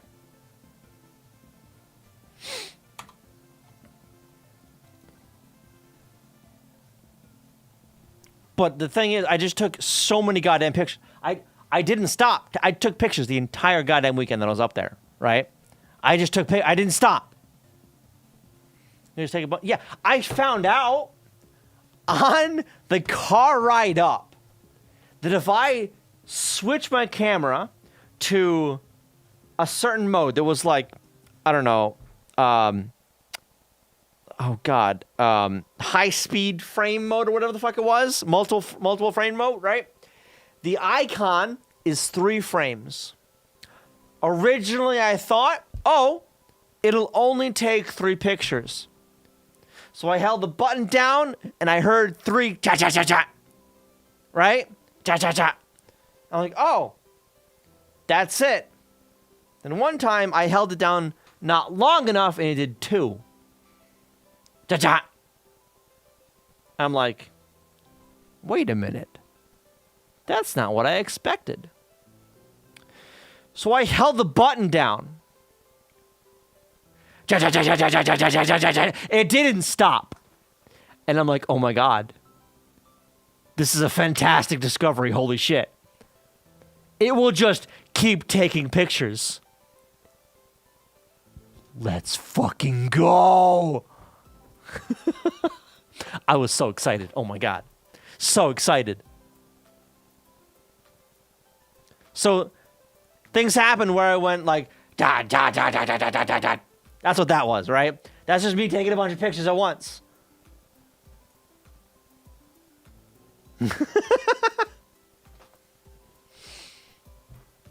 Can also be downside if you're not careful. If you don't look at them right away, you might end up with no good pictures, and it's too late to take more. True. You're not wrong. Like I said, there's a lot of pictures in there that I'm not very happy with at all. There's a few good ones, but there's a lot I'm not happy with. So I wish I experimented a bit before the weekend, a bit more rather before the weekend. You know. Honestly, I was rusty. I was very rusty with photography stuff. Right.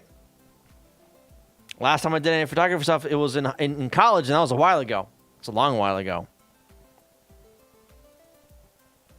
So I was unfamiliar with settings and f-stops and ISOs and all that shit, right?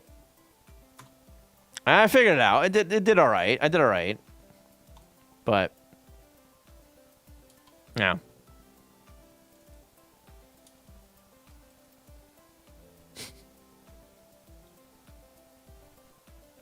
Fucking these two.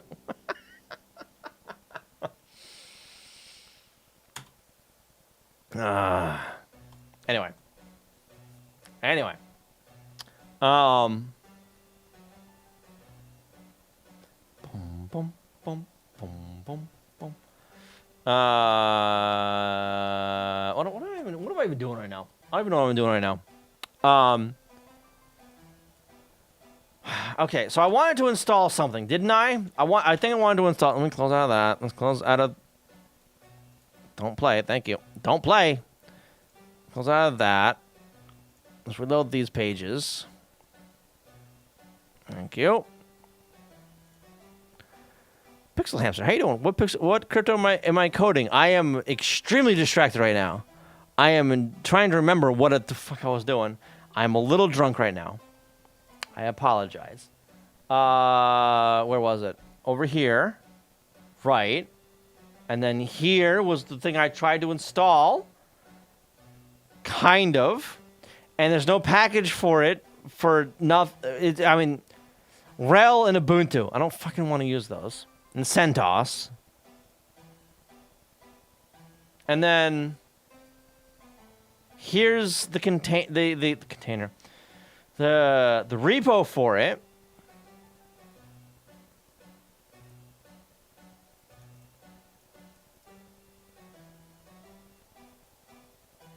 Right, so let's try this.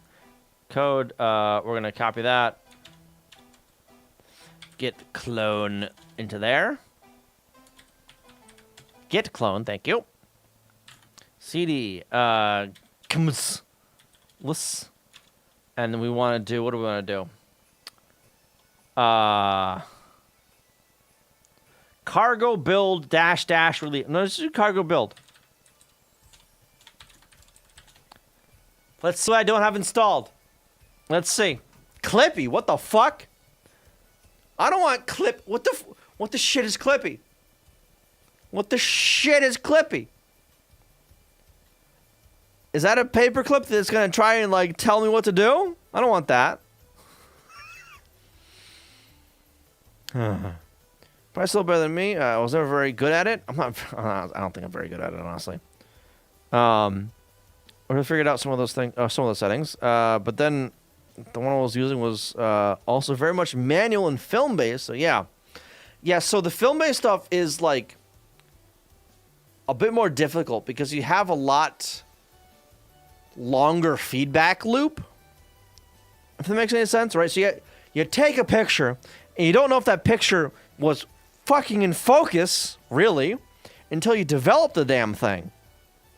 Whereas with my camera, with a digital camera, you take a picture, wait half a second, it pops up on the screen, and you can see if it's in focus or not. Right? A Rust tool that nags you for doing weird coding things like big argument. Oh my god. It is! Holy shit. What? Oh my god.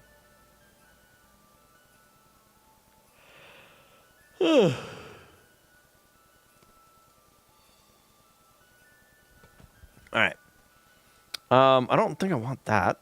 Because VM. I don't want to set up in a VM. I want to do like dev shit. Is there a bin somewhere?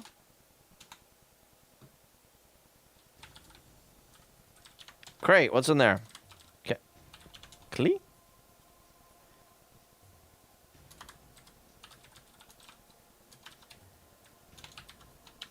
Read me. The CKMS command line interface or graphical. Okay.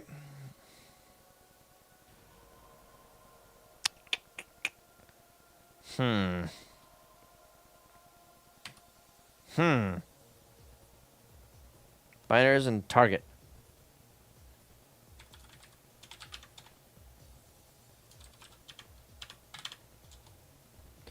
Ooh, okay. Okay. So let's CD over there.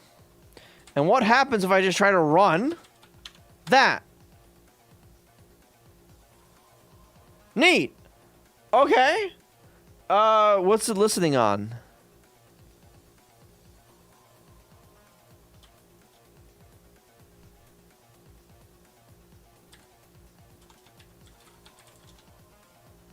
It's running. Cool.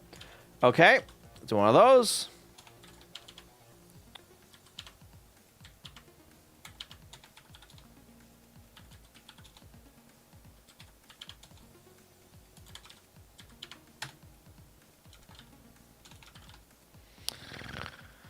All right. Used to manage the thing. Okay. Access rights. Manage uses access rights to the. Okay. So let's try there.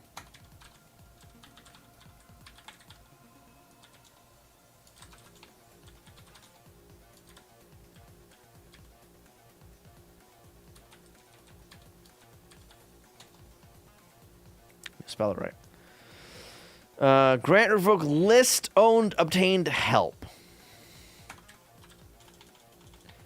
List.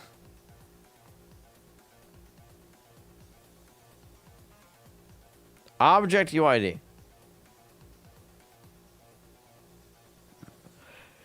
Huh. Okay.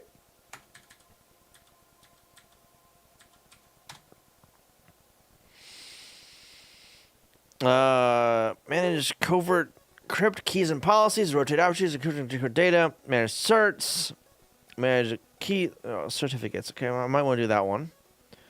Get attributes, locate, new database, RSA, server. Okay, certificates.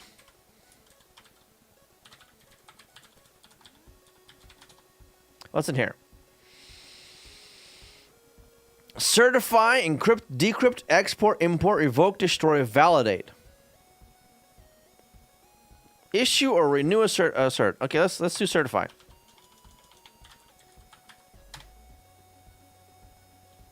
Okay. Supply a cert signing request. Okay, that's not what I want then. All right. How about RSA help? Create, destroy, import, and export RSA key pairs. Okay. Encrypt a file with a given public key using either that, or that. Decrypt using the same things. Help. Okay, so keys. Create.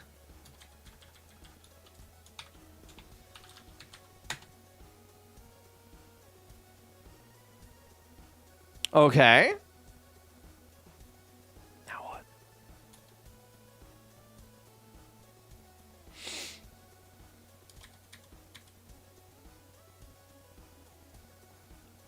If you request it, yeah.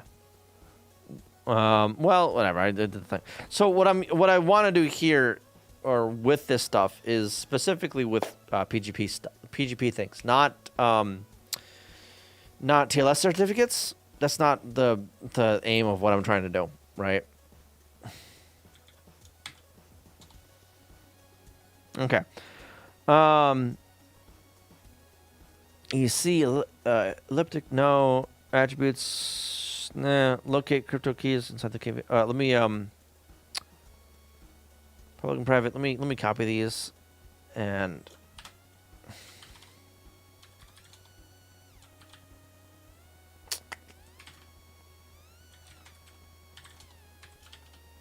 paste those in there. That okay.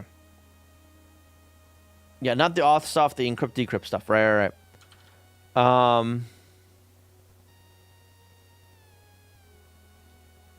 Okay, so for this,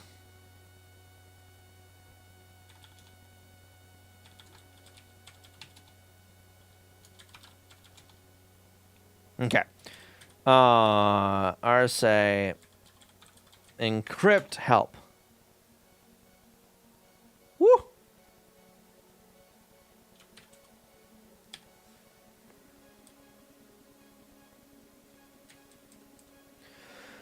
Encrypt a file with the given public key using either one of those. When using that, maximum, I don't care. Using that, I don't care. Note this is not a streaming call. The file is entirely loaded into memory before it being sent for encryption. Ooh, okay. CKMS RSA encrypt options file to encrypt. Okay, key ID, public key unique identifier. If not specified, tag should be specified. Tags. Ooh, tag. Tag the user to retrieve the key when no key ID is specified. To specify multiple keys. Use the option multiple times. Algo. I'm not going to bother with that. Hashing algo. I'm not going to bother with that either. Output file. Okay, and help. Okay, so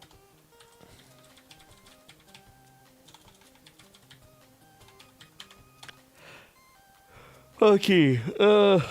How do I tag that key? Can I tag that key?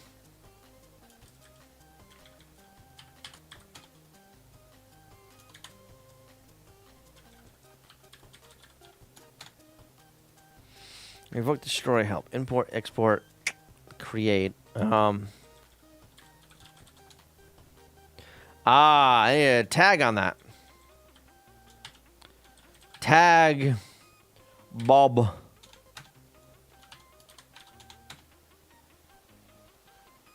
Tags Bob. Okay. RSA. Encrypt. Tag Bob. Temp. Into.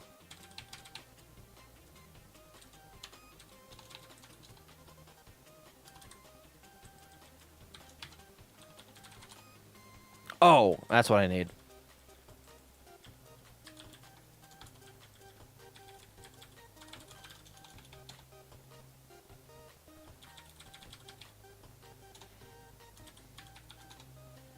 Ooh, look at that. Okay.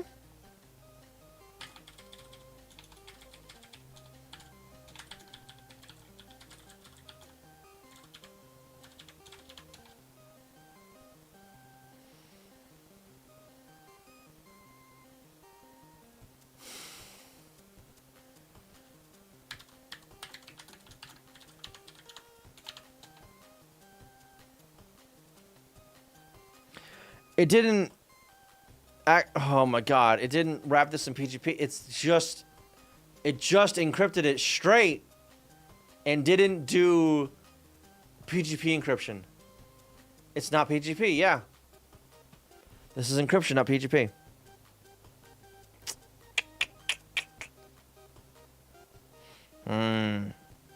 Sounds like it's doing something I was wondering about. Server-side encryption, meaning it's sent plain text to the server, then encrypted, and the encrypted version is returned. So I wonder if it did that. Did it that way because otherwise the key would have to be sent to the client. I think that's actually what Encryptoid does. It sends the key to the client, and the client actually does the encryption decryption. Otherwise, seeing that the fucking server wasn't, or the client wasn't talking to the server for 100 some odd days, 170 days, 150 days, I don't remember how many, it wouldn't have been able to operate at all. Unless it had stuff, it had the keys cached, which it obviously did, because it was able to encrypt and decrypt stuff with the cached keys. Which is really what I want.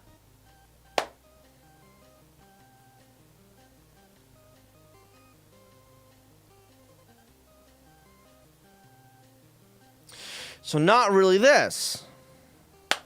That's cool.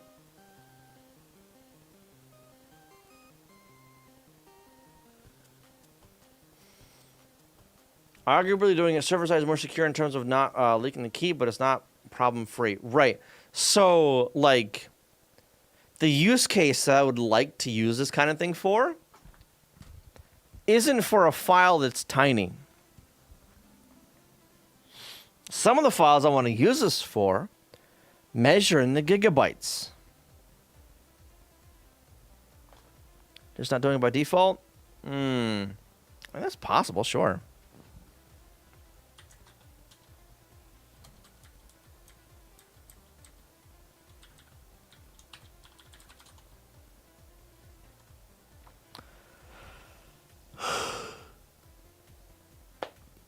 Wrapping stuff.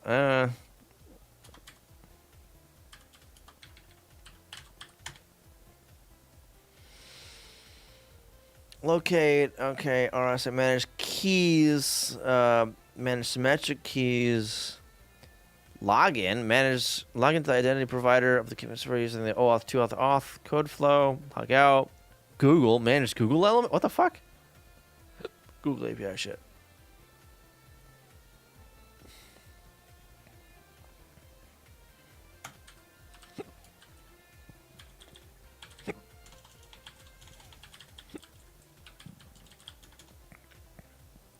Get attributes.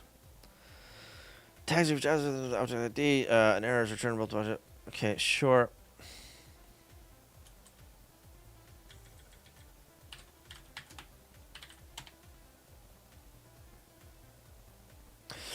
Too many objects for Bob. Fuck you. No, there's not. Worst case, write your own code that exports the key to RAM and use it to encrypt locally. Yeah, that's probably what I was gonna do. That's honestly what I was thinking. Like a standard fucking API call or whatever the hell. Hell, even a fucking gRPC call. Fuck it. To a server that just returns the raw binary for the key. Wow. I need to piss again. I'll be right back. Hang on. I'll be back. Don't go anywhere. Don't go anywhere.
Okay, I'm back. Another fucking bot. Get out of here. Assuming it doesn't have this functionality already, we just have to find it. Yeah.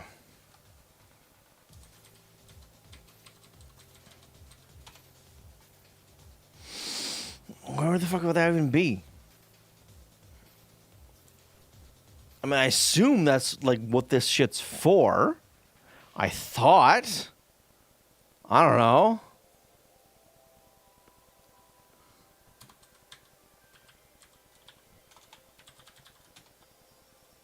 Locate.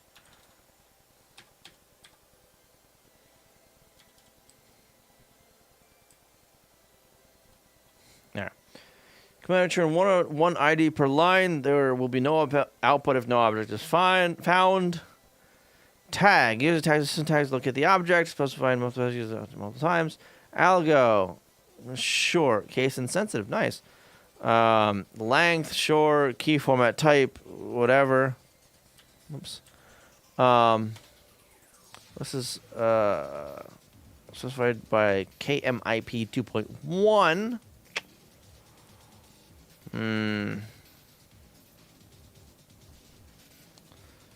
Object stuff. PGP key. PGP key. An object type. How do I make one of those? How do I make a PGP key in this? Because that'd be an RSA key, right?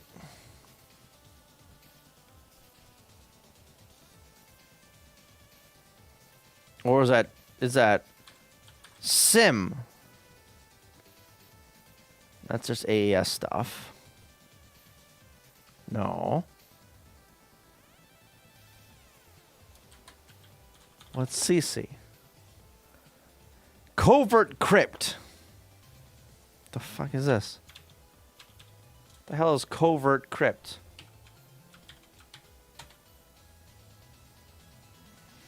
Post quantum encryption.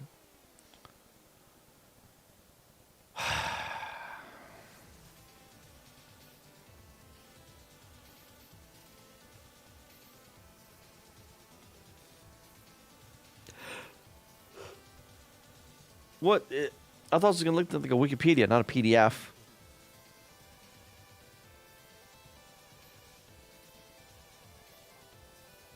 That's a lot of math. Jesus Christ. Sure, whatever. I don't care. Okay, that's not what I want apparently.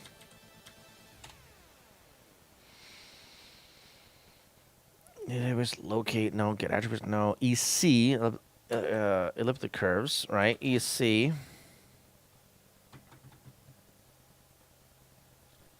Yes, sir. My AES 256 is post quantum. Sure, why not? You know what? Fuck it. I think I'm just gonna like raw dog some API stuff just for shits and giggles. Move that. Actually, I probably should have. Whatever. Client go.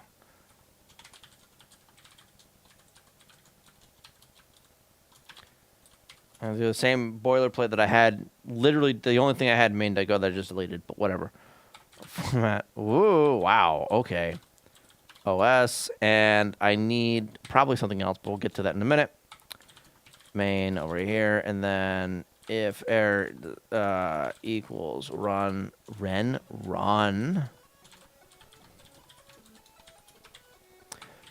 f print line os dot standard error os dot exit 1 run error like that, return nil. Nope, not that one. Over to this one.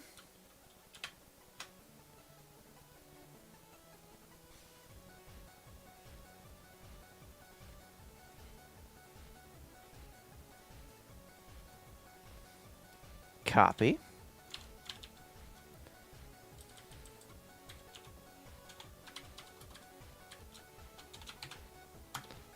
Like that. Come over to here. There. So I'm going to first start with just a program that will encrypt a file. Let's start there, right? Alex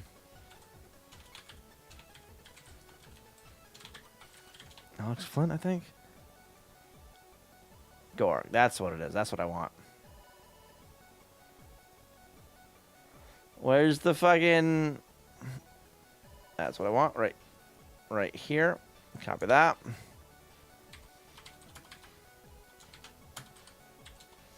Type arguments struct input file string, or just input arg positional required output string. Whoa, wow, no, not like that. Not like that. Same thing. I want to have it required because shut up. Args arguments. Args equals that arg.must parse args. Then over here, args. Fantastic.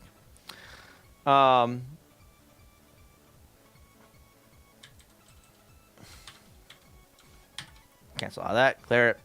Clear. Okay.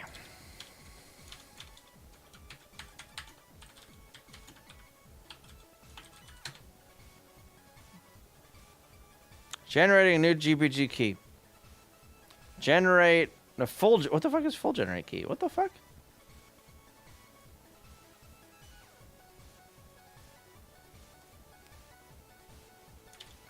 GPG generate full key. Neat. Full generate key.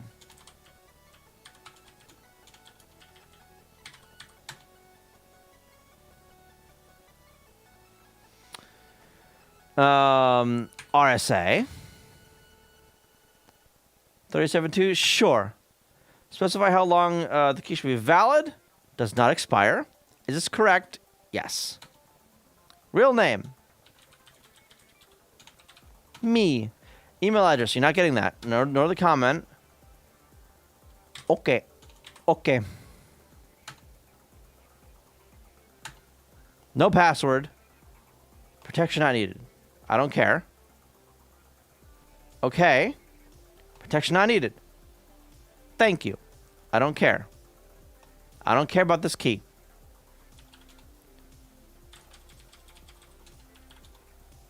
It didn't fucking put the key anywhere. Okay.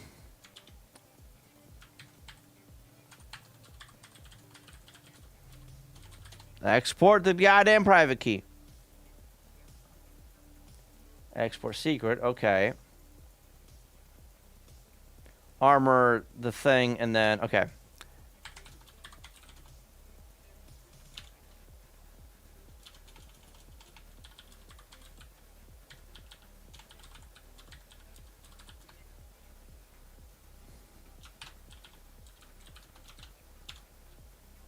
Armor the full key thing.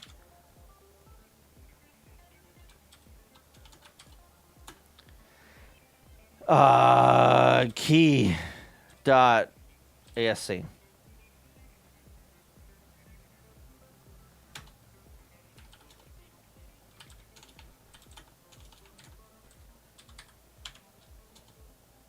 Cool. This is the private key I just generated. All right. Neato.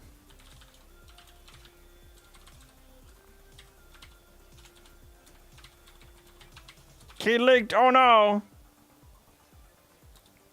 Whatever. Var. Prev key. Byte, and that is going to be go embed key.asc.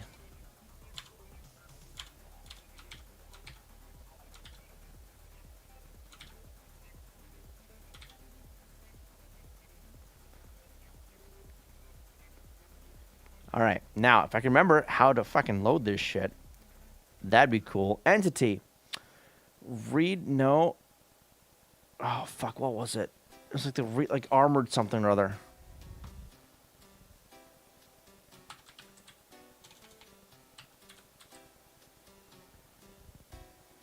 Check armored. No. Entity list. Read armored. That's what I want. What I need. Okay.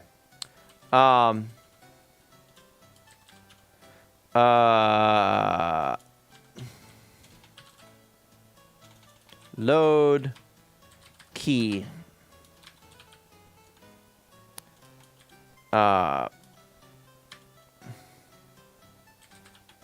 Key is that equals load key. Okay, good. Function load key. This is going to return star open and entity list, and error.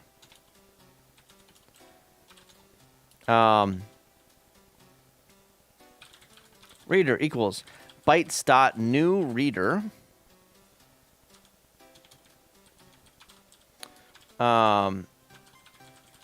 Private key. Seems customer supports storing PGP keys but not using them. That should be enough for what you want. Whatever. Whatever. I've moved on. It's fine. All right.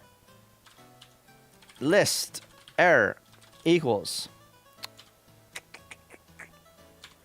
read armored keyring open put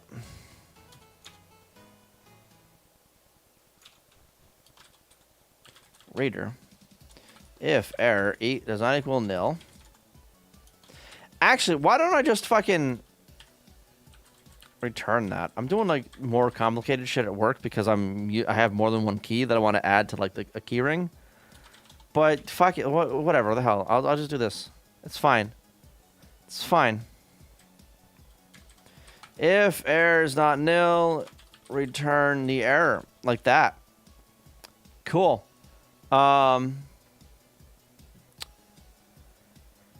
Encrypt. I'm gonna need this. File hints. Okay.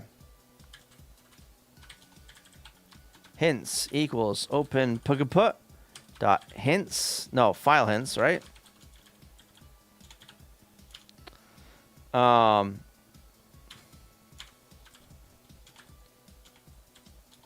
Is binary true? Yeah. I don't care about the others because whatever. Packet.config. I don't know if I actually need anything in here. I don't think I do. I think I just passed nil to that. So it gives back a right closer and error. Okay. Writer error equals open put dot encrypt. Oh, I need to open up a file. Out raw error equals os dot create file dot put file dot text dot put and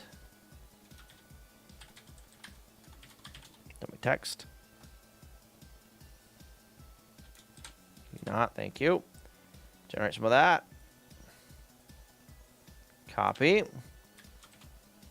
Paste all that.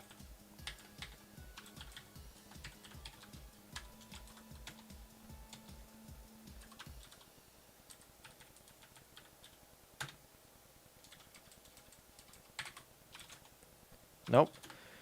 Write file dot text. Good.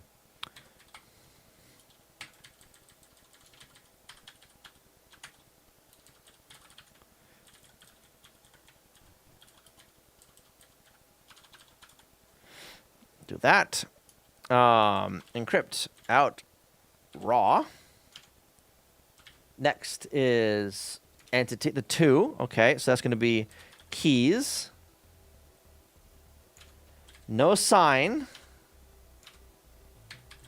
Hints. No config.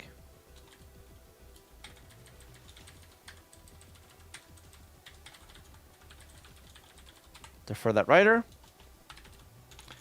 In file. Actually, I should put this up here. Error equals os dot open file dot text like that.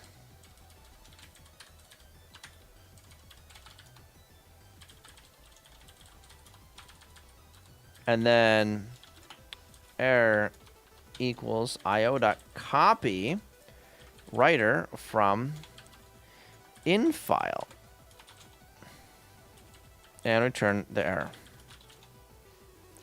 Would you want to use the keys to figure out which customer file the file belongs to, or find the key based on that? So right now, I'm just getting bare bones of like, let's encrypt something, let's decrypt something. Then we'll move on from there. Right? We'll get there. Yeah.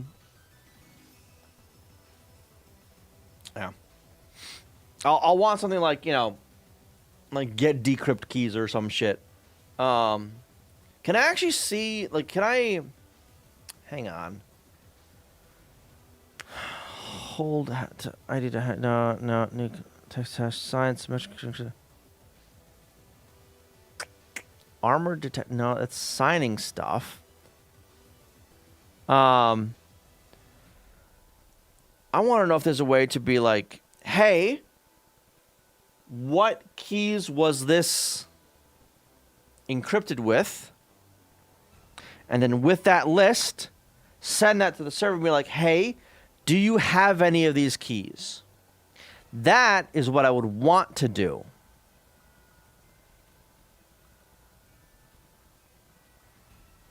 I don't know if I can.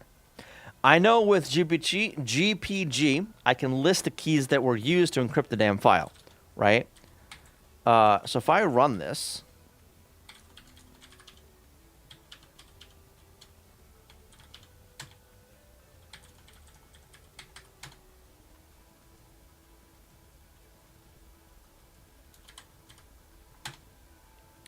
I run that.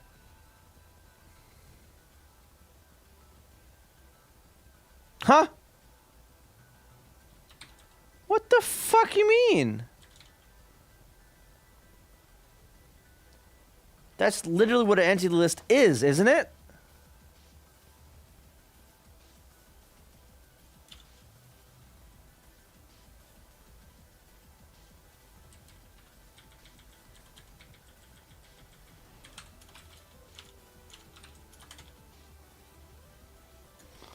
God damn it.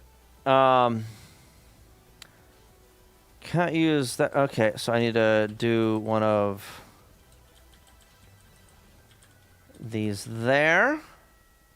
Undefined IO. Fair. Read armored keyring. What is that?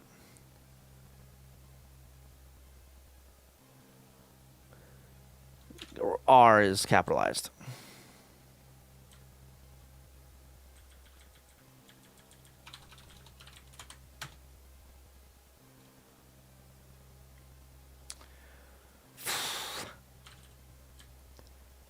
$56. This one here. Oh, because that, and then so I just need to get rid of that. Okay, that's where that. All right. Inputs required. Fuck.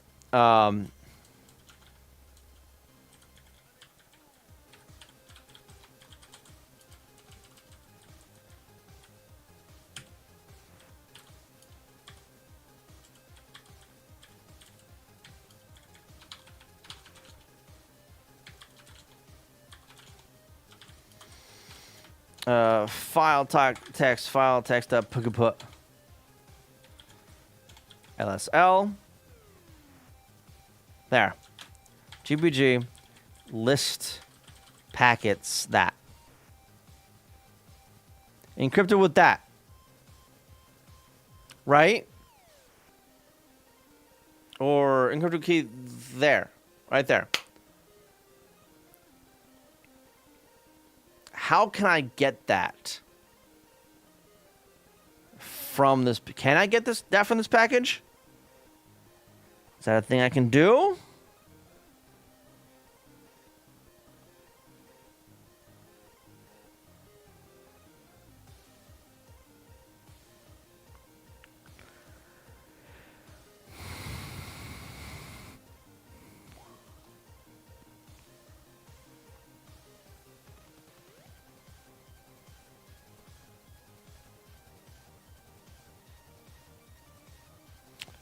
Packet. Nothing in the packet. Nothing in the interface. What the hell?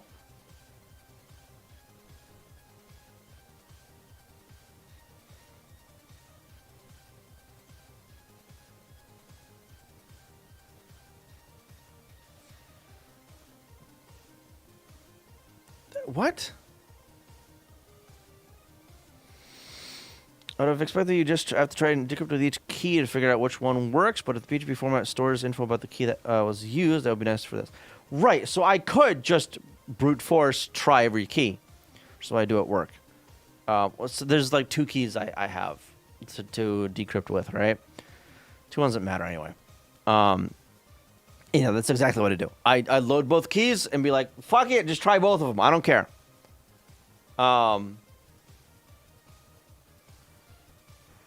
Yeah. But I would like to be like, all right, what key is this? And then send a request to the server, hey, can I have this one key? Instead of, hey, send me all your decryption keys. I don't want that. Right?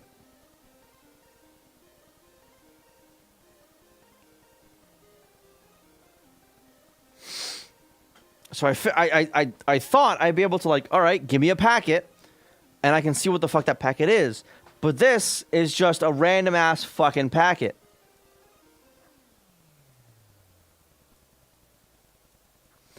User expected to try to try casting instances of this interface to specific packet types.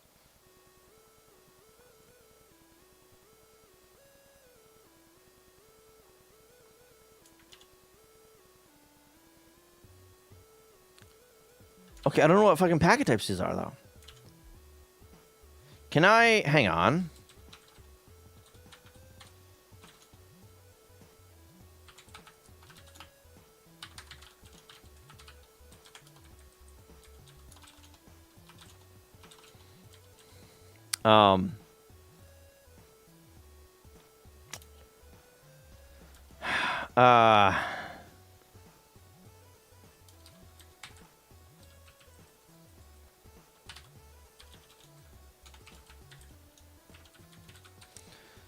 Raw and buff.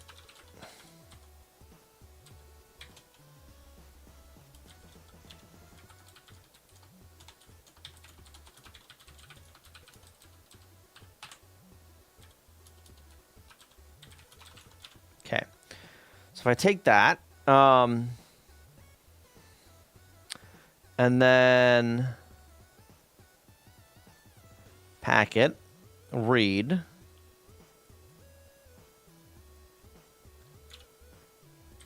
Okay.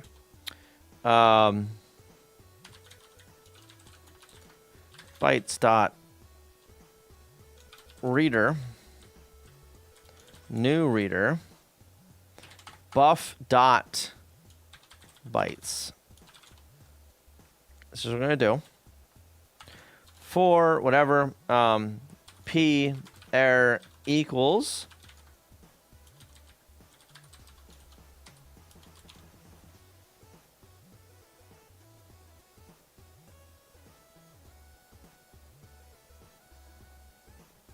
is that just a dot read?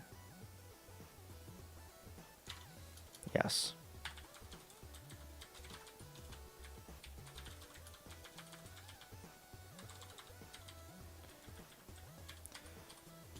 Packet dot read that. If error equals does not equal nil, if error equals io.eof, I guess. Just break. Otherwise, return error. And otherwise, print f %v new line p. Print all the packets. What do I get?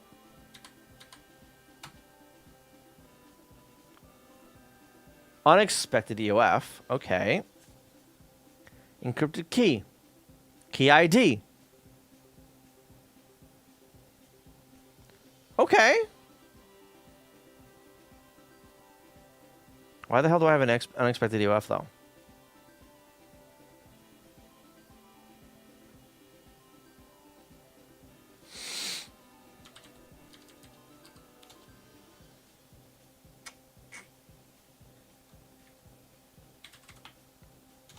What is it?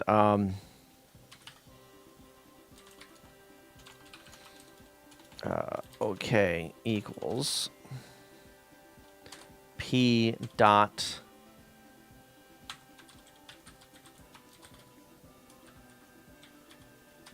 packet dot encrypted key. If not okay, continue. Otherwise,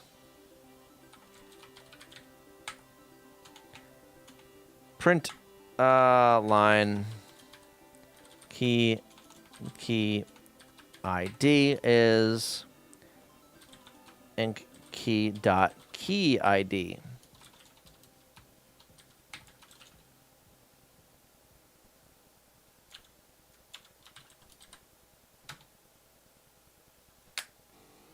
Okay.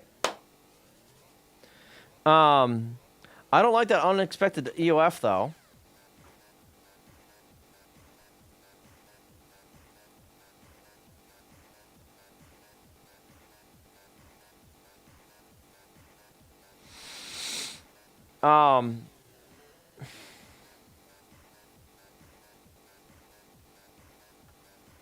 Huh?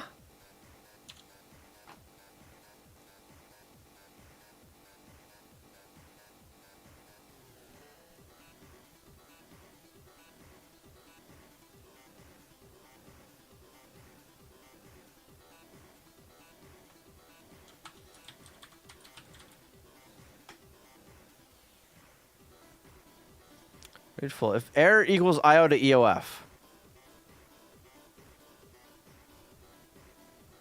It's a fucking read full. What the fuck are you doing about it? What?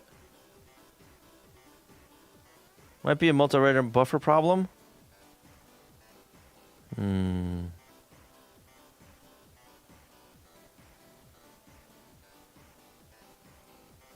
Wait. Yes. Because this isn't closed here.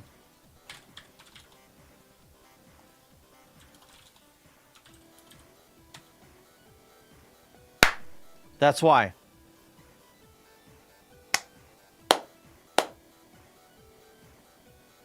Unknown packet type. I don't think I care. Wait, what do you mean unknown packet type? You literally encrypted this fucking thing. Unknown packet type?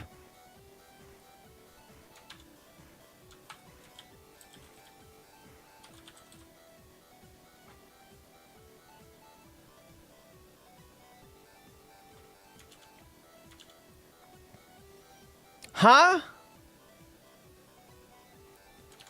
I used this library to encrypt the damn thing.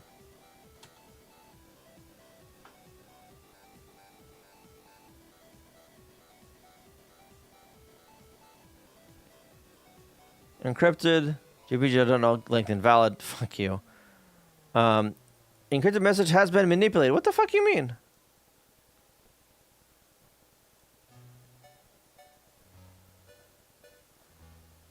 What?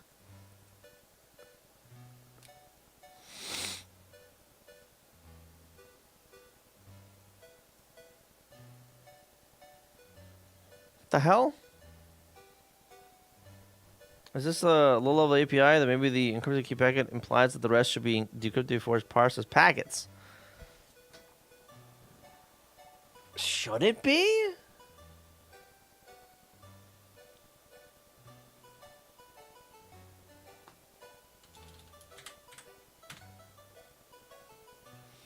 I mean, so it's finding the key.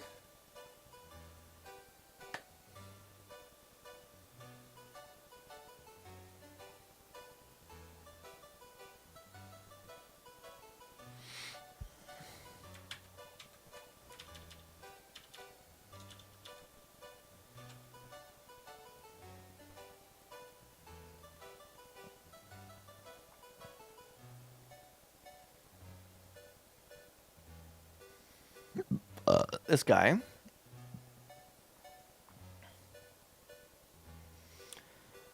Only valid after successful decrypt for a V3 packet. Also has to valid decrypt.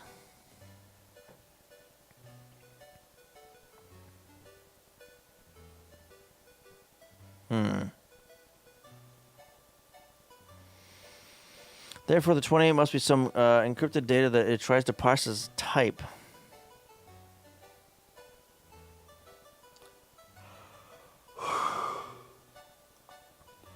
Since I don't decrypt it before passing it along. I mean...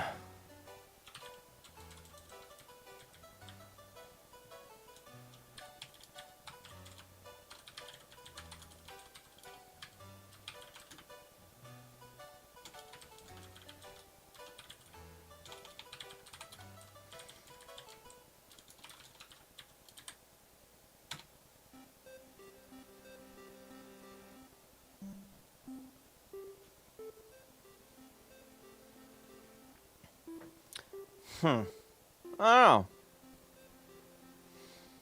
Jojo, you have a good night. Thank you for being here. Appreciate it. Don't want to be tired tomorrow? Yeah, I'm getting a little tired too. Oh shit, it's midnight. Oh fuck. A little past midnight. I need to get going here soon.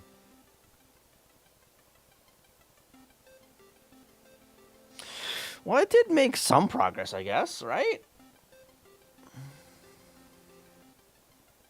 Alright, cypherfunk is nil. Key is nil. This is nil. This one's not nil, though. Ugh, God. Yeah, I don't know. I'm too drunk to figure this out. I know that much. I think I actually am gonna wrap it up. I just realized it was past fucking midnight. So it's Saturday already for me, which is cool. Which means I need to get to bed so I can have a day tomorrow. That is, if I'm not fucking hungover, which is it's a very good possibility, actually. So let me see if there's anyone live so I can raid real quick. But yeah, I need to wrap up. I need to wrap up. Thank you guys for being here. I appreciate it as always. I know I didn't really get anything done today. I'm probably going to continue this on Sunday, honestly. Which I'll be back on Sunday. Yeah. Read the key packet. You use the key ID to find the key. Rewind this stream. Pass it along with the key to the high level decrypt function. Probably that's probably what I'm going to end up doing. I would like to find all the keys in there and pass all the key IDs along, right? So I'll probably do a thing like, you know, if it's an encrypted key packet, like add it to a list, right? Ignore all the errors, and then once I have that list, as long as it's not 0, send it to the server to see if I can get a key for the thing, right? That's probably what I'll end up doing. Will one PGP file use more than one encryption key? It is very possible, yes. In fact, it's kind of common at work where we will encrypt it with the customer's key as well as one of our keys. So if the customer has trouble with the file, they can send it.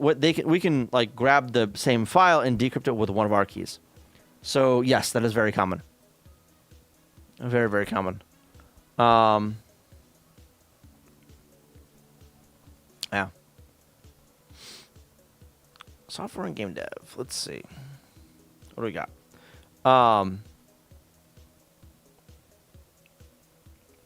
Oh, some big guys on tonight.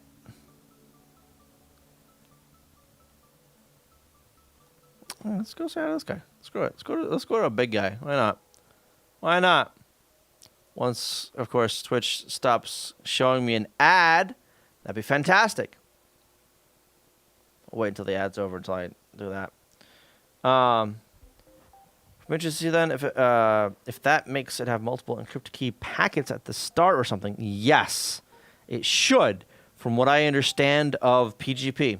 So over here, right, we've got only one listed key. For stuff at work, I have been able to successfully have 3 keys on there. Customer's old key, customer's new key, and my key. Right? So yeah, I'd be curious to see how that worked. Now, anyway, I don't know what this guy's really doing, but let's go say hi, yeah? Why not? Why not? But yeah, thank you guys for being here. I'll be back on Sunday doing probably this again. I don't know. We'll see. Come up there to say hi. I'd really appreciate it. And yeah, you guys have a good night. Bye.